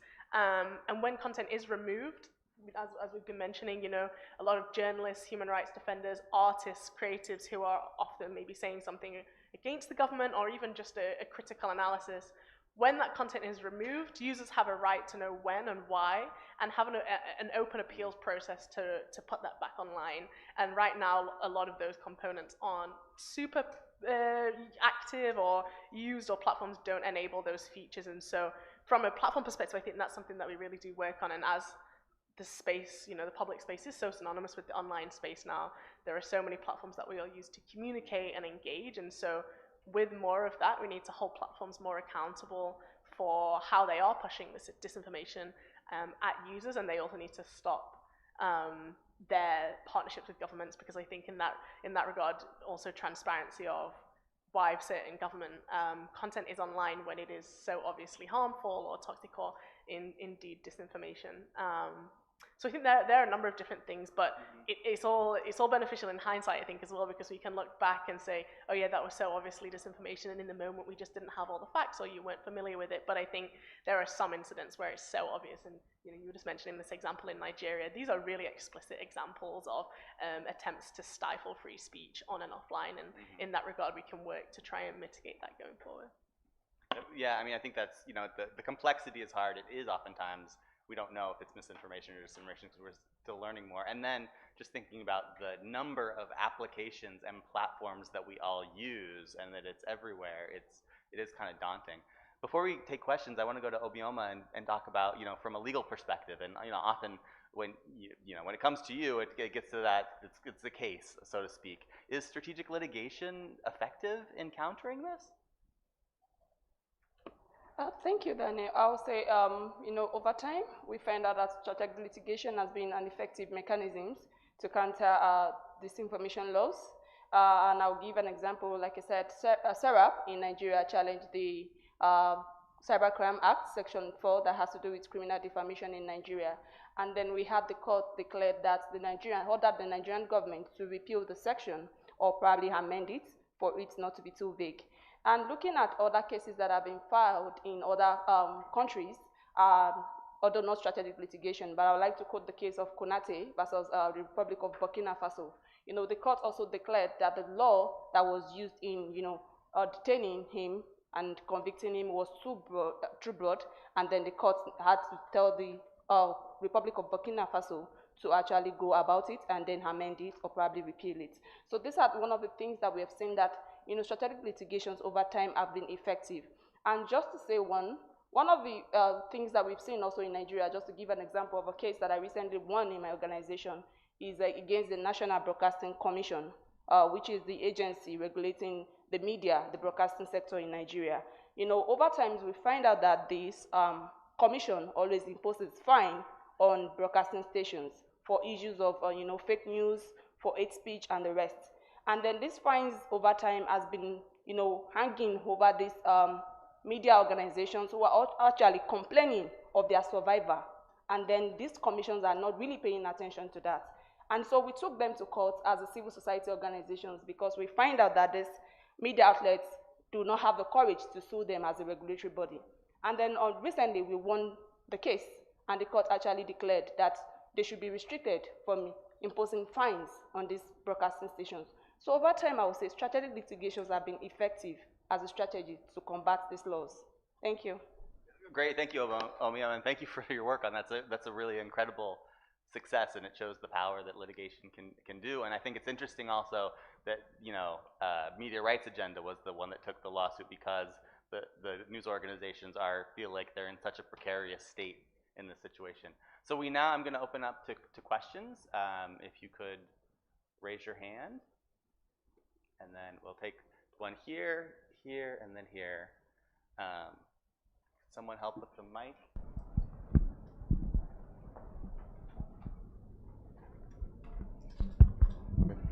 And please state your name and organization if you have it. Yeah, good afternoon. My name is Dercio Tanzania. I'm from Mozambique, and I'm a researcher and part of Global Voices and Policy. I have just one question for all of you. You can choose if you want to answer or comment. It's about how can we think on disinformation, but changing the subject or the audience, because all the time when we discuss about it, we think about state, what the state is doing, what politicians are not doing. They are enacting laws, legal framework, but can we think about this topic regarding to the citizens? Because we as citizens, we also produce disinformation, we also create disinformation. So maybe can we change the perspective, not only all the time about the state politician, but how can we think also about us as citizens producing, promoting, and also creating maybe disinformation, malinformation, or how can we call it? Thank you. Great, thank you. And can you pass the microphone to the woman in blue? Good afternoon, everyone. My name is Shema Ede. I lead a joint fund for human rights and civic defense in Nigeria.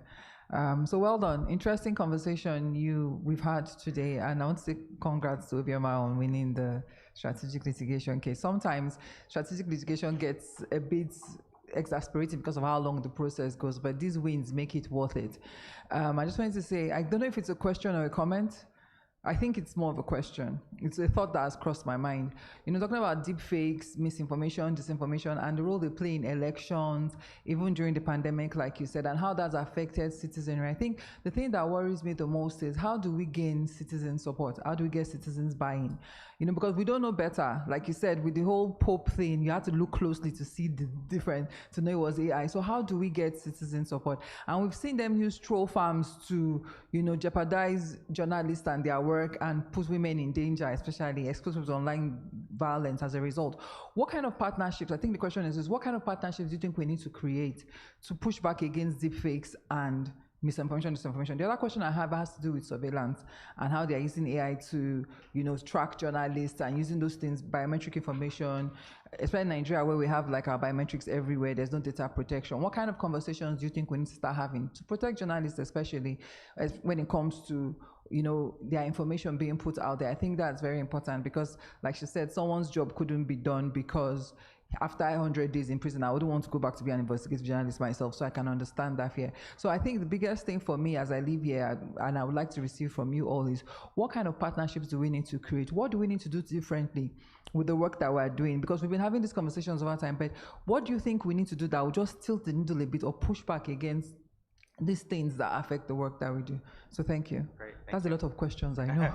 Thank you. And here in the front. Thank you very much for this opportunity. My name is Honorable Lydia Lamisi Akanvara from Ghana. During the presentations, everything has been pushed back to the politician. They make laws. They make laws that target the press. They make laws that target journalists. In every democratic society, we have three arms of government: legislature, executive, and the judiciary. But people have forgotten that the media is one of the arms of government in any democratic society. The legislature is supposed to make laws, and no legislature will actually make law targeting a particular group. It is that, for instance, I'm a politician and I'm in Tanzania here. You wake up tomorrow morning and there's an information in the Ghanaian media. We saw Honorable Lydia flocking around with his boyfriend in the source of the Indian Ocean. That is an information, it's gone. And it will multiply faster than any other information. You wake up in the morning and they say, oh, Honorable Lydia, when she came here, she's carrying HIV/AIDS, and she has infected about 500 young men in Tanzania. That is an information. It will run like wildfire. I am a politician. What do you think I will do? My aim is to make sure that any information that has been sent about me, that it is not true, that it is not right, whoever sent that information will not go scot-free.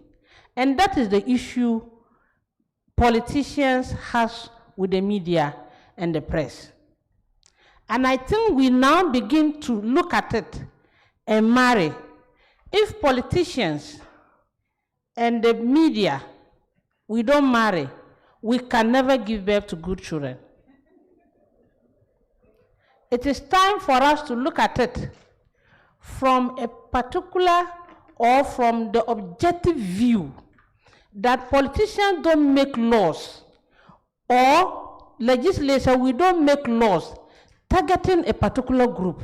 We make laws to protect people's integrity. We make laws to make sure that where your freedom ends, that is where mine starts.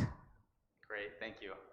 So we have to look at it, and then I want to find out what you people are doing as civil society to make sure that politicians, when there's a bill that has your interest, what is your input to make sure that we don't harass you with that bill. Thank you. Great, thank you for that question. So we have questions about, what can citizens do as people in this information space. Question about, partnerships, again, getting it beyond just thinking about the actors that we've talked about. And then we have the Honorable's question about, what kind of engagement there is in the policymaking space. So who wants to jump in? And Nampilo and then Obioma. Thank you very much, everyone, for the questions. I'm itching to jump to the Honorable's one. So if you allow me, I think one of the key aspects I'll highlight, Honorable, from your question that, why is everything being pushed to the government? Because the government was appointed by the people for certain responsibilities. So while we might think about other collaborations and other avenues, states and public officials have responsibilities that they need to fulfill by virtue of their appointment. So definitely we would expect that our governments will rise to the occasion and do the necessary work. But also to highlight that, while the media might be part of, the government or the arms of government, the media has a watchdog role, which sometimes might come off as, the media not being part of the government in some way, especially where the media is criticizing the government, but it's part of the media's watchdog role. If anything, the media should be independent of the government. So that's another key issue. And I think what I wanted to highlight also is that when we look at the role of the various arms of state, the legislature has a duty to,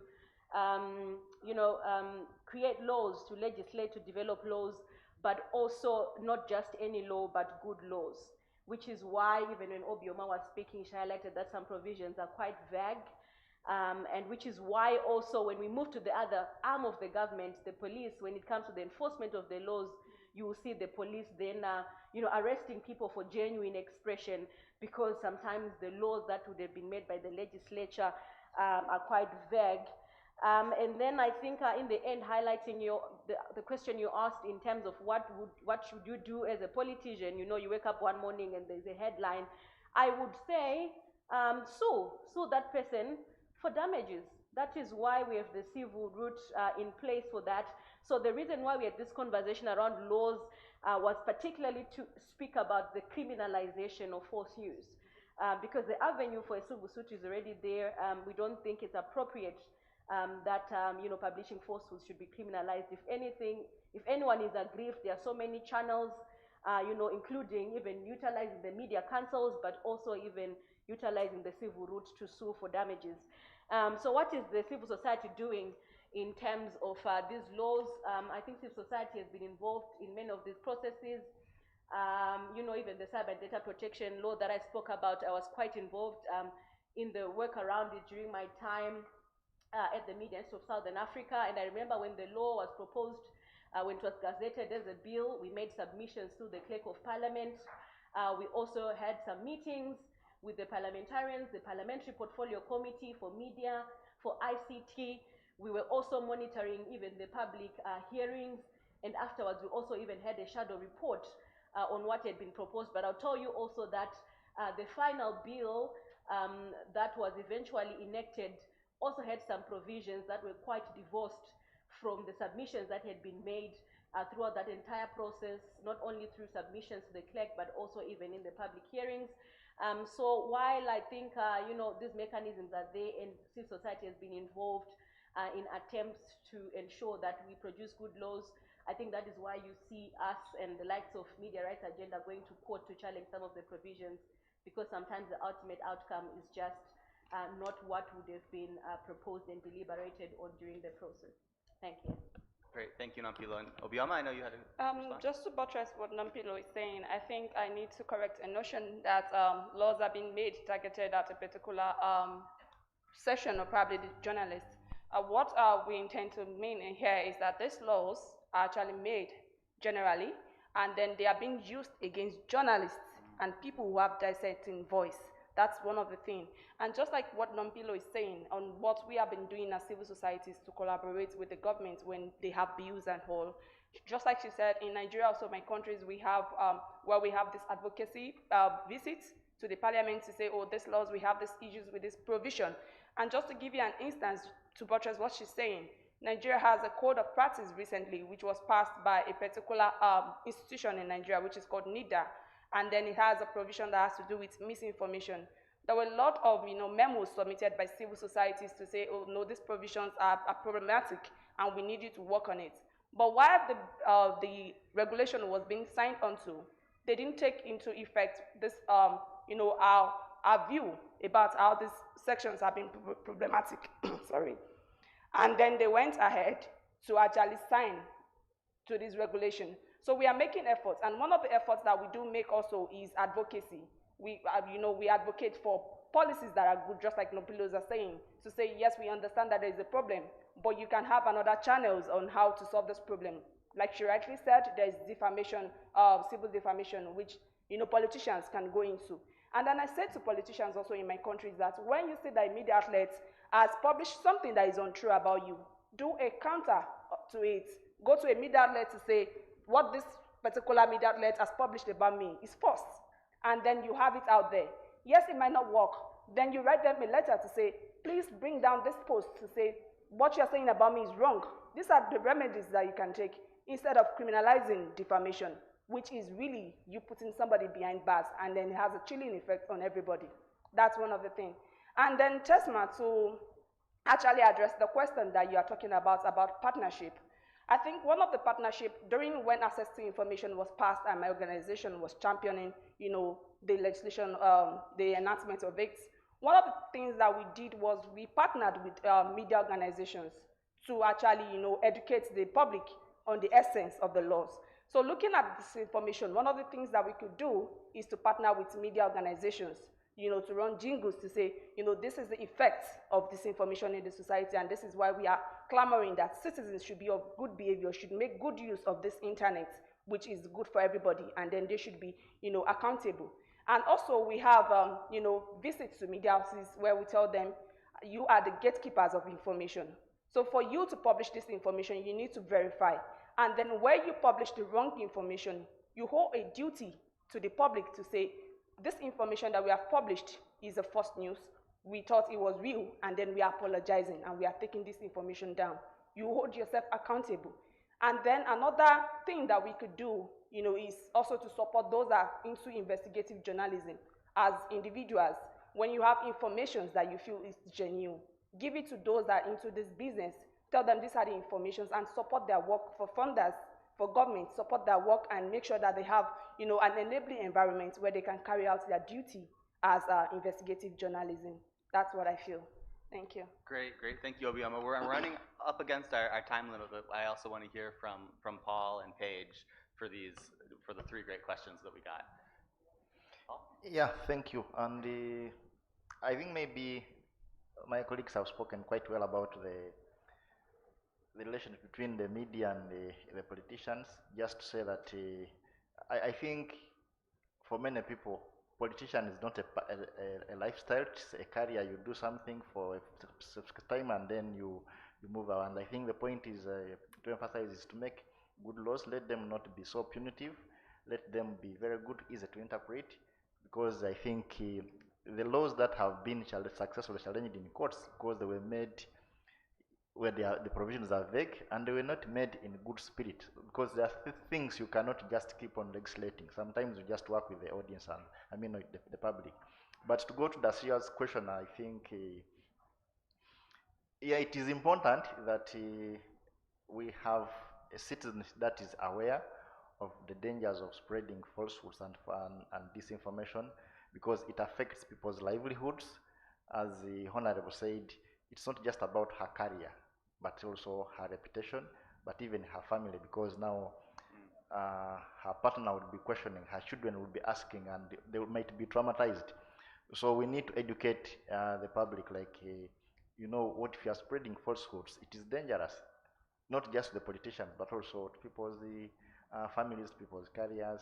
But it is a hard game, because we have a lot of rural urban excitement, especially for new users of social media. every information they receive, they just forward. They don't want to even try and verify. And for them, they think it is fun, but actually they are destroying people's careers. What to do, I really have no idea. I think maybe just educating. At a smaller level, we have WhatsApp groups where I belong, and if a member shares something that is false, that member is fined. And of course, the fine is not so big, a crate of beer, and we enjoy. But it is a start, and it's been successful because right now, people don't just share because they know if they share and it is verified that it is not true, they'll have to buy a crate of beer, and we all enjoy. So, but I think it is just trying to find creative ways of educating. If you have money, I mean, as she said, do jingles, but also educate the public, the dangers of spreading. It is easier to verify, but also asking yourself, why am I sharing this information? Is it important? Will it add value to the people I'm sharing it with? Thank you. Great, thank you, Paul.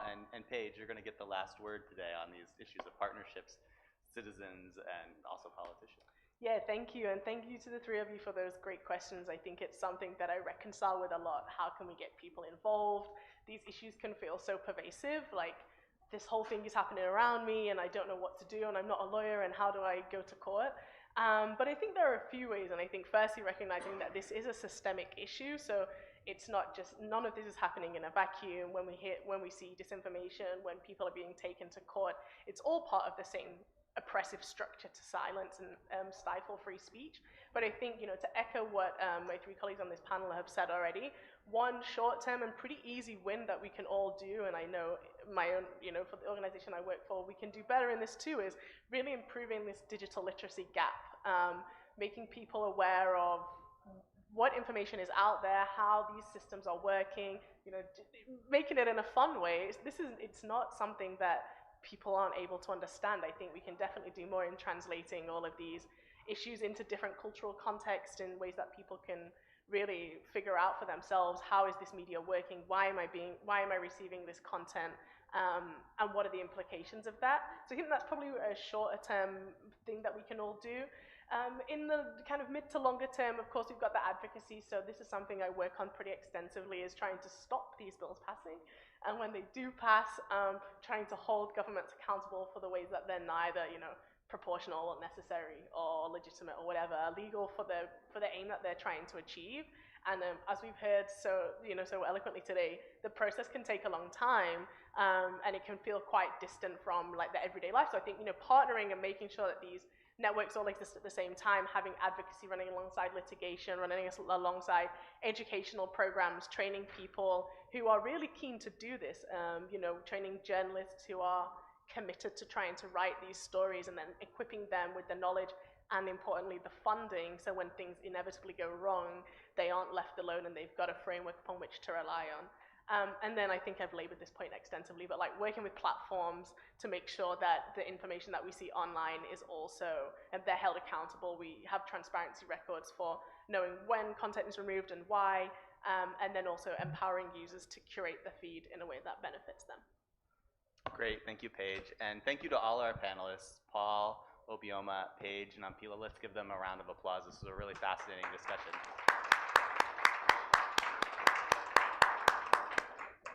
Thank you.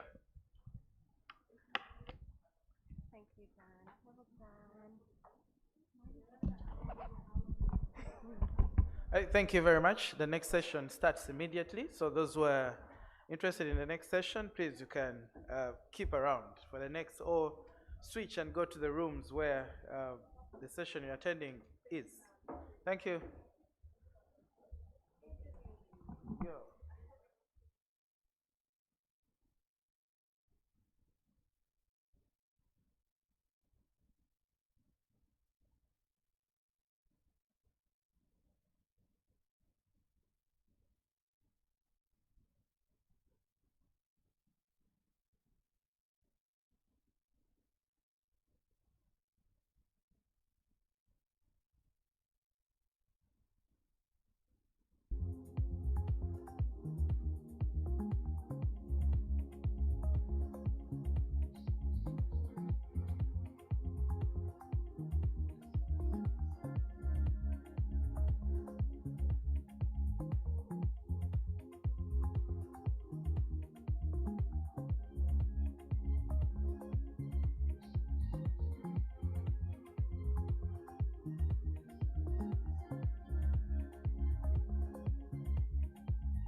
Let's go on.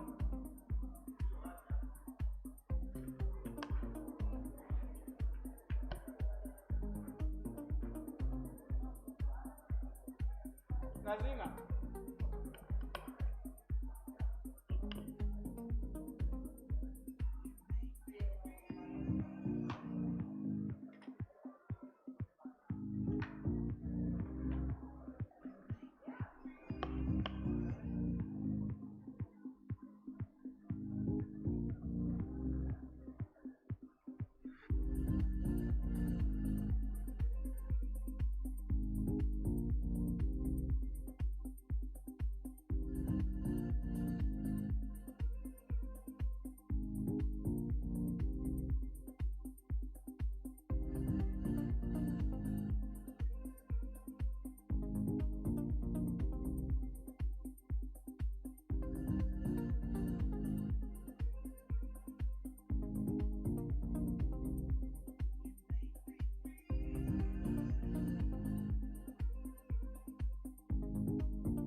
Bonjour à tous. Bon après-midi. S'il vous plaît, on peut avancer. Nous voyons la salle un peu vide, il y a les gens derrière. Si on peut avancer.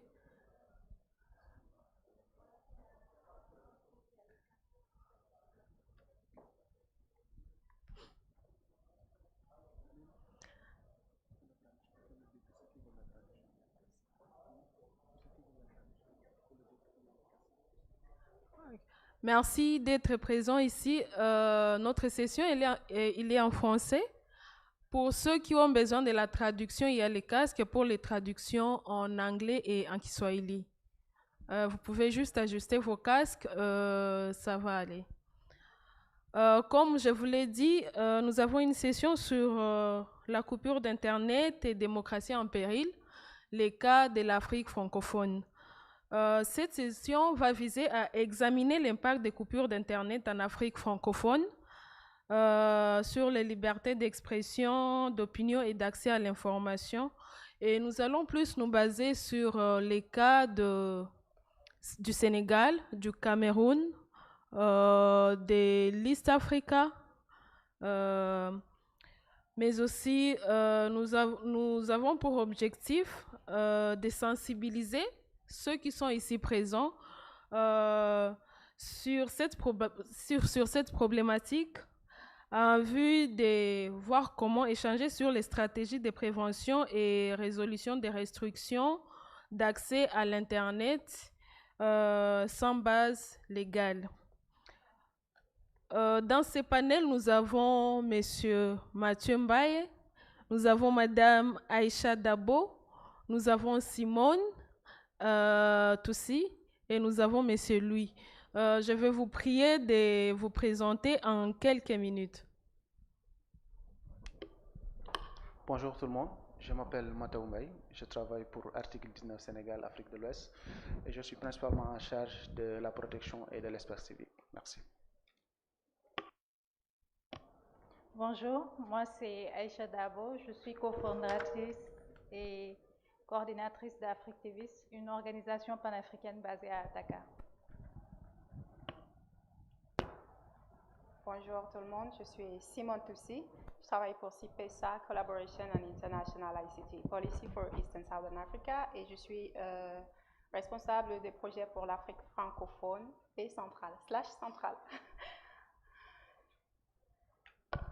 Bonjour tout le monde, je m'appelle Louis Gitingwa, je suis avocat à mon propre compte, mais je suis aussi chercheur pour le compte de en droit, en digital right, sur les droits du numérique pour le compte de beaucoup d'organisations ici présentes. Merci. Merci beaucoup. Parlant des coupures d'Internet, déjà en Afrique, depuis 10 ans, nous comptabilisons 142 coupures d'Internet dans 35 pays africains. Au Tchad, nous avons 810 jours de coupure depuis 2014, c'est-à-dire plus de 2 ans. Au Cameroun, nous avons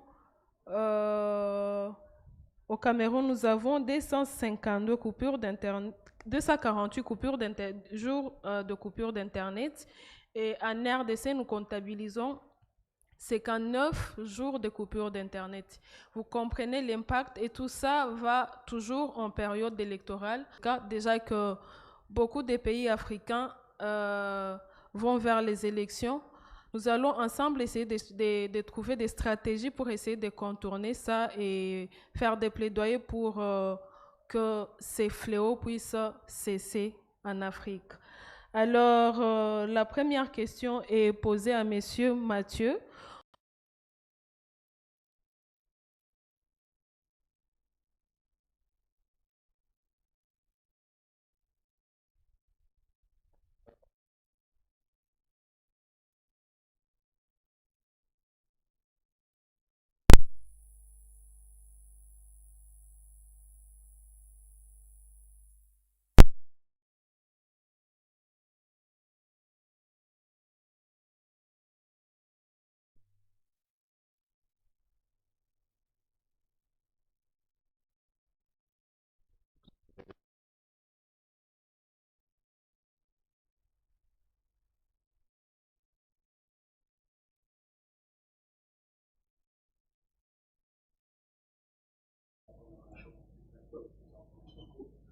Et sur cette base, il y a un communiqué du ministère de l'Information, le Conseil de communication, qui est sorti et qui a demandé aux fournisseurs fournisseurs de services télécoms de continuer l'accès à cette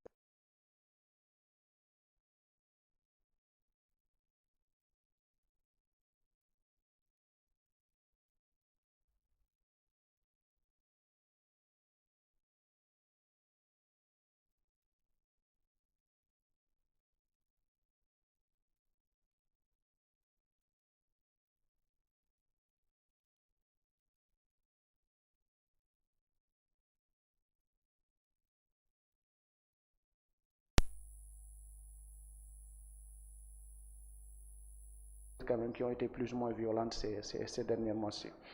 Donc aujourd'hui, si nous voulons un peu analyser le contexte de ces coupures par rapport aux standards internationaux, nous pouvons dire que c'est assez problématique du point de vue des standards internationaux, notamment en termes de respect et de promotion du droit à la liberté d'expression et d'information.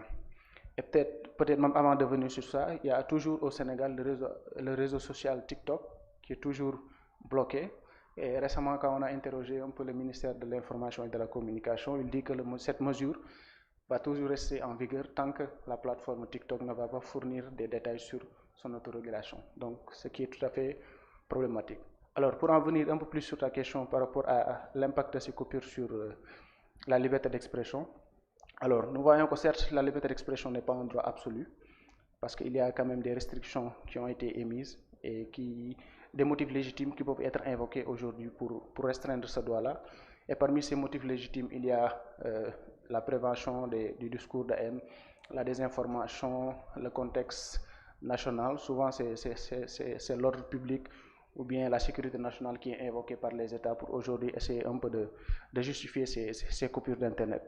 Mais si on analyse ça sur la base des standards internationaux, notamment l'article 19 du pacte international relatif aux droits civils et politiques, nous voyons que c'est assez problématique parce que cette analyse-là qui est faite avec les standards internationaux, notamment le test en 3 parties, nous dit que toute restriction du droit à la liberté d'expression doit répondre à 3 critères nécessairement. Il y a d'abord la légalité de la restriction, il y a ensuite la légitimité de cette restriction et enfin il y a ce qu'on appelle la proportionnalité.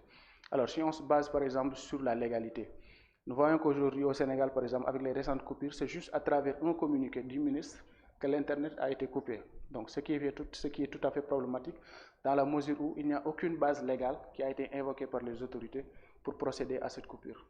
Donc nous voyons qu'avec juste ce premier aspect-là du test en 3 parties, ça devient problématique.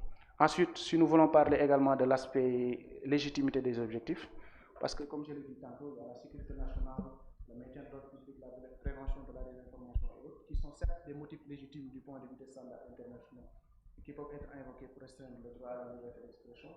On constate que ces mesures-là sont souvent invoquées de manière excessive et disproportionnée.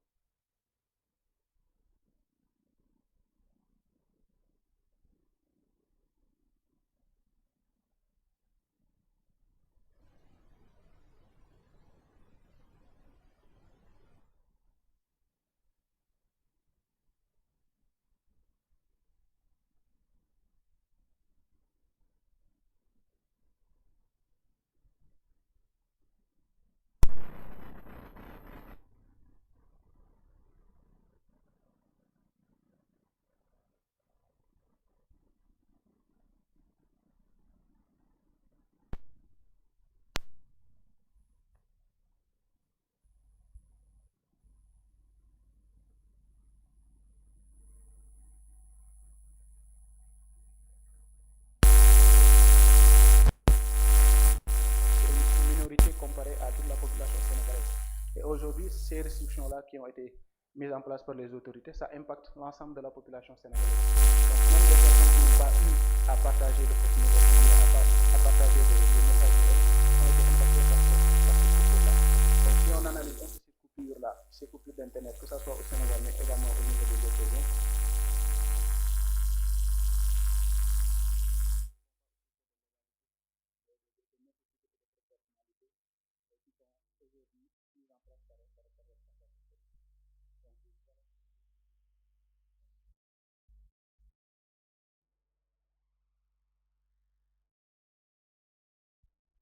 Monsieur Mbaye. Parlant de cette question, je reviens sur Monsieur Louis, qui va essayer de nous donner les contextes de la région des Grands Lacs. Il va nous parler de l'impact de la coupure d'Internet sur les libertés d'expression dans la région des Grands Lacs.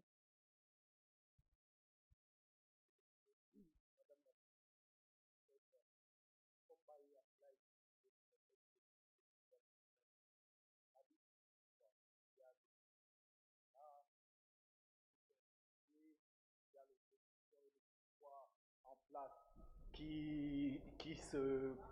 qui s'envoie des diatribes enflammées. Et à un certain moment, il y a aussi une société civile. En fait, les acteurs sont à peu près les mêmes. Le contexte est différent.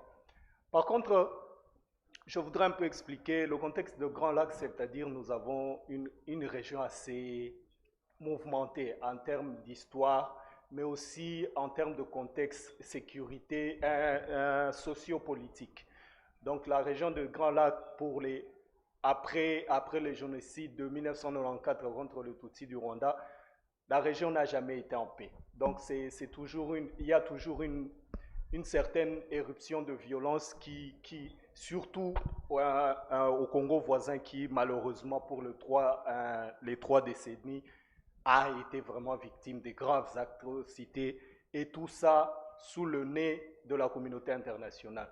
Et dans ce contexte, donc les abus continuent. Et quoi de mieux de disconnecter tout le monde, on tue, on massacre sans que personne ne soit au courant. Donc en fait, en toile de fond, c'est toujours la rivalité de pouvoir. Mais maintenant, ce qui est un peu intéressant dans le contexte de Grand Lac, c'est que tous les pays des Grands Lacs n'ont pas la même dynamique.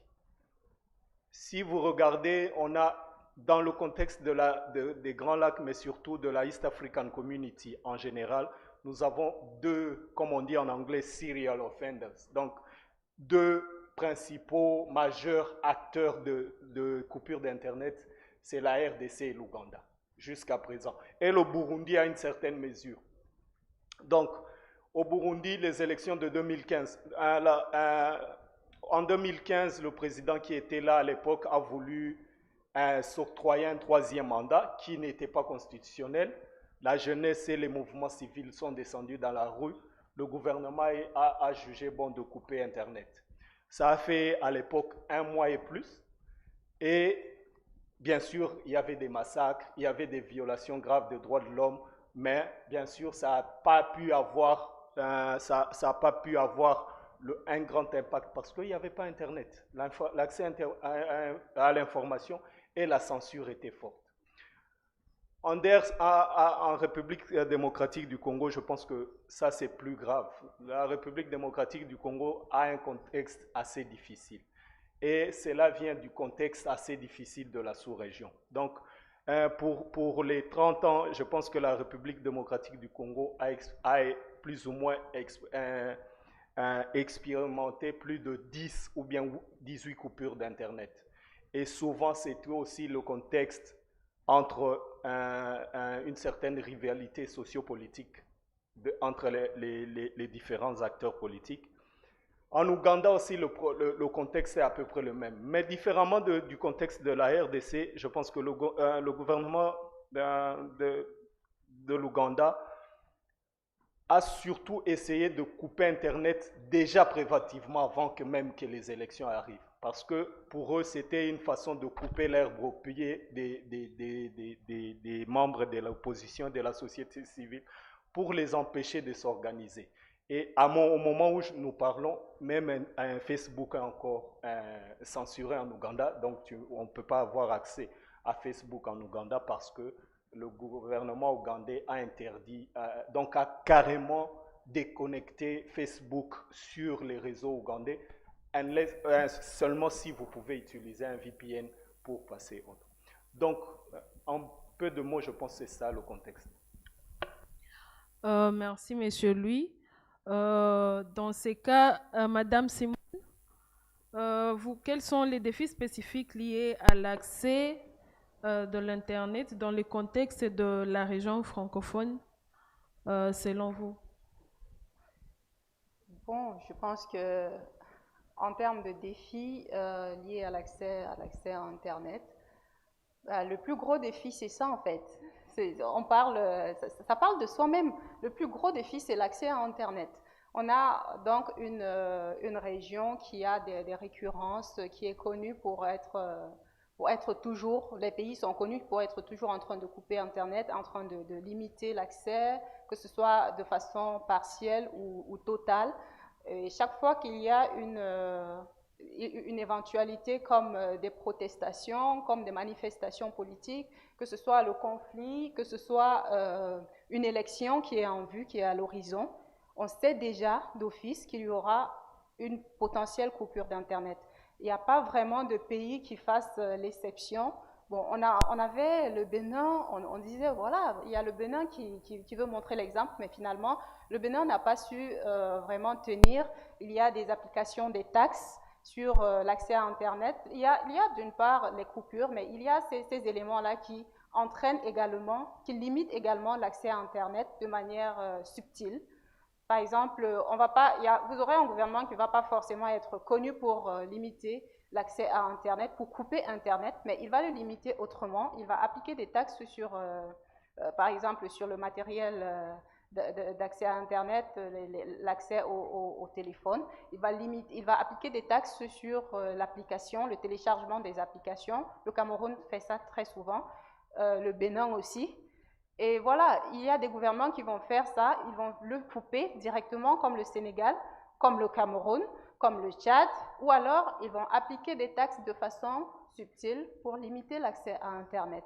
Donc, on a ce gros défi-là qui est l'accès à un Internet qui se veut ouvert, accessible à tout le monde. Déjà que la pénétration n'est pas si grande que ça, mais on a encore ces limitations-là qui viennent des pouvoirs publics. On a ça qui, de façon conséquente, ça entraîne donc les enjeux de liberté d'expression qui, en retour, qui auront pour corollaire de nourrir les manifestations dans la rue, de nourrir des choses qui, après, vont affecter la participation publique, la participation politique, la participation citoyenne à la chose politique et créer des écarts dans le système démocratique, si jamais il y a système démocratique. Donc, il y a tous ces défis-là. Et il y a l'un des plus gros, c'est vraiment, ce qui peut englober tout ça, c'est ce principe de neutralité d'Internet qui est encore très nouveau, d'une certaine façon, en Afrique. C'est encore très nouveau parce qu'on est dans un contexte où les libertés, d'une façon ou d'une autre, sont toujours privées. Alors que Internet se veut fondamentalement neutre, qui veut dire ouvert, totalement impartial, totalement non discriminatoire. Et vraiment, il doit être accessible à tous. Et quand je dis non discriminatoire, c'est sur le plan des personnes qui y accèdent. Donc, on ne doit pas faire en sorte que les populations qui sont dans les zones rurales, par exemple, ou les populations qui n'ont pas toutes leurs facultés physiques, les personnes à mobilité réduite, par exemple, ou les personnes malvoyantes ou malentendantes, qu'ils aient des difficultés à accéder à cet Internet-là, et de façon aussi ouverte sur le plan humain, c'est que toi comme moi, en tant que citoyen, que tu sois de la politique ou pas, que tu sois commerçante ou pas, que tu puisses avoir un accès équitable à Internet, voilà, de façon égalitaire pour tout le monde. Cette non-discrimination-là s'applique également sur le contenu, dans la mesure où nous devons avoir accès, où que nous soyons, à des contenus dont nous avons besoin. Et de manière impartiale, nous ne devons pas être obligés, par exemple, d'utiliser un réseau privé pour accéder à un certain type de contenu, alors que justement, la coupure d'Internet nous oblige à cela. Si je suis basée au Sénégal, où ils ont coupé Internet dernièrement, et que je veux accéder à un contenu local, parce que c'est ça le but quand le gouvernement coupe Internet, c'est pour qu'il n'y ait pas de communication déjà à l'intérieur du pays et entre le pays et l'extérieur. Donc, Si je suis basée à Dakar et Internet est coupé, je n'aurai pas accès au contenu local, je ne saurai pas ce qui est en train de se passer. Les médias locaux ne pourront pas relayer au peuple, à la population locale, ce qui est en train de se passer plus facilement. Si je suis obligée d'utiliser un VPN, comme si j'étais basée, je vais prendre l'exemple au Togo par exemple, comme si j'étais basée à Lomé, je n'aurai accès qu'au contenu qui est accessible à une personne en temps normal qui est basée à Lomé. Donc, je pourrais avoir accès à un contenu, mais il sera d'une façon ou d'une autre filtré, donc réduit. Donc, je n'ai pas la capacité à accéder à tous les contenus de manière, de façon équitable, même en utilisant le VPN. Et maintenant, je reviens donc sur l'utilisation du VPN pour dire que ça compromet tout aussi bien cette ouverture, ce principe d'ouverture d'Internet, dans la mesure où ça rend Internet élitiste. C'est-à-dire, le VPN, il n'est pas accessible à tout le monde, il est cher, et encore, faut-il savoir l'utiliser. Donc, il y a des personnes qui n'ont pas toutes ces capacités techniques-là à utiliser un VPN, il y a les gens qui n'en savent rien du tout. Donc, si on est obligé de s'acheter, de s'offrir un VPN pour accéder à Internet, ça limite l'accès à tout le monde. Le citoyen lambda ne pourra pas utiliser un VPN. Donc, ça le rend élitiste, ça le rend cher, ça le rend pratiquement inaccessible à la grande majorité. Donc, voilà à peu près, j'en oublie peut-être, mais voilà à peu près les plus grands défis qui tournent autour des limitations d'accès à Internet, de la coupure d'Internet. Merci.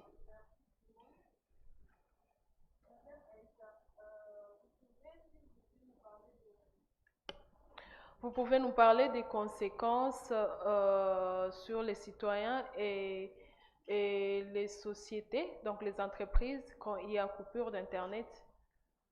Comment ça impacte leur vie? D'accord, merci.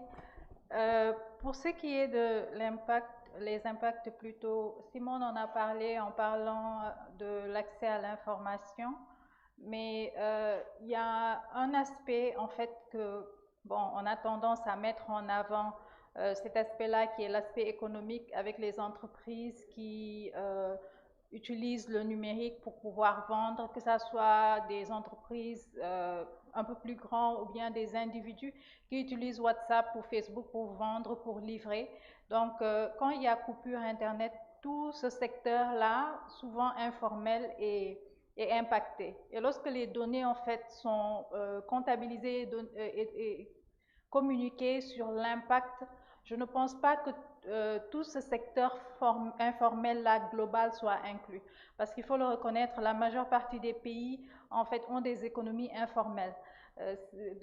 Au-delà des entreprises officielles qui, par exemple, si je prends le cas du Sénégal, qui a été, lorsqu'ils ont coupé Internet pour la première fois en juin, ça a été une surprise parce que le Sénégal a été pendant longtemps considéré comme un exemple de la démocratie.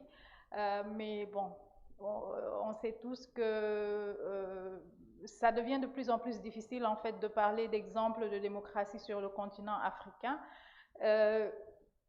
Beaucoup de gens ont été impactés. Il y a eu une association d'entreprises qui ont dit qu'ils allaient porter l'affaire devant la cour de la CEDEAO, donc la Commission économique des États de l'Afrique de l'Ouest, qui a une cour assez réactive, qui a eu à condamner le Ghana, pas le Ghana, le Togo, le Nigeria, par rapport à des cas qui sont en rapport avec Internet. Maintenant, il y a un autre aspect qui n'est pas nécessairement économique, mais qu'on ne voit pas, c'est l'accès à l'information, pouvoir communiquer, parce qu'en situation de crise, il faut savoir pouvoir communiquer avec sa famille, avec ses amis, s'assurer qu'ils sont en sécurité. Et quand il y a coupure, c'est difficile. La majeure partie des populations africaines n'ont pas de Wi-Fi, fibre optique ou ADSL, c'est plutôt l'Internet mobile. Et c'est l'Internet mobile qui est souvent ciblé par ces coupures-là. Et comme l'a dit Mathieu tout à l'heure, il y a les réponses doivent être davantage ciblées parce que pour le cas du Sénégal spécifiquement, ils ont brigade de lutte contre la cybercriminalité qui est très très bien équipée. Il y a le gouvernement, s'il le souhaitait, nous on a appelé plusieurs fois en tant que société civile, et comme on est basé au Sénégal, bien sûr, on travaille sur des questions qui affectent le pays, à demander à ce qu'il y ait une discussion pour trouver une solution à ça, que les coupures ou bien les personnes qui seront affectées sont ciblées pour éviter cet impact large-là. Il y a l'aspect santé aussi, parce que de plus en plus de personnes, que ça soit un patient ou bien une clinique ou un hôpital utilise de plus en plus le numérique pour faciliter en fait que l'achat de médicaments. Il y a une société au Sénégal qui s'occupe de ça, ou bien les rendez-vous et tout. Bon, ça a été impacté. Il y a des sociétés qui n'ont pas de fibre ni d'ADSL qui comptent sur l'Internet mobile pour pouvoir avoir Internet parce que le débit est assez haut au Sénégal. L'autre chose, c'est l'impact sur l'éducation. Il y a beaucoup de gens qui font des cours à distance et qui comptent sur l'Internet mobile pour pouvoir faire ça. Et il y a cet impact immatériel. Il y a cette tension, cette anxiété. Quand il y a crise, on ne sait pas si on doit sortir ou non parce que déjà, la plupart du temps, les médias décident de ne pas en parler parce qu'ils ne veulent pas avoir des problèmes avec les autorités. Donc, c'est sur Internet qu'on se base pour pouvoir savoir quelles sont les zones à éviter et où est-ce qu'il faut aller, à quelle heure il faut rentrer. Donc, il y a toutes ces petites implications-là qui sont immatérielles, mais que souvent on ne prend pas en compte. On pense plutôt à l'aspect économique, éducation ou santé en oubliant le bien-être de l'individu. Et tout ça, si on regarde les différentes constitutions qu'il y a en Afrique francophone, c'est des libertés en fait qui sont consacrées. La liberté d'association, la liberté d'expression, d'opinion, d'avoir accès à une information variée et aussi la liberté de pouvoir en fait se mouvoir, aller d'un point A à un point B, mais on se rend compte que tout ce qu'il y a eu comme problème dans le monde réel avec les droits fondamentaux se sont déplacés sur le net. Et c'est encore pire parce que on est devenu très dépendant à des degrés différents de tout ce qui est Internet. Parce que lorsqu'il y a la coupure, ceux qui sont dans le monde rural ou bien qui ne comprennent pas certaines fonctionnalités, qui pour eux, tout Internet, quand tu dis Internet, ils te disent, ils vont te demander quoi? Parce qu'ils connaissent Internet comme étant Facebook ou bien WhatsApp. Donc quand ils n'ont plus accès à ça, en fait, l'information, la facilité de communication qu'ils avaient avec leur entourage devient de plus en plus difficile. Bien sûr qu'il y a des soucis de fracture numérique, il y a le problème de la couverture d'Internet, même des réseaux mobiles sur l'étendue des territoires, mais n'empêche, ce n'est pas une raison pour que tout ce qui concerne droits et libertés sur Internet soit minimisé. Et ces gouvernants-là, les prédécesseurs ont parlé des contextes souvent très compliqués, élections et autres, mais il y a aussi le contexte des coups d'État qui se répandent de plus en plus sur le continent et qui, malheureusement, par exemple pour le Mali, on a eu à voir qu'il y a eu des coupures, et la Guinée aussi, il y a eu des coupures, soit ciblées ou non. Ciblées, quand je dis c'est coupures Internet mobile, pour empêcher aux gens de savoir ce qui se passe et pouvoir communiquer. Merci Madame Aïcha. Je reviens sur Monsieur Mbaye. Vous pouvez nous parler des motifs souvent avancés par les politiciens pour couper l'Internet et si ces motifs sont vraiment légaux? Merci beaucoup Nadine. Je pense que tout à l'heure, j'avais expliqué un peu les motifs qui sont souvent évoqués par nos États pour aujourd'hui couper l'Internet. Et comme je l'ai dit tantôt, même si aujourd'hui ces motifs sont valables, par exemple le motif de la sécurité nationale, le motif de l'ordre public, le motif de la lutte contre les discours de la haine, le motif de lutte contre la désinformation, tous ces motifs-là, du point de vue des standards internationaux, sont des motifs légitimes qui peuvent être invoqués par les États pour aujourd'hui limiter le droit, la liberté d'expression. Mais le problème avec ces motifs, c'est que souvent, même s'ils sont invoqués, en fait, ça pose aujourd'hui le problème de la proportionnalité, de ces sanctions-là ou bien de ces mesures-là. Parce que d'accord, un État peut invoquer le motif de sécurité nationale pour aujourd'hui et, comment dirais-je, restreindre l'accès à l'information. Mais est-ce qu'aujourd'hui, après cette mesure-là, du point de vue de la proportionnalité, parce que comme je l'ai dit tantôt, pour une minorité qui partage des informations sur les plateformes numériques, toute la population sénégalaise se retrouve, ou bien toute la population de notre pays se retrouve aujourd'hui bloquée, ou bien n'a pas accès aujourd'hui à Internet. Donc je pense que ce qui doit se faire au niveau des États et peut-être également au niveau de la société civile en termes de plaidoyer et de tout, c'est vraiment de veiller à ce que, d'accord, même si ces motifs-là sont évoqués, sont mis en place par les États, qu'ils vraiment veillent à ce que les sanctions les mesures qui sont prises soient proportionnelles à l'objectif poursuivi. Et je pense que actuellement, récemment, tantôt, avant nos sessions, je lisais un peu un rapport qui disait qu'actuellement, il n'y a aucun rapport, aucune donnée qui puisse justifier, qui puisse dire par exemple que ces motifs-là, par exemple la coupure d'Internet a été efficace pour contrer que ce soit le discours de la haine ou bien la désinformation. Donc ces mesures, certes, sont évoquées par les États, mais en termes d'impact, en termes de résultats, en fait, il n'y en a pas. Donc je pense que les États doivent revoir un peu cette approche-là et veiller à ce que, effectivement, toutes ces mesures-là répondent au test de légalité, notamment parce qu'aujourd'hui, par rapport à la légalité, d'accord, certes, dans les pays, il y a des lois qui sont en place, mais souvent, le problème qu'on a avec ces lois-là, c'est que c'est formulé de manière vague.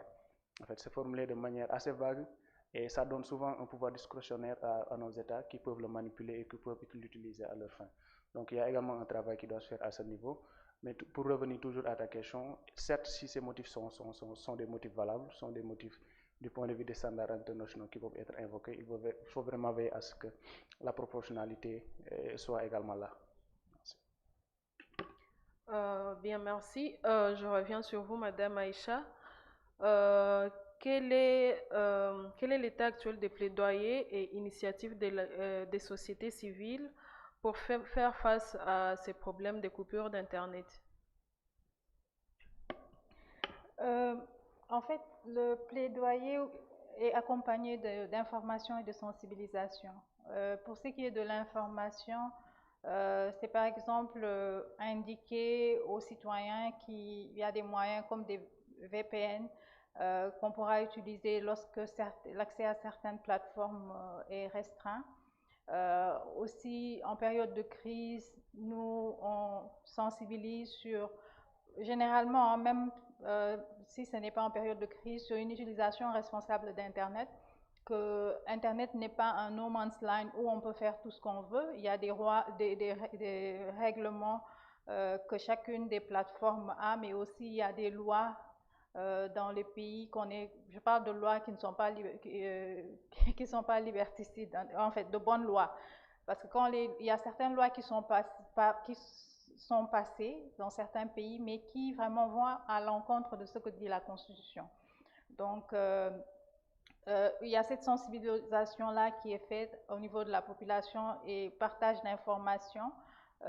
Au-delà de ça, pour ce qui est de plaidoyer, c'est une discussion continue et selon les gouvernants, quand je parle de gouvernants, j'inclus le législatif et l'exécutif, selon leur volonté, parce qu'il faut une certaine volonté politique pour vouloir discuter avec la société civile. Donc, selon les gouvernants, ils sont réceptifs ou non. Ce qu'on a remarqué, c'est que quand il y a un changement de régime, c'est le meilleur moment pour discuter et pouvoir faire passer des lois. Je crois hier ou avant-hier, je discutais avec Mathieu, je lui demandais où en était la loi sur l'accès à l'information. Bon, il m'a dit que c'était toujours dans le circuit parce que ça fait 10 ans que le Sénégal essaie de faire passer cette loi-là, mais bon, la société civile continue les discussions avec le gouvernement, mais ça ne passe pas comme on l'aimerait. Le plaidoyer n'est pas un processus c'est très rare que ça soit automatique parce qu'il faut sensibiliser ces gens-là qui ont majoritairement une pulsion de dire non, de se braquer. Il faut déjà les sensibiliser à la pertinence parce que même lorsqu'on est dans l'opposition et qu'on condamne certains actes, lorsqu'on vient au pouvoir, on est à l'aise avec ce qu'on condamnait précédemment. Donc il faut une certaine évangélisation, sensibilisation pour pouvoir les amener à comprendre et à voir au-delà de la restriction qu'il y a d'autres moyens de contrôler et de s'assurer que tout le monde est en sécurité, au lieu de toujours être dans la défensive ou de dire que passer des lois à tout va régler un problème. Un autre aspect dans lequel nous travaillons aussi, c'est l'éducation au numérique et aussi l'éducation aux médias. L'éducation aux médias, surtout par rapport à la désinformation, parce que, bon, c'est pas un secret que ceux qui sont au pouvoir sont aussi coupables que ceux qui sont dans l'opposition, aussi bien que les citoyens lambda, pour ce qui est de la fabrication de fausses informations. Et pour ce qui est de l'éducation au numérique, nous continuons à mener nos campagnes, nous sensibilisons, on a eu à former plus de 700 personnes dans 15 pays de la sous-région ouest-africaine majoritairement, sur la sécurité et la sûreté de l'utilisation d'Internet, mais aussi sur l'utilisation responsable des réseaux sociaux. Et récemment, nous avons lancé une campagne de sensibilisation contre le harcèlement en ligne. Et comme on est en période préélectorale au Sénégal, cette campagne-là était spécifique au Sénégal, mais nous allons l'étendre à partir d'octobre à d'autres pays francophones avant d'inclure les pays anglophones, donc d'ici la fin de l'année. Et cette campagne-là portait en fait sur la sensibilisation générale sur l'utilisation d'Internet selon les plateformes, les réseaux sociaux, qu'est-ce qu'il faut pas faire, comment se protéger, et lorsqu'on est face à une situation de cyberharcèlement, qu'est-ce qu'il faut, quelles sont les possibilités que vous avez, et vous faites un choix pour avancer. Et au-delà de la sensibilisation, nous avons aussi fait une tournée médiatique pour ne pas juste se limiter à Internet, parce que tout le monde n'est pas connecté tout le temps, et tout le monde, majoritairement, utilise WhatsApp. Et donc, on est allé dans les radios, les télévisions, et surtout les messages, c'était dans les langues nationales. Ça, c'est des stratégies que la société civile utilise dans différents formats quand il s'agit de liberté. Et nous, cette fois-ci, bon, comme on connaît la réalité du pays, que tout le monde n'est pas sur Internet, mais c'est bon que tout le monde soit sensibilisé. Donc, on poursuit cette éducation aux médias-là. Nous avons créé une boîte à outils qu'on a transformée en jeu et prochainement qu'on va traduire en Wolof, en audio, pour que les gens puissent l'écouter, savoir ce qu'il faut faire ou non sur WhatsApp, par exemple, ou Facebook. Donc l'objectif, en fait, pour nous, c'est que plus on s'étend dans les différents pays, qu'on ait des partenaires qui vont traduire ces outils-là dans les langues nationales majoritaires des pays et que l'information soit accessible au grand nombre. Bon, c'est ce que je vais dire aussi. Il y a malheureusement un constat, c'est que les projets de loi viennent très rapidement à l'Assemblée et sont passés, quand ça vient du gouvernement, on le vote rapidement, que la société civile n'a même pas le temps de faire le travail qu'il faut auprès des parlementaires pour pouvoir un peu les pousser à faire des révisions qui seront bénéfiques pour tout le monde. Donc on est plus tout le temps dans la réactivité, on court tout le temps, on essaie d'être plus rapide que eux, mais bon, comme c'est la majorité qui passe les lois, bon, ça c'est une faiblesse, pas une faiblesse, mais une réalité que la société civile vit la plupart du temps. Donc pour certains, lorsqu'on est assez introduit, on arrive à avoir les projets de loi, on peut savoir ce qui est dessus, mais on ne peut pas communiquer dessus parce que c'est des documents qui ne sont pas encore publics. Donc, si les gouvernants s'ouvraient davantage à la société civile en les considérant comme faisant partie de cette société, en fait, des acteurs majeurs de la société qu'on essaye de bâtir, je pense qu'on éviterait plusieurs problèmes qu'on a actuellement. Enfin. Je reviens sur Monsieur Louis. Parlant de cette question du rôle et responsabilité, pouvez-vous nous parler du rôle que doit avoir, donc le rôle que joue les personnes impliquées dans la gouvernance de l'Internet et leurs responsabilités pour prévenir ces coupures d'Internet? Merci beaucoup Nadine. La question est plutôt intéressante du point de vue que normalement en théorie ou bien sur le papier, les organismes chargés de la régulation, de la planification, de la mise en place des politiques sur la gouvernance d'Internet sont normalement les organismes en charge de protéger et de défendre la liberté d'Internet. Malheureusement, ici, dans le continent, ce n'est pas comme ça que ça fonctionne. Donc, en fait, nous avons clairement une absence des autorités publiques. Je dirais que c'est une absence, mais je dirais aussi que c'est une irresponsabilité parce que on voit bien carrément que les autorités qui sont élues ou bien qui sont nommées à des positions où ils sont amenés à prendre des décisions pour l'intérêt, non seulement du public, mais aussi de l'intérêt des organismes qui ont la lourde charge de gérer, sont carrément aux abonnés absents. Ça veut dire que le pouvoir du jour peut passer, donner des directives. Souvent, on voit ça, des lettres. Le ministre chargé des postes et des télécommunications fait une lettre à minuit, envoie ça à tous les organismes, les opérateurs Internet et des télécommunications dans le pays, en leur disant « je veux que vous coupez Internet ». Et ça passe comme une lettre à la poste. Alors que normalement, ça devrait suivre une procédure administrative bien donnée. Et je pense Mbaye a bien expliqué, les mesures doivent être toujours proportionnelles. Mais ce n'est pas le cas. En fait, aujourd'hui, c'est qu'on a vu un peu partout, l'ordre sort du palais, je ne sais pas, du palais présidentiel ou bien du cabinet du ministre en charge de la télécommunication.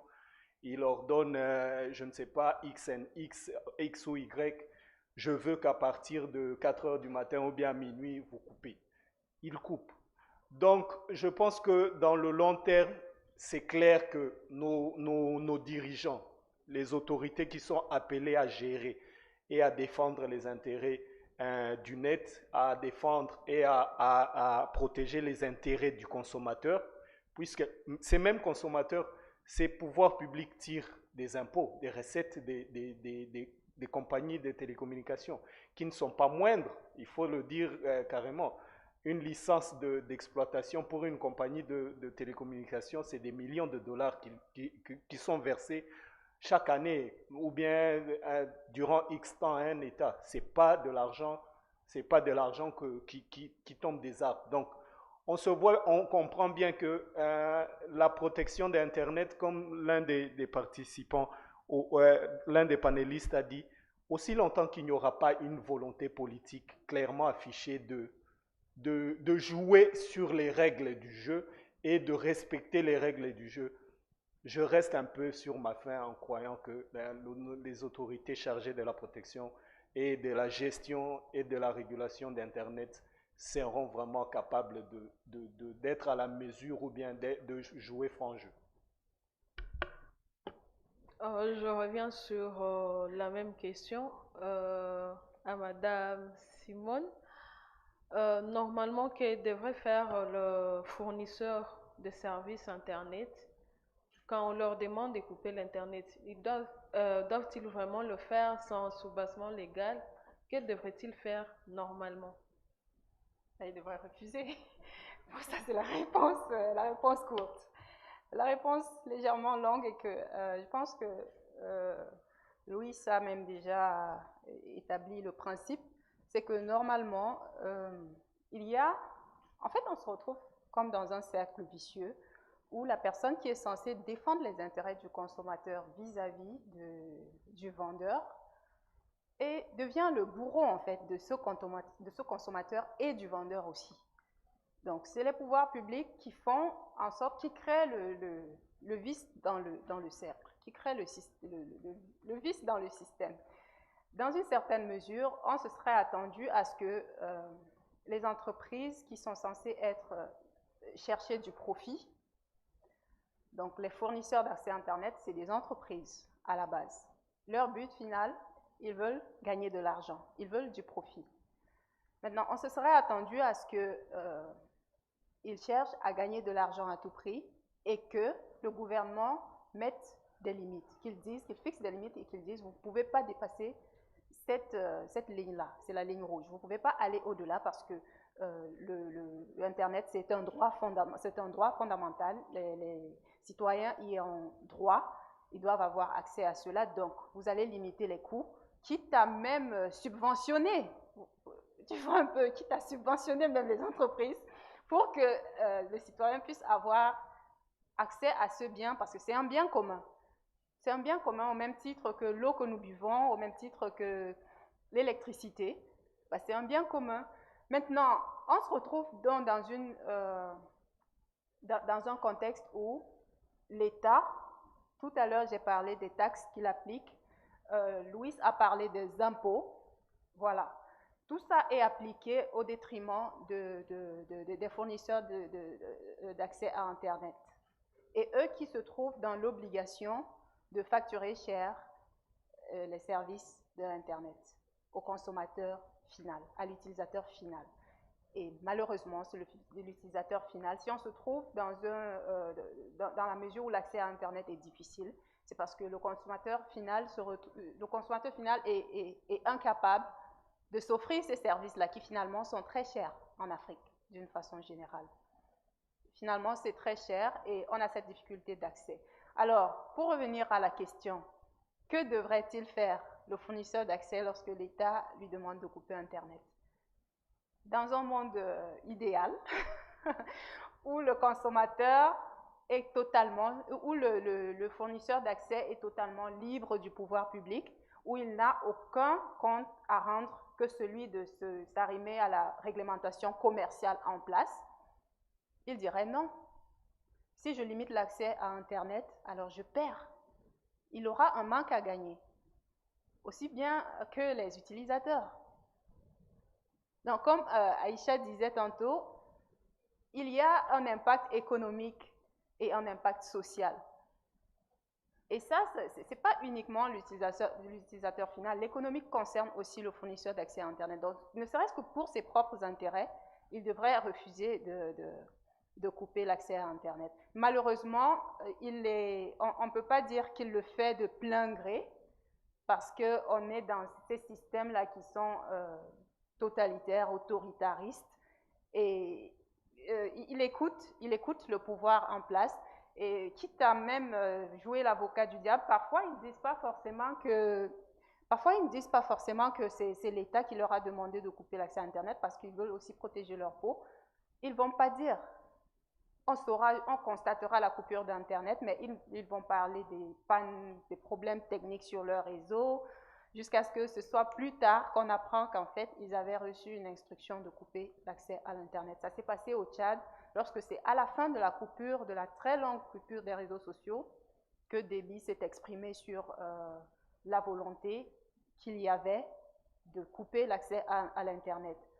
Sinon, entre-temps, il n'avait pas dit qu'aucun pouvoir, aucune agence du gouvernement ne s'était exprimée sur les causes de la coupure des réseaux sociaux au Tchad.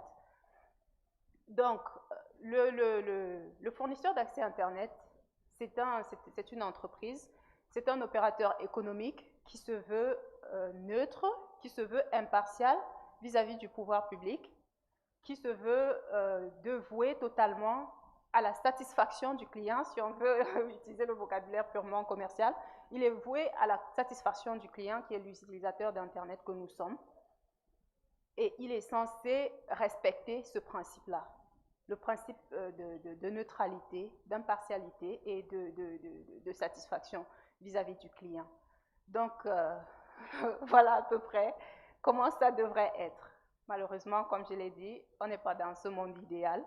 Les choses se passent comme veulent les pouvoirs publics, dans un contexte totalement dictatorial, d'une certaine façon. Et les opérateurs, les fournisseurs sont obligés de s'aligner. Sinon, ils ne devraient ni couper l'accès à Internet, ni limiter les contenus, ni appliquer quoi que ce soit de discriminatoire vis-à-vis de la disponibilité d'un certain type de contenu. Ils ne devraient pas faire ça. Leur rôle, c'est de fournir l'accès à un Internet libre, ouvert et totalement égalitaire à tous les consommateurs. Merci. Merci, Madame Simone, et à tous nos panélistes.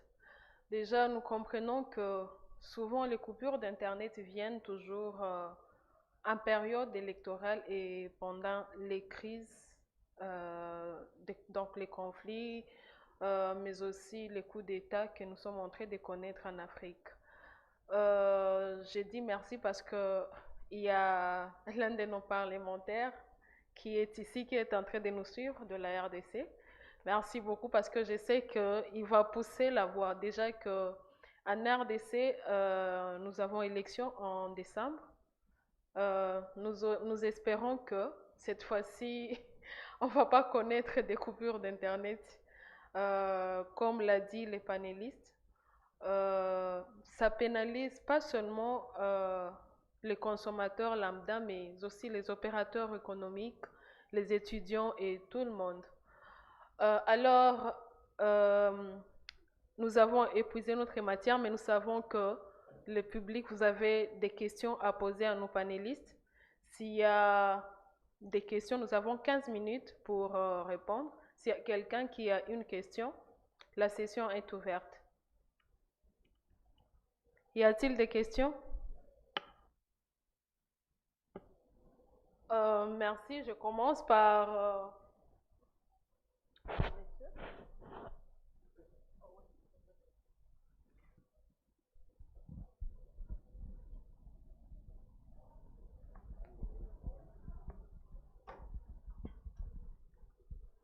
Vous posez la question et vous dites à qui vous adressez la question. Vous posez la question, vous dites si elle est adressée à quel panéliste ou si elle est adressée à tout le monde.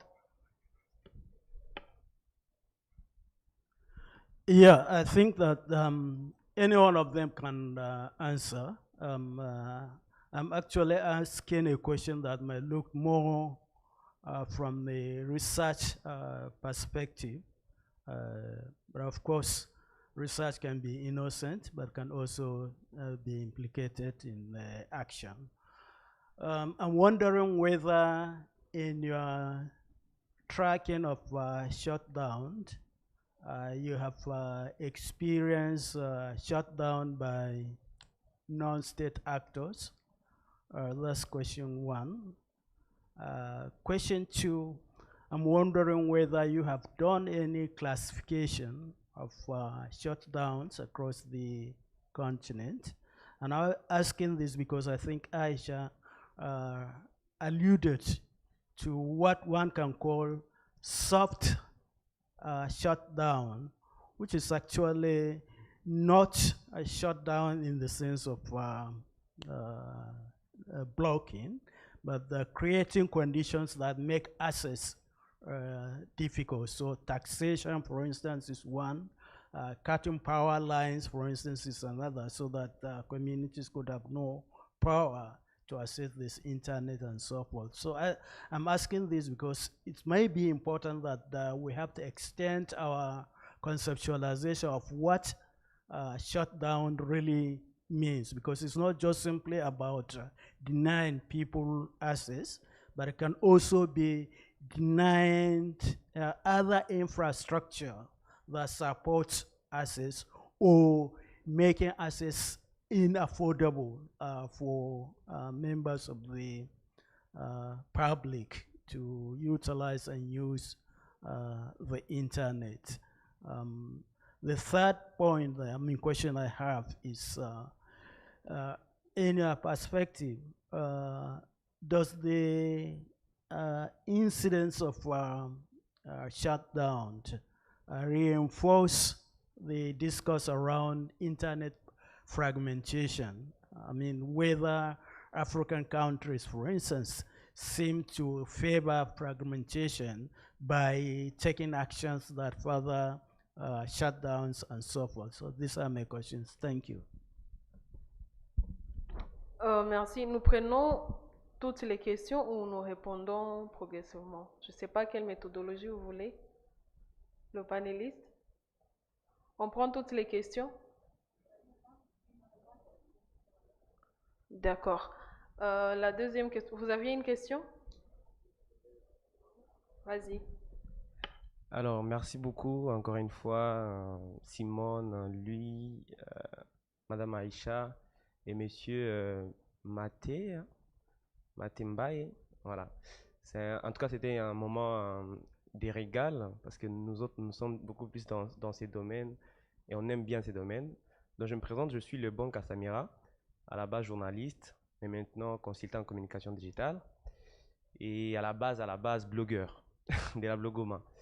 Alors, je viens d'un pays qui a en tout cas un taux moins élevé de connectivité à Internet, la RDC.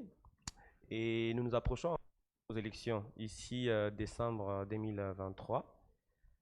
Et je me demande, est-ce qu'il y aura encore censure? Pas seulement pour réprimer, je dirais, oui, réprimer, ou en même temps limiter ou réduire les libertés d'expression, mais pour nous autres qui travaillons dans ce domaine, qui sommes de la communication, qui travaillent pour des centres de recherche, qui sommes des consultants comme Simone, est-ce que cela affecte... En fait, je voulais que Simone ou lui nous explique comment cela affecte non seulement nos vies, parce qu'on vit de ça, mais comment cela affecte aussi notre rentabilité en termes de temps et en termes de, je dirais, de rapidité.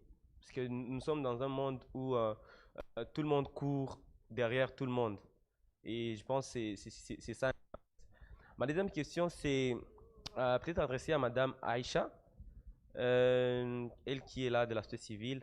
J'aimerais en tout cas savoir concrètement, parce qu'elle a dit qu'elle compte avec son organisation, son grand réseau Africa Activiste, lancer des activités pour pouvoir sensibiliser encore un peu plus sur la question d'élection et de cybersécurité, je pense bien si je me trompe. Quelles sont les activités concrètement que vous prévoyez lancer et ça se fera où exactement? Est-ce que la RDC est concernée? Merci.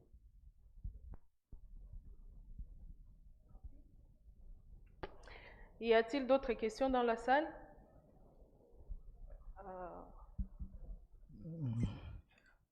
Bonjour à tous ou bonsoir. Moi, c'est l'honorable Ayobangira, élu député national du Nord Kivu au Congo. Mais là, je vais réagir comme individu, donc je ne parle pas. Ma parole n'est pas officielle, tant que je ne suis pas le représentant officiel attitré. Toutefois, ma question vient à savoir, parce que souvent, la société civile a tendance à s'attaquer au gouvernement en général en cas de coupure d'Internet. Mais qu'est-ce que vous faites comme initiative pour contrer cela d'une manière effective?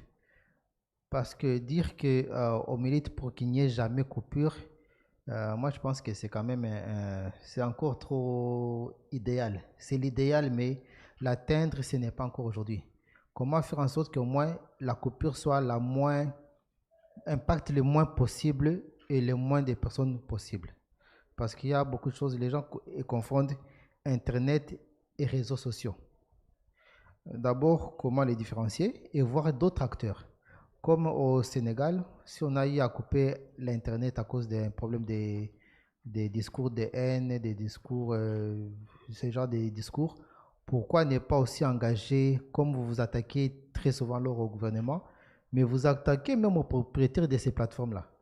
S'ils arrivent à modérer à l'avance les contenus de haine, qui puissent les éliminer, je pense que le gouvernement n'aurait pas eu un prétexte de les couper.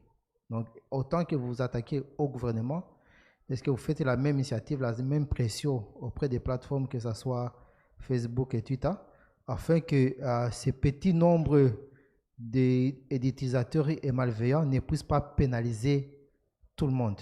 Ou parce que le gouvernement n'a pas la capacité technique de filtrer ces contenus, il est obligé de recourir à une méthode complètement extrême. Autre chose, c'est aussi voir comment approcher même ces gouvernements à la veille des élections. On aura des élections au Congo, donc on peut prévoir déjà que le risque est là. Mais est-ce que vous avez le temps aussi d'approcher le ministre? J'ai vu, vous avez fait un tweet à ce sujet-là. Mais l'approcher et faire en sorte qu'il arrive à déclarer d'une façon ou d'une autre, comme le ministre de la Tanzanie l'a fait ici en public, qu'il n'y aura pas de coupure Internet. Et maintenant, c'est à lui qui devra défendre cette position auprès du Conseil des ministres, surtout auprès de la personne qui décide de la coupure. Parce qu'en Afrique, il ne faut pas qu'on se le cache. La personne qui doit décider de la coupure ou pas, c'est le boss, c'est le président. Que ce soit les ministres qui écrivent la lettre, que ce soit les régulateurs, mais ne pensez pas qu'un régulateur va couper l'Internet sans l'aval du président. Même pas l'aval, mais la demande. Ouais, celui qui peut écrire la lettre, c'est quelqu'un d'autre, mais la décision, elle vient d'un seul point. Alors, si vous approchez au moins un ministre ou une autorité qui endosse ou prend cette responsabilité, et lui saura comment défendre cela auprès de la personne habilitée.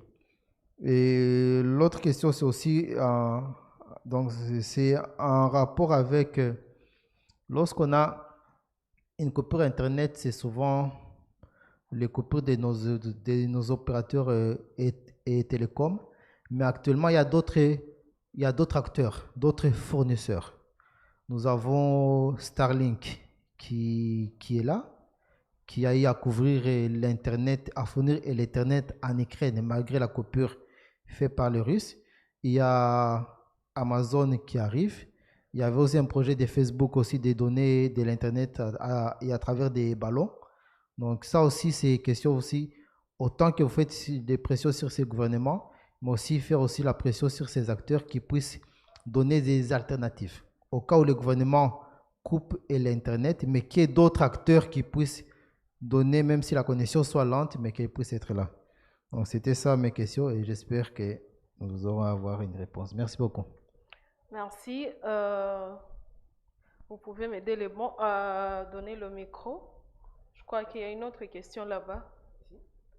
Ouais. Okay, thank you. My name is Moffat. I'm from the organization called YOED, Youth and Women Development. My question will be, I think it's in Africa commonly, network shutdown problem during the election time, or even when we get a presidential visit, maybe like if there are certain times when like Obama came here in Tanzania, like when Bush came here, so we go in the network shutdown. So what I know in this modern world, internet, it's one of main basic need for this modern world. So sometimes when the readers or the government thinks about elections, while other people are using the internet to access other services, there are some people who are doing treatment in the hospital through like calls. So will there no any international regulation which will control that, to apply that internet, it's one of the basic need. People still need to use internet, so that maybe they can try to use another method to censor those information in another way by not cutting down the internet. Because if they do that, we get so many losses that somehow others, we use internet as the part of business which we are doing there. It's a job. So when they cut off the network, we are getting losses and losses. And then they don't pay back. Because I buy my own bundle, and then the service provider, they want to provide service. While they cut network, they still charge the tax. So will there be no any maybe international regulations so that we can control all over the world to control the internet or network securities or whatever, so that people will get their freedom, because it's a basic need for this modern world.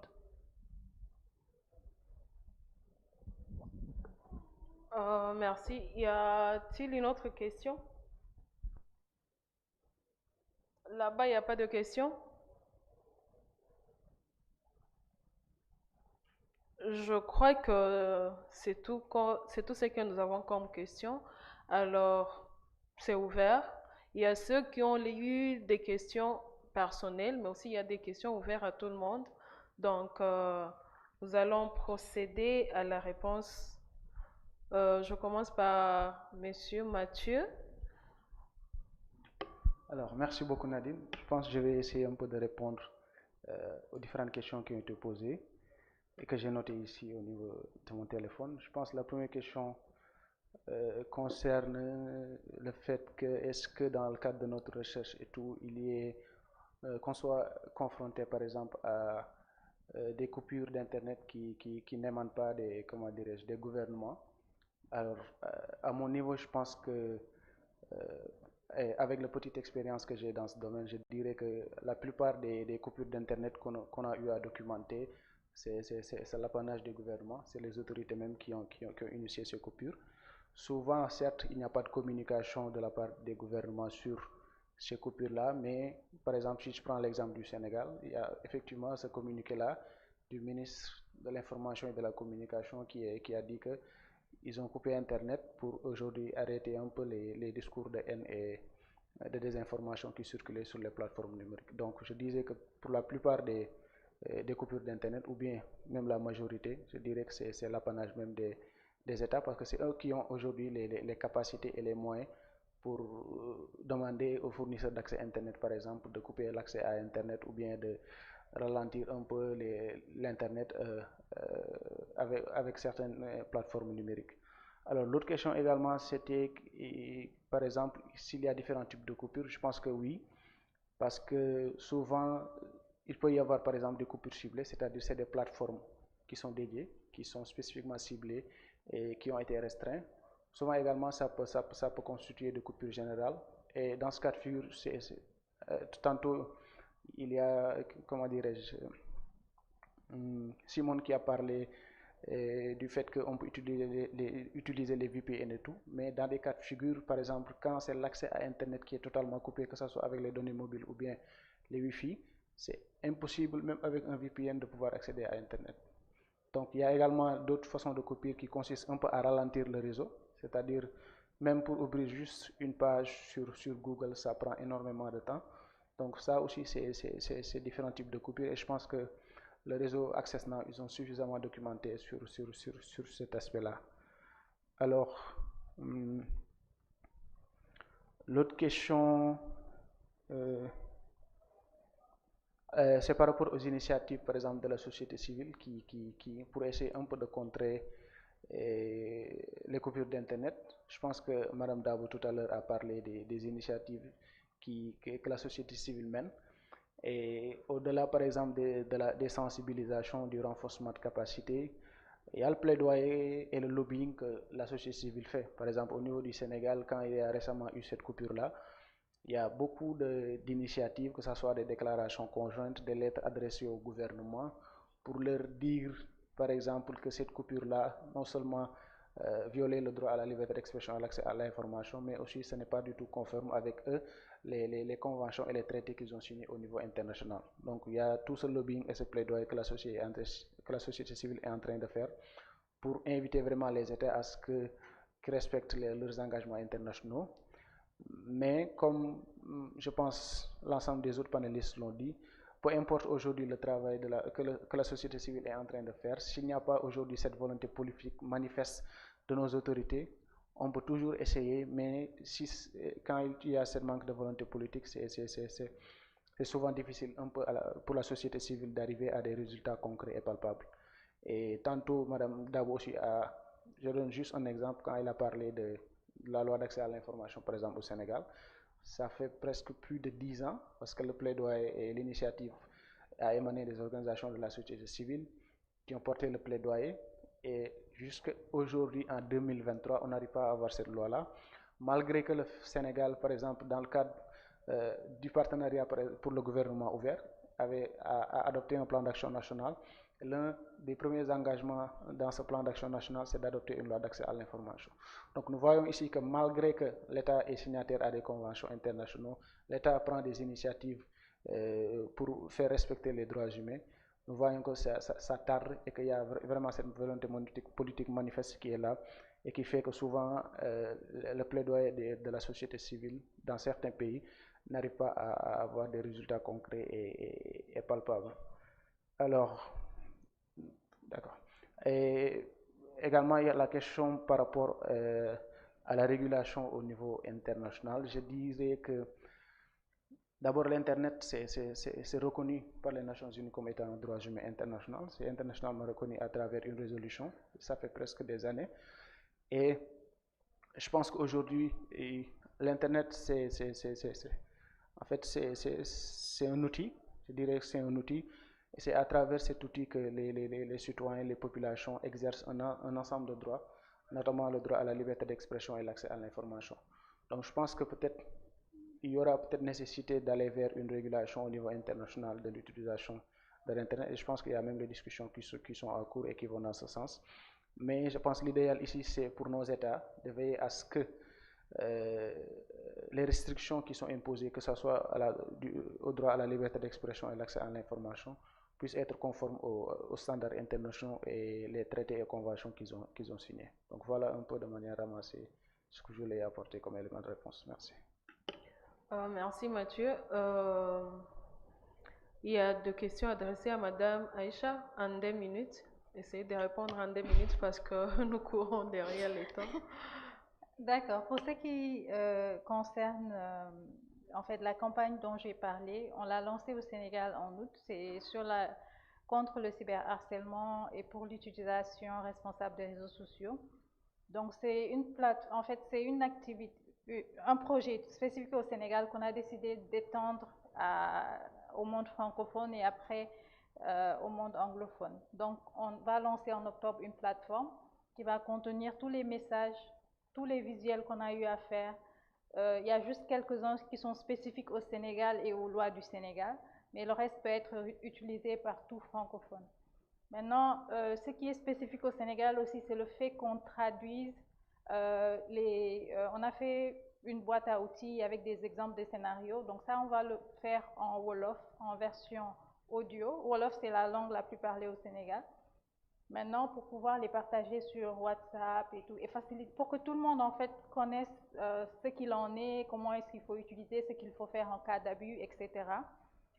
Et ce que je disais, c'est que si on arrive à trouver des partenaires locaux dans les pays qui sont prêts à transformer ce contenu-là dans la langue la plus parlée dans le pays, nous sommes ouverts à cette collaboration-là parce que en fait, le projet est fini. Donc tout ce qu'on fait actuellement, c'est sur fonds propres. Donc on ne pourra pas prendre en charge un autre pays, mais on veut l'étendre. Après aussi en interne, on va s'occuper à traduire tout le contenu et le rendre accessible en anglais. La personne, je vais juste répondre pour la personne qui a posé la question par rapport à quelles sont les initiatives de la société civile pour contrer les coupures. Il y a une coalition, il y avait Félicie Antonio qui était tout à l'heure le matin dans le panel. C'est elle qui coordonne. Il y a une coalition qui s'appelle Keep It On. Donc, c'est tous les pays de tous les continents, mais majoritairement, il y a plus de déclarations de prévention, de plaidoyer pour les pays africains. Donc, nous sommes membres de cette coalition-là et nous faisons tout pour arriver à contrer. De façon interne, en tant qu'organisation, nous testons beaucoup d'outils technologiques pour comment trouver une solution à une coupure totale ou bien une coupure partielle. Donc, c'est des outils sur lesquels nous travaillons de différentes formes pour pouvoir fournir à nos collaborateurs dans les pays ou nos partenaires des outils qu'ils pourront utiliser. Maintenant, on n'a pas encore de solution par rapport à la coupure totale d'Internet. On espère que quand Starlink sera effectif, on s'est déjà inscrit que ça pourra résoudre partiellement le problème de coupure globale. Aussi, une autre chose que je voulais en profiter, en fait, comme même si vous n'êtes pas là à titre officiel, mais je pense que je peux faire passer le message, c'est que lorsque les gouvernements discutent avec les plateformes des réseaux sociaux en demandant de restreindre et autres, en fait, pour les discussions, il faudra aussi inclure le fait que c'est important que les plateformes contribuent à l'éducation au numérique. Parce que, par exemple, on doit accepter les règlements d'une plateforme avant de pouvoir la télécharger et l'utiliser. Pourquoi ne pas inclure, selon le pays, soit des audios ou des visuels. Si vous ne les passez pas, vous ne pourrez pas accéder à l'application. Donc, il y a la société civile, les sociétés civiles des pays, je suis en RDC, ont des idées.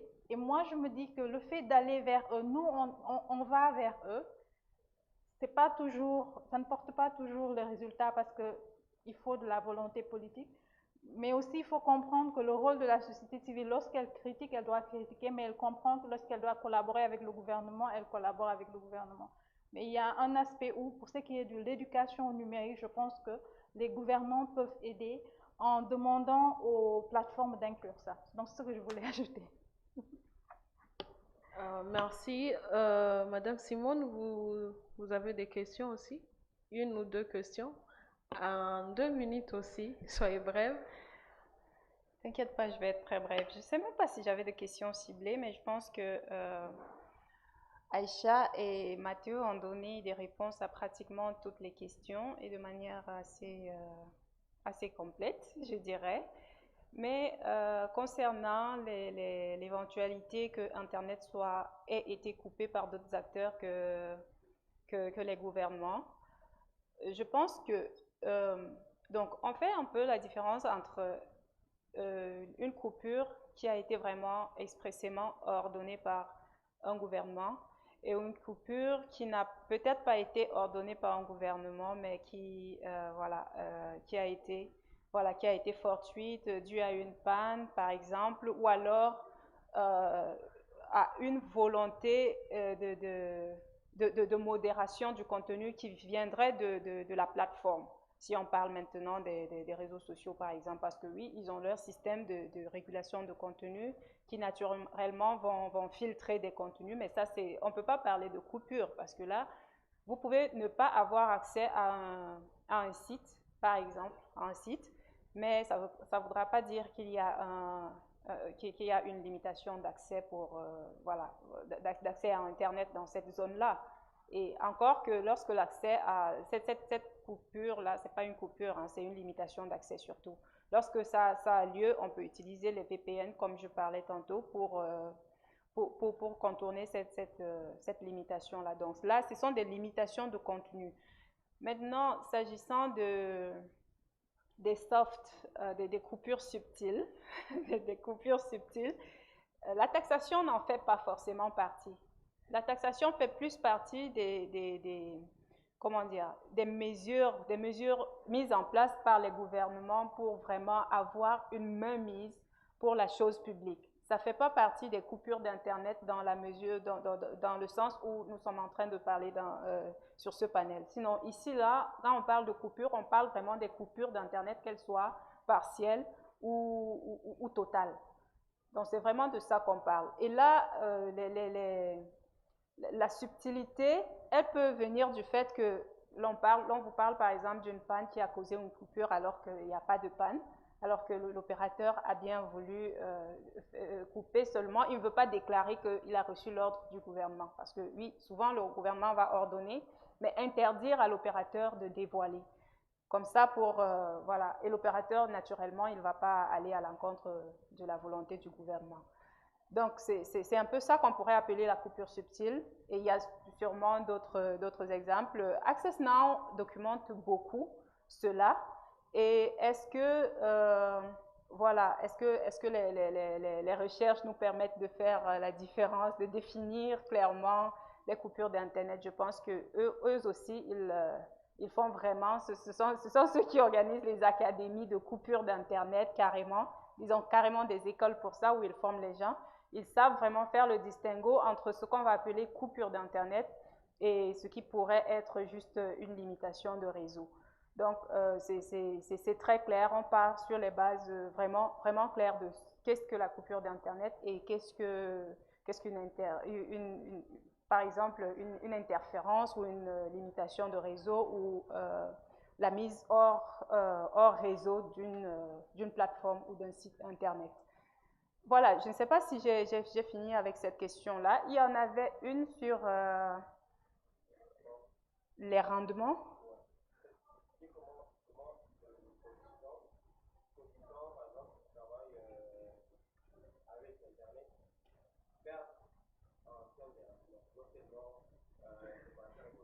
Oh.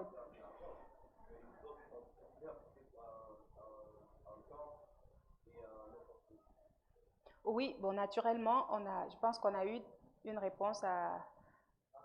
Je pense que Aïcha en a parlé de long en large lorsqu'elle répondait aux questions sur l'impact économique, social des coupures d'Internet.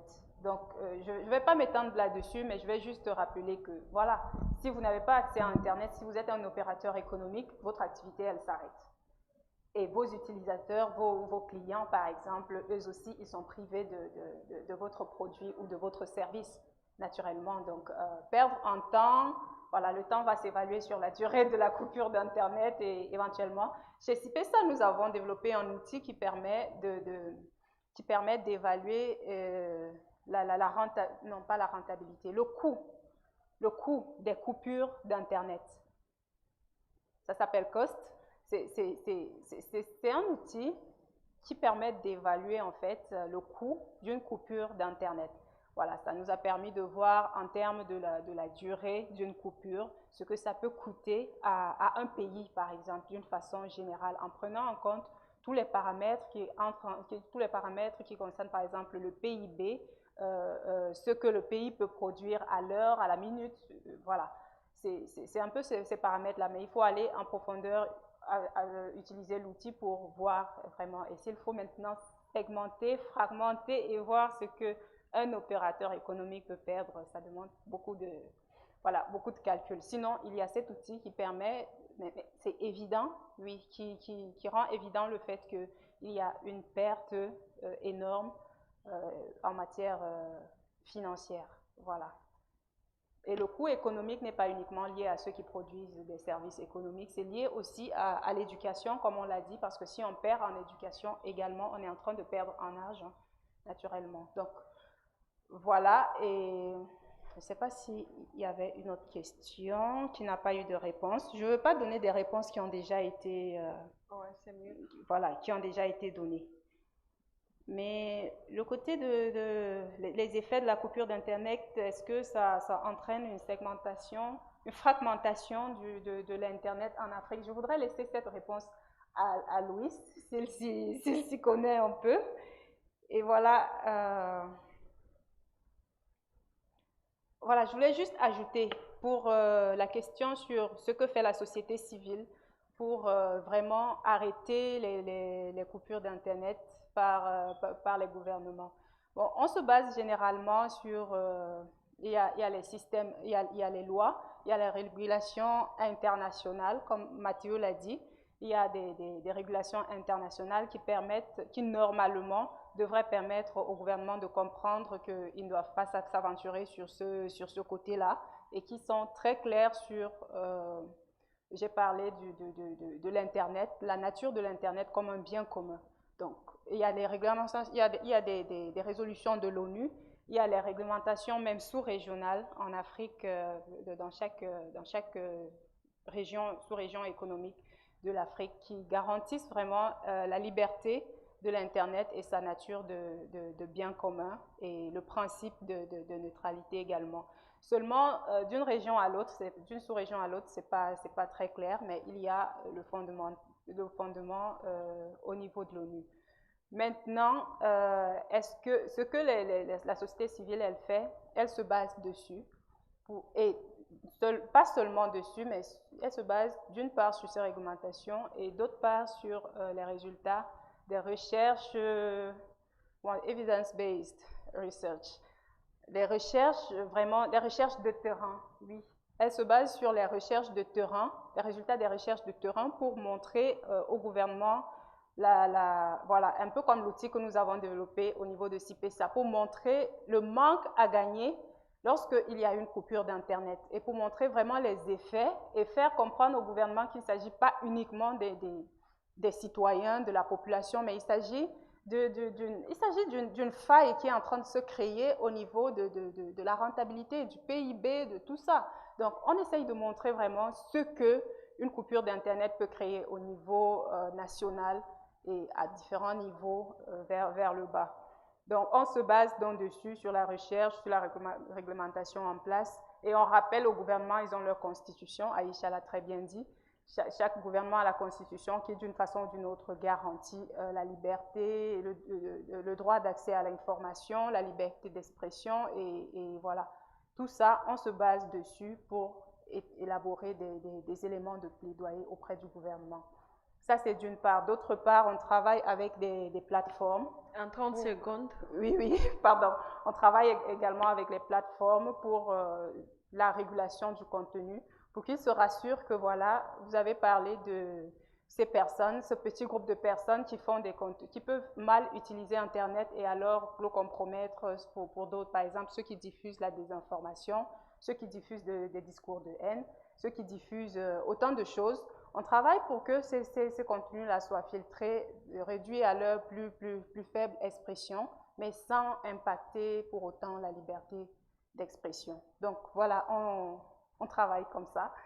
Merci, merci. Le temps nous est vraiment... Merci Simone. Maître Louis, il y a une question. Soyez juste précis en 1 minute. Merci Nadine. Je ne veux pas traîner sur...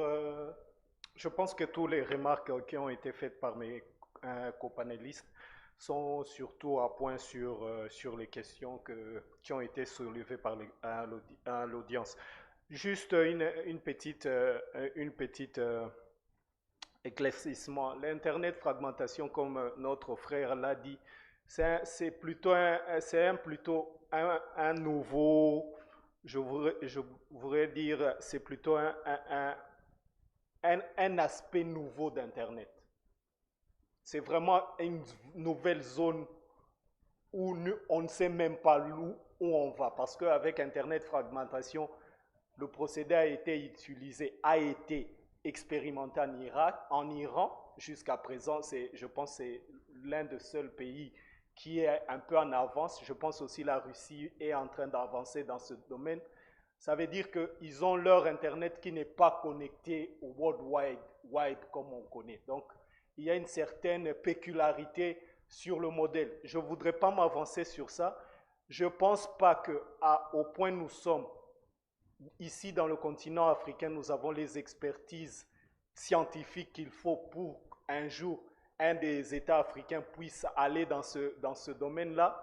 Et je ne voudrais pas m'avancer sur un domaine honnêtement dont je ne maîtrise pas. Donc là, jusque là, sur base de ce que je sais, c'est vraiment un procédé qui est très pointu, très scientifique, dont très peu de pays ont les capacités et les compétences en termes d'expertise scientifique requises. Juste un petit commentaire sur l'honorable député national du Congo qui avait fait une certaine remarque sur quelles sont les initiatives que la société civile mène pour lutter contre le phénomène d'Internet shutdown. Et je voudrais aussi lui répondre un peu la question, lui retourner la question. Je pense qu'en tant que membre du pouvoir législatif, et même en tant que membre du pouvoir, en tant que représentant du pouvoir congolais, vous avez une certaine redevabilité vis-à-vis du peuple. C'est-à-dire que quand vous êtes élu, vous avez une certaine responsabilité vis-à-vis de votre électorat, vis-à-vis de votre circonscription. Et j'espère, je vous souhaite même d'être réélu. Bientôt, vous allez aller encore devant votre circonscription, leur demander un nouveau mandat. Et là vient le problème de la redevabilité. On dit que l'État n'a pas les moyens. L'État tire des impôts des citoyens. Et une masse monétaire énorme. Et nos États africains ont toujours de l'argent pour acheter de nouvelles grosses jeeps. Ils ont toujours de l'argent pour voyager à l'étranger. Ils ont toujours de l'argent pour payer grassement les grands dignitaires. Il y a toujours de l'argent pour mener un train de vie très luxueux. Mais jamais l'État a les moyens de payer. Pour les hôpitaux, nos États n'ont pas les moyens pour payer leurs ambitions politiques d'Internet. Nos États. Je pense qu'à un certain moment, on doit dépasser cette narrative, cette rhétorique de dire que l'État n'a pas les moyens. C'est faux. L'État n'a pas peut-être la volonté politique pour aller vis-à-vis des ambitions que ce siècle, que ce nouveau millénaire, nous, particulièrement Africains, faisons face. Parce que on ne peut pas se cacher le visage, la face. On a toujours les moyens pour acheter des grosses voitures. On a toujours les moyens pour voyager en jet privé, mais on n'a pas les moyens pour investir dans le domaine de l'éducation, de la santé, des infrastructures. Et puis, deuxième point, je pense que les initiatives qui sont faites au niveau de la société civile, même si elles ne sont pas assez significatives du point de vue de l'impact vis-à-vis des effets des décisions politiques, mais on doit aussi voir le contexte. Je pense, Simone l'a si bien dit, le contexte autoritaire de nos États africains. Et l'État a toujours a toujours la même mise sur beaucoup de domaines, et spécialement sur les domaines concernant la force publique. Et à un certain moment, c'est un peu ironique de demander à une victime de s'expliquer, de mettre dos à dos la victime et le bourreau et s'expliquer pourquoi tu as fait ça et que ça c'est la raison qui nous pousse à te punir. Je pense qu'à un certain moment, nous devons essayer un peu de passer ce niveau, de dépasser cette rhétorique de dire que les actions ne sont pas assez significatives. Je pense plutôt que nous devons appuyer sur le point de la redevabilité des pouvoirs publics vis-à-vis de leurs lois. Mais celui parlait aussi en concluant la session, parce que vous avez encore 1 minute et vous nous aidez aussi à conclure notre session. Ok. Nous avons des constitutions. Quand vous prêtez serment, vous prêtez le serment au nom de la Constitution. Le président de la République prête serment en jurant de respecter la Constitution. Et ce qui se passe, je ne vous pointe pas du doigt, c'est juste une réflexion générale. Je pense que c'est des expériences qui se font. Même chez moi, nous avons maintenant un président qui va pour un 4e mandat, alors qu'il devrait normalement rentrer à la maison à la fin de son mandat. Donc, je pense que mettre le dos à dos la victime et le bourreau, en sachant bien le contexte socio-économique de l'Afrique subsaharienne, c'est vraiment, je pense, c'est vraiment trop demandé, surtout que l'effet même que nos sociétés civiles existent, ça vaut du miracle. C'est un miracle de chaque jour. Donc, je peux être ici, demain, je ne serai pas ici, je ne sais pas ce qui peut m'arriver, mais on vit comme ça, on est habitué à ça, il y a un fatalisme lié à ça. Et bref, pour clore le débat, je pense que je prends d'abord le temps de remercier des organismes comme CIPESA, Africtiviste, des organismes qui travaillent dans le continent, dans la région de l'Afrique est-africaine, pour nous avons au moins des forums où nous pouvons discuter sur les questions qui nous touchent dans nos contextes respectifs. Et pour finir, je pense que nous sommes à l'aube de la 4e révolution industrielle, mais nous sommes encore en train de faire des débats sur la coupure d'Internet.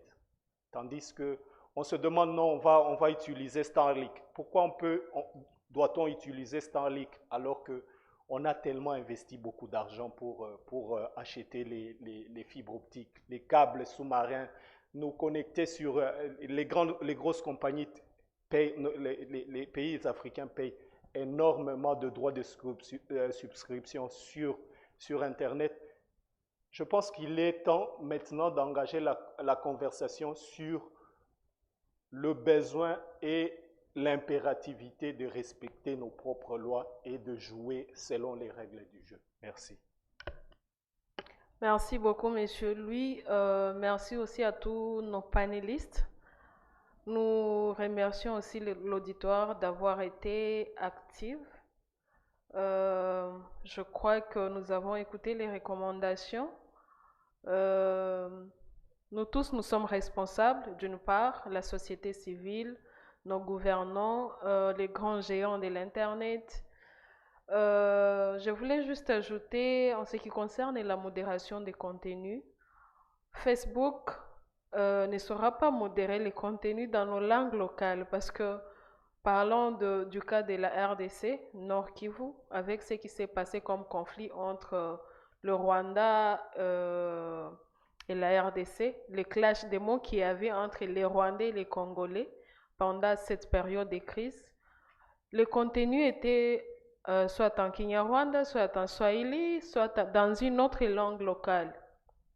Facebook ne saura pas si le message diffusé en Kinyarwanda ou en Swahili est un discours de haine ou quelque chose qui touche à la moralité d'une communauté.